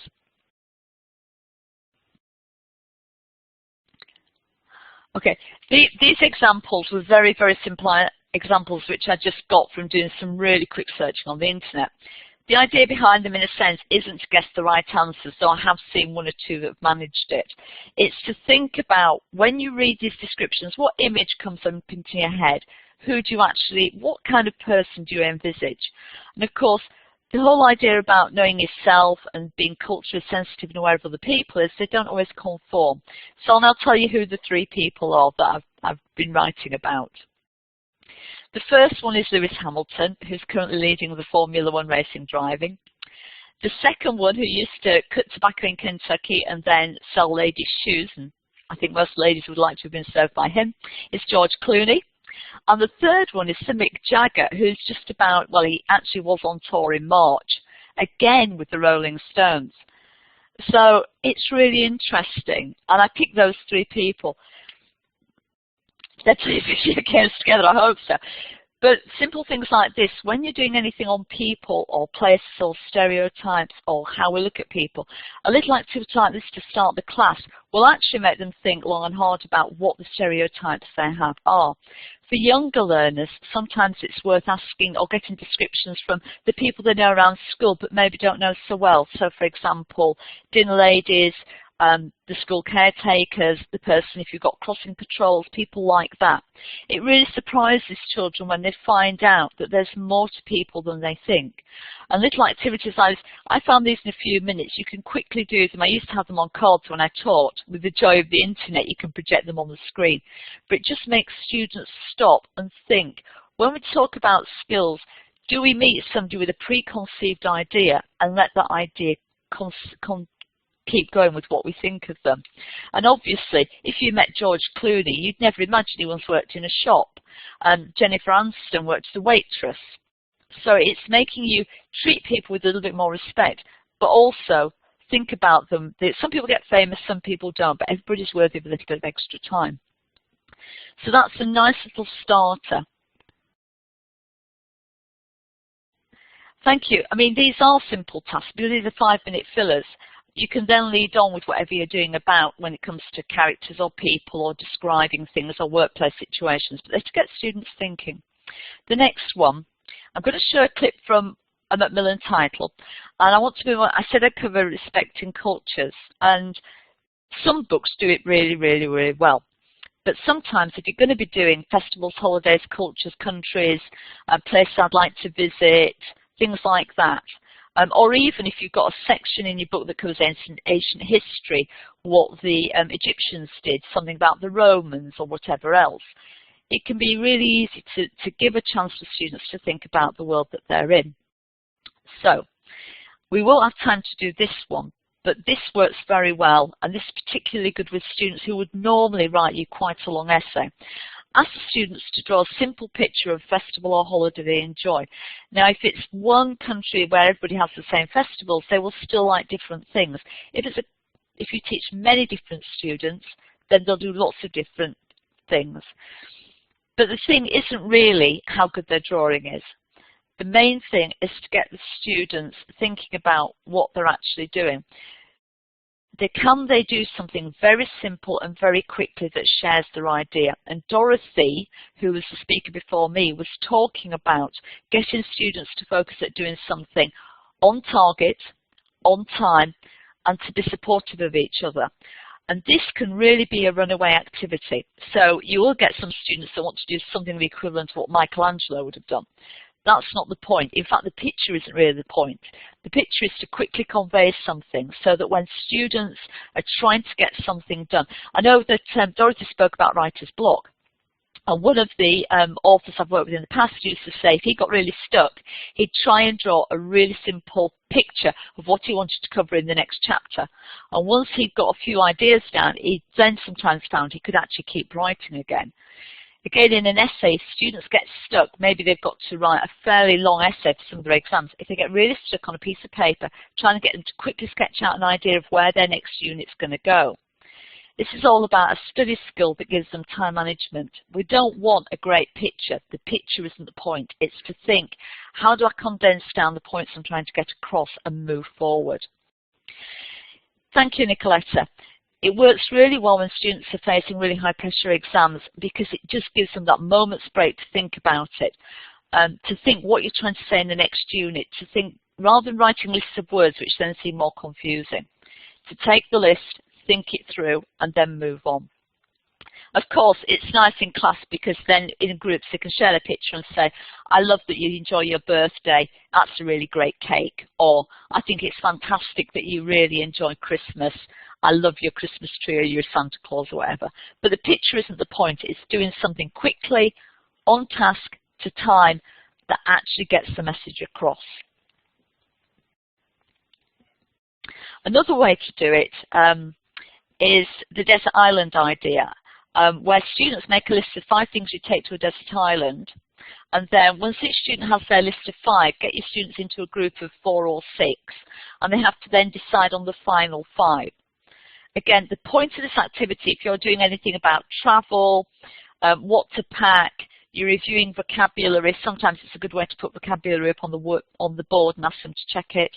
If you're doing anything about prioritizing, this activity is a nice one to do as a warm-up or as a wrap-up, because it's not actually the list of items in a sense that's important. The main thing about this one is to get the students to actually discuss and argue and prioritize and explain why they want those 5 things to be the final 5 for their group.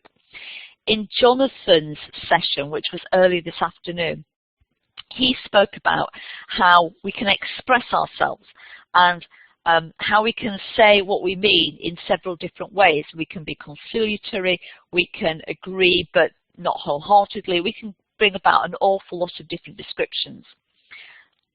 You've done a job interview. But the good thing about this is it's not the list itself. You might come up with matches, water, a tent, suntan cream and a fishing net. In a sense, the items themselves are fun, but it's how the groups then decide to negotiate. And if you do these types of things quite often, what you'll find is that students will pick up on better ways to negotiate and better ways to describe why they think something's really important. But also, and this ties up a little bit with taking feedback, students will be able to actually admit their items aren't the best and find ways to say, I've seen what you're saying, and actually you're right, maybe we don't need the shopping bag. Take it off the list. Yeah, I see your point, I understand, then maybe we'll leave the cricket bat and stumps behind, or whatever. And it's giving students that chance to review what they're saying and to think about it. So, the activity is fun, but the activity isn't getting the life skill in. The life skill is here. How do you negotiate? How do you problem solve? How do you prioritize what you're going to take to the desert island? And just asking students when they've done the activity, to think about how they negotiated for what they wanted will help them. And again, you can do it in 5 minutes. It's a very short list, and then you can lead on to, if you're talking about prioritising in your unit, what you're going to do. Thank you, Bertha. Yes. And I think you agree, you can do it in literally a matter of minutes. It doesn't need to be the whole class. So these activities are all great to start with. They get students' brains thinking. Of course, you don't have to just get your students to come up with a list. You can give them a list and ask them to think it through. And I've got to thank my colleague Ed for this list. So, which word here do you feel is the odd one out? And you can type in the box which you think is the odd one out.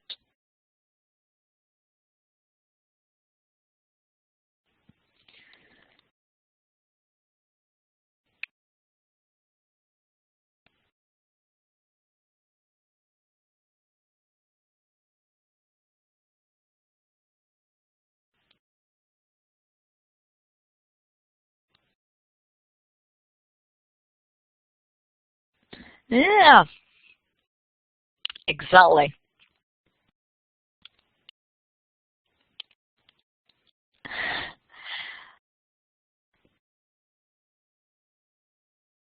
I can tell you from my friend Ed, it's a little bit of a trick question because it depends on what category you've got. For example, Australia is hot, it's got kangaroos, you can eat there, it's got deserts.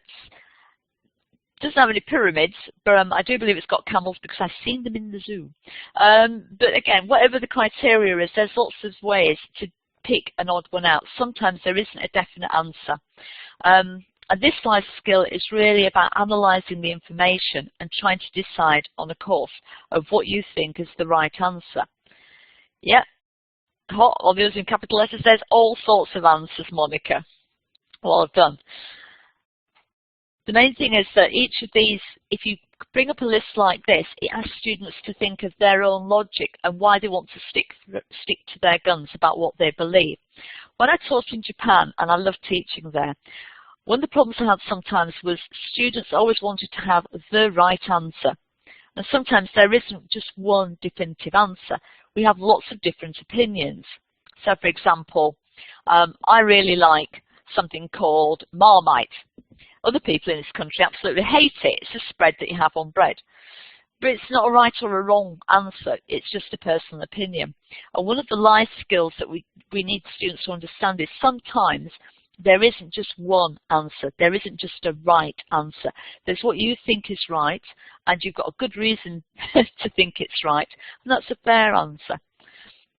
And as you can see from all, I don't know if you can actually see the text chat that's scrolling up, there are all sorts of different people giving reasons as to why their answer is correct. Why they think kangaroo's the odd one out, or hot, or pyramid, or camel. And each of them has got a point. But helping students to understand that their actual opinion has some value can be really important. You can do this as a group activity. You can also do this as an individual activity. And you'll find you can also do it as a class activity, and each week try and explain why a different thing can be the odd one out. Unless, of course, you're an Aussie, and then the kangaroo is definitely the odd one out.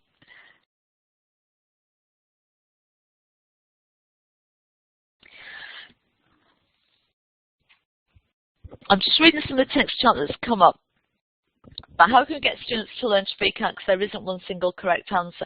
This is why I think doing these little things as a warm-up or as a wrap-up at the end gets students into the idea that you can't always have a right answer. And the riddles, which we're going to come on to in a minute, have lots of possible answers. The answers I'll give you are the most common ones, but there's not always one solution. For example, which is the correct way to build a sandwich if you've got bread, butter, lettuce, tomatoes, cucumber, and spring onions? You could put the lettuce on the bottom, you could put the tomatoes on the bottom. Is the sandwich still enjoyable? Yes. That's a huge task. Because I think they're all equally valid. It's probably better than saying there's a right one.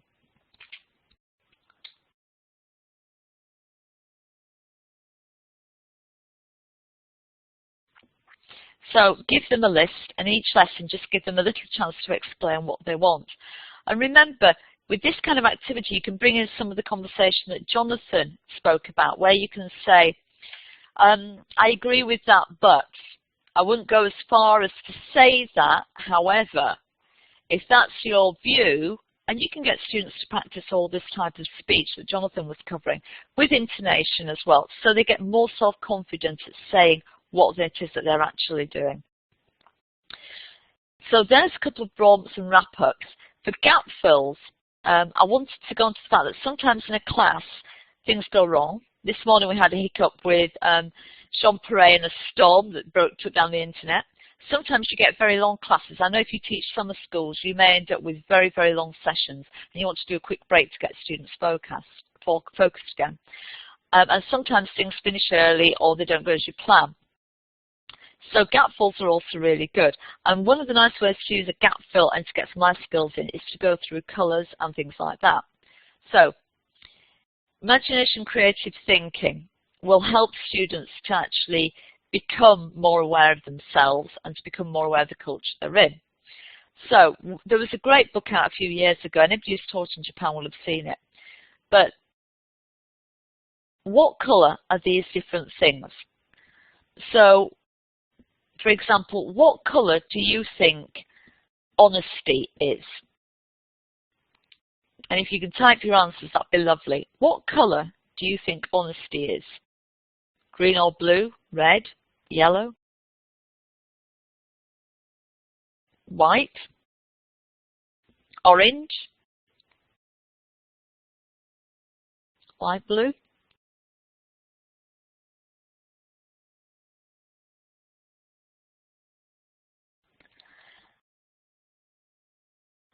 Now this is really interesting, and actually some of the life skills posts that we've had already have been featuring how different colours are actually seen in different countries.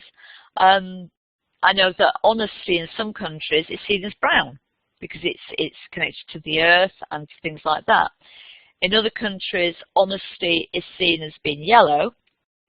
It can also, it can be white. This is one of these times when there isn't a definite answer. It depends on where you are in the world. I've also seen it as purple. That can also be seen as a royal colour as well. And you can imagine when we try and make books here that it's very, very difficult to pick a good colour. Sadness can be black, sadness can be blue. Honesty can be white, but in Asia you often have white flowers at funerals as well. So that can be white. So as Gustavi says, it's very much a cultural matter. And this is another time when, if you want to suddenly give students a chance to think of something different, you can take a break and ask them to think about things like this. What colour is? There's lots of different ways to do the colours. As I mentioned, I've shown a few examples from different books that we have. One of the books that does a superb session on colour is actually in Beyond, and hopefully after lunch you were able to join Rebecca Robb Benne, Rob Campbell and Robert Metcalf, and they are the authors of Beyond, and this is one of the activities that's come from them, and it's all about how different colours are seen in different places. So somebody said, how do I tell my students there isn't one right answer? Things like this where different people see different colours in different ways. China, red is a hugely celebratory colour. In other countries it can be yellow. So there's lots and lots of different things. If you teach British English, it's blue that's the most wanted. I read something interesting that blue was one of the last colours to be developed. That's why often in pictures of the Bible, you'll see Mary in blue, because it was one of the hardest colours to nail down. I don't know if that's true or not. But colours are really interesting, and they can get students to talk about how they view emotions that way. And it's given them a chance to communicate and show empathy without maybe saying too much about themselves. I mentioned we'd have some more puzzles, and I think the power of puzzles for creative thinking and getting the imagination working is really important. I've got a couple of puzzles here. We've had a few as we've been through when there's been a slight technical hitch. But the three puzzles on the next page, hopefully you'll all find fairly interesting. I don't know if you'll know all the answers, but starting a class or wrapping up a class with a puzzle is a really good way to get students thinking beyond the obvious. And one of these puzzles, actually I remember being given at school when I was about 11, and I still remember it to this day because it had us thinking for an entire week what the answer was. So, first puzzle. So the 3 bears, they all fell down a big hole, too big to climb out of. How did they get out? Any ideas? Or, why are maths books always sad? Or the third riddle is, which letter has the most water? No, it wasn't climbing on top of one another or standing. For the 3 bears, nope, it was too high. They couldn't stand on top of one another and pull each other out.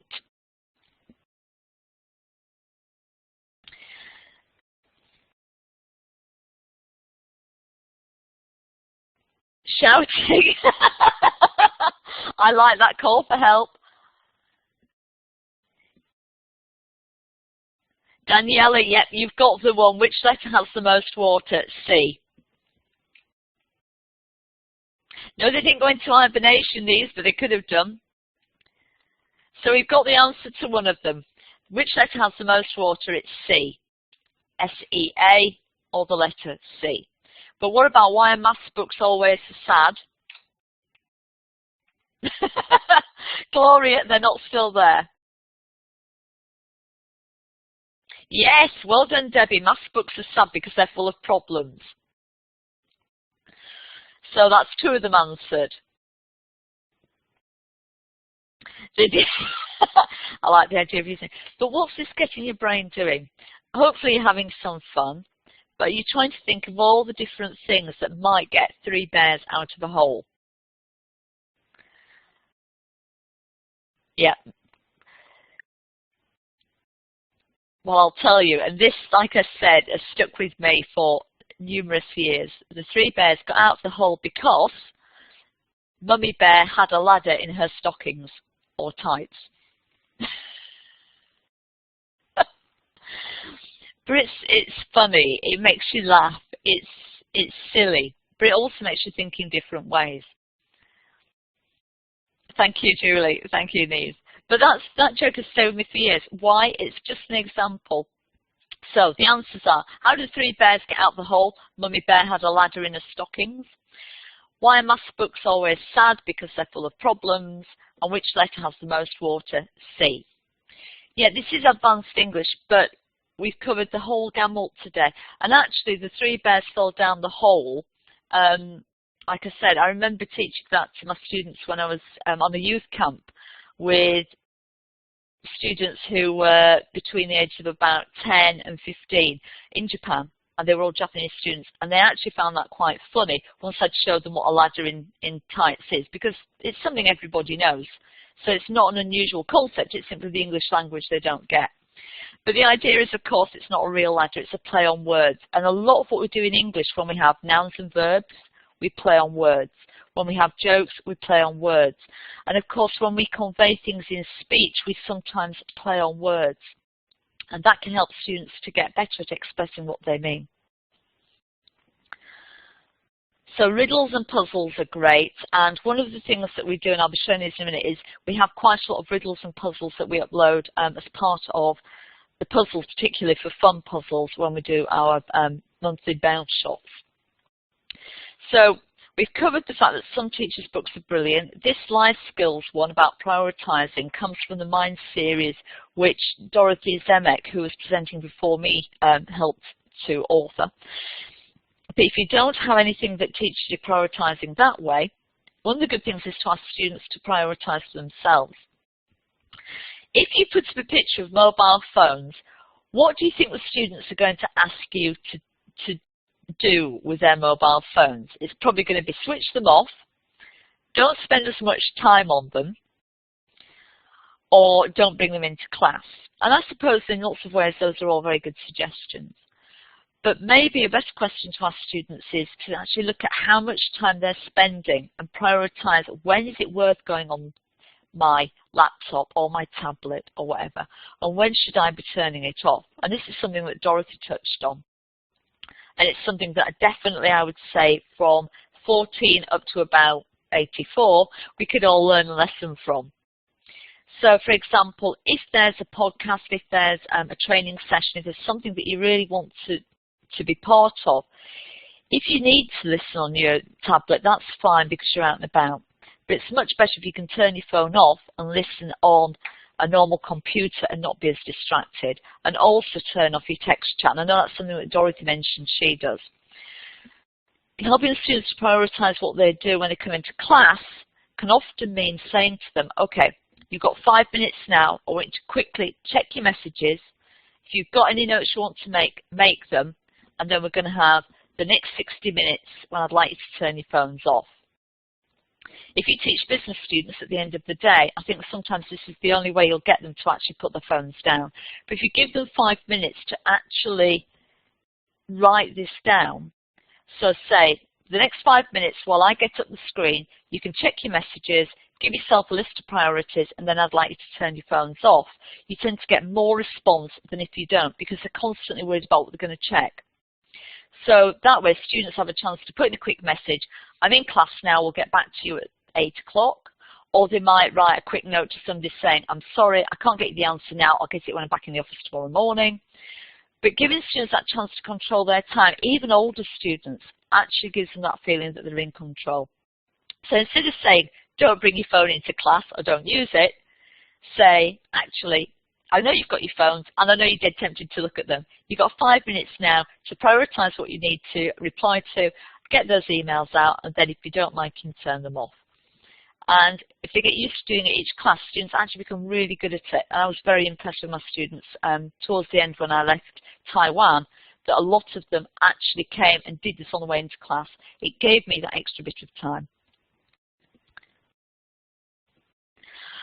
For us as teachers, this is something which I think feedback is something that teachers always say we like, but we seldom ever seem to get, especially if you're teaching a class and maybe by the time you finish, if you're teaching in a private language school, there's virtually nobody left apart from the person who's going to lock the door when you go. So you don't always get a lot of feedback. But this was something which I was taught when I first started teaching, and I think it's really good. For the whole week, for each class, give yourself a smiley, a straight face, and a sad. After each lesson, unless it's been really hideous, you can't give yourself a sad. So you've got to give yourself a smiley or a straight face. And if you go through the week and you do it, quite often what a lot of teachers feel is sometimes you've had the worst class in the world and your lesson was rubbish. But when you actually start to review it, what you'll find is that a lot of the classes were pretty decent, and some of the classes were totally brilliant, and occasionally the class wasn't so great. If you start to do this over a few weeks, what you might find is that the Thursday night class at, say, 8:30, which doesn't finish till 10, is always one of the worst classes that you have. And the question you need to find out then from the students is how do they feel about it? So then give the students the same activity. After this class, how would you rate it? Smiley, straight face, or sad. But you can only give it a sad if you really hated it. And ask the students how they felt. Now, it could well be that by the time you get to Thursday and you walk into that 8:30 class, you're tired. And you maybe have taught your class 4 or 5 times in the preceding days. So the activities don't seem as exciting and you don't feel it's as fresh. But to your students, it might well be a really good class that they love it. 2 woolly is evaluation. I don't know if this is full evaluation. I think this is getting you to analyse where you could use it. I know that one of the things that I went on the course with a previous employer, one of the things they asked us to do on our PowerPoints was each time you give it to rate it. And funnily enough, a lot of the times we started with sad and felt we got better. But as we presented it more and more, the audience thought it started brilliant and got worse the more it was repeated, which I thought was a very interesting learning curve. But the idea behind this is to start to self-analyse. Where do you feel that you need feedback and where you don't?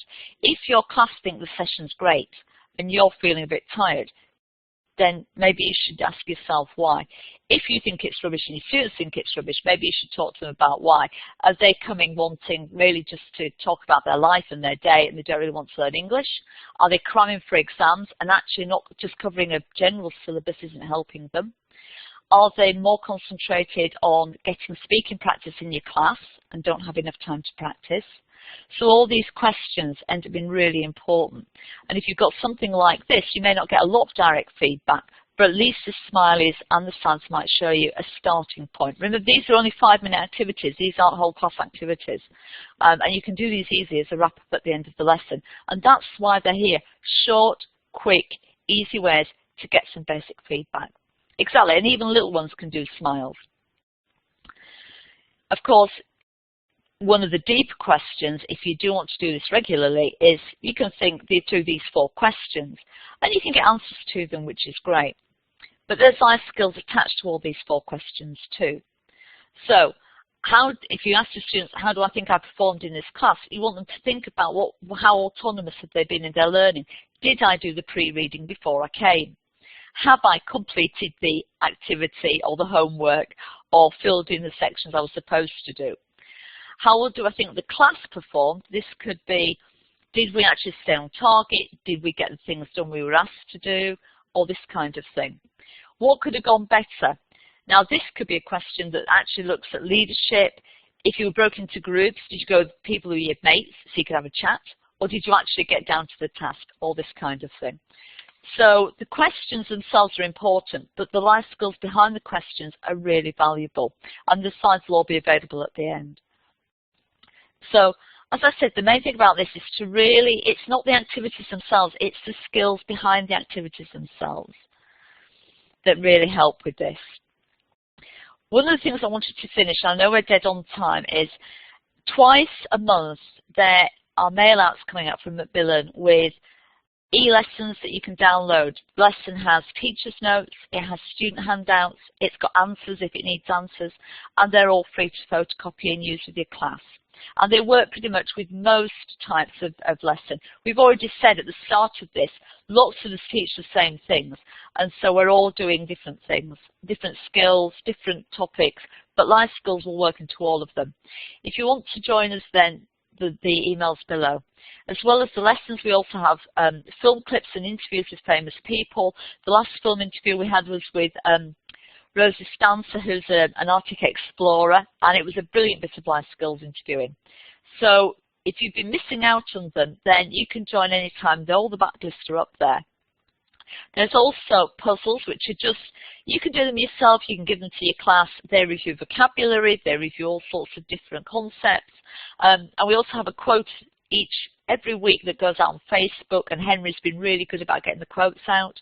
But every 2 weeks they're all free and really easy to use. Also, if you're listening to Jonathan's presentation, you'll have seen that we've got pragmatics there as well, with lots and lots of information. So really the main thing is to make sure that if you've enjoyed these, then if you're registered, you'll get sent the links. Maybe you're thinking, oh, some of the ideas sound quite good.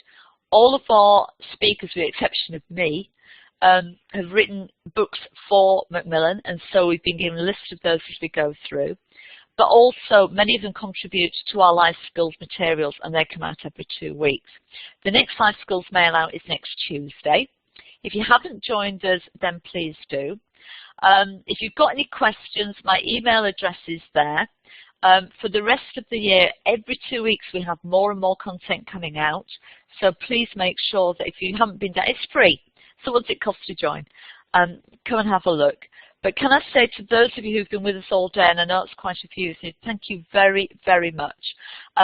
You've got my email there. The rest of the team have been hugely supportive, so can I just say thank you all to you.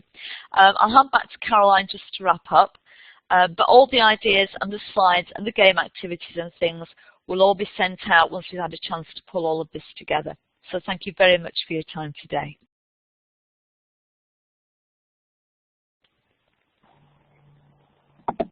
Okay, everybody.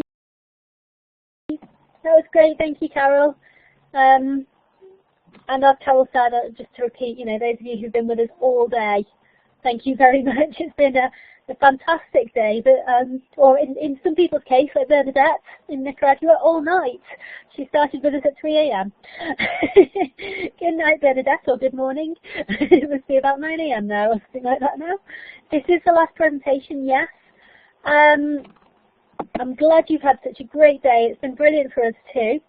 The slides that you've been asking about, Carol's slides, Jeanne's slides, Emma's slides, Dorothy's slides, I'm just finding out about other people, but the slides in question we will be turning into PDF documents. We'll be putting them up on the Life Skills Day webpage. And once that's all live and ready and all the recording links are up, we'll send an email around everybody who registered saying, this is the link, this is where things are, so that you can find them. Now, the slides aren't live yet because we're still doing them. I'm getting questions about the certificate. I'm popping the certificate link in now, except it's disappeared, so if you bear with me just a moment, I will send you all. That might work for many of you. It should open a web page for you with the certificates ready for you to print out, pop your own name on.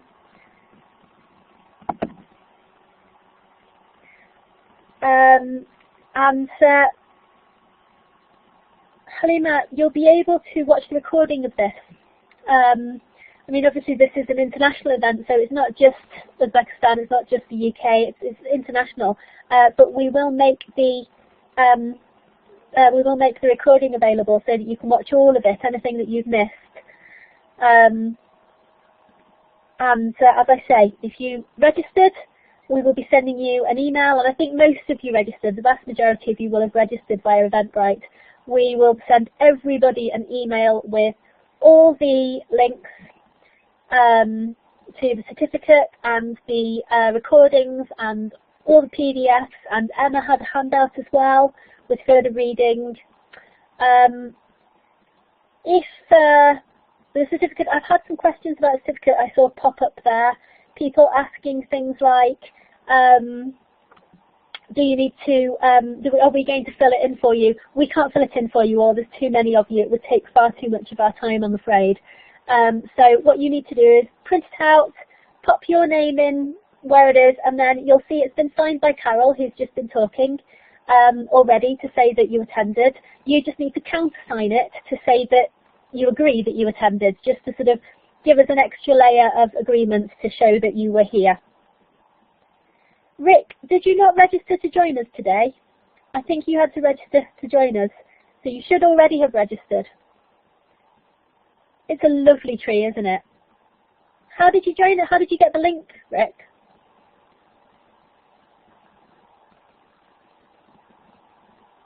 How did you get to the link to join us?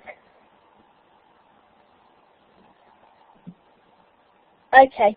In which case, if you drop my colleague an email, or Carol an email, Carol's not a personal email.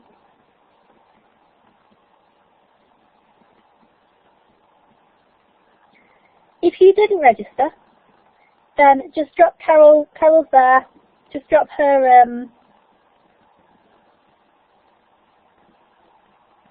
an email.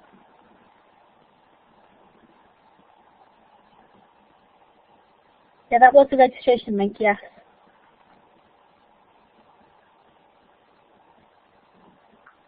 Yes, Rick, Carol. Yeah, her email address is on the screen.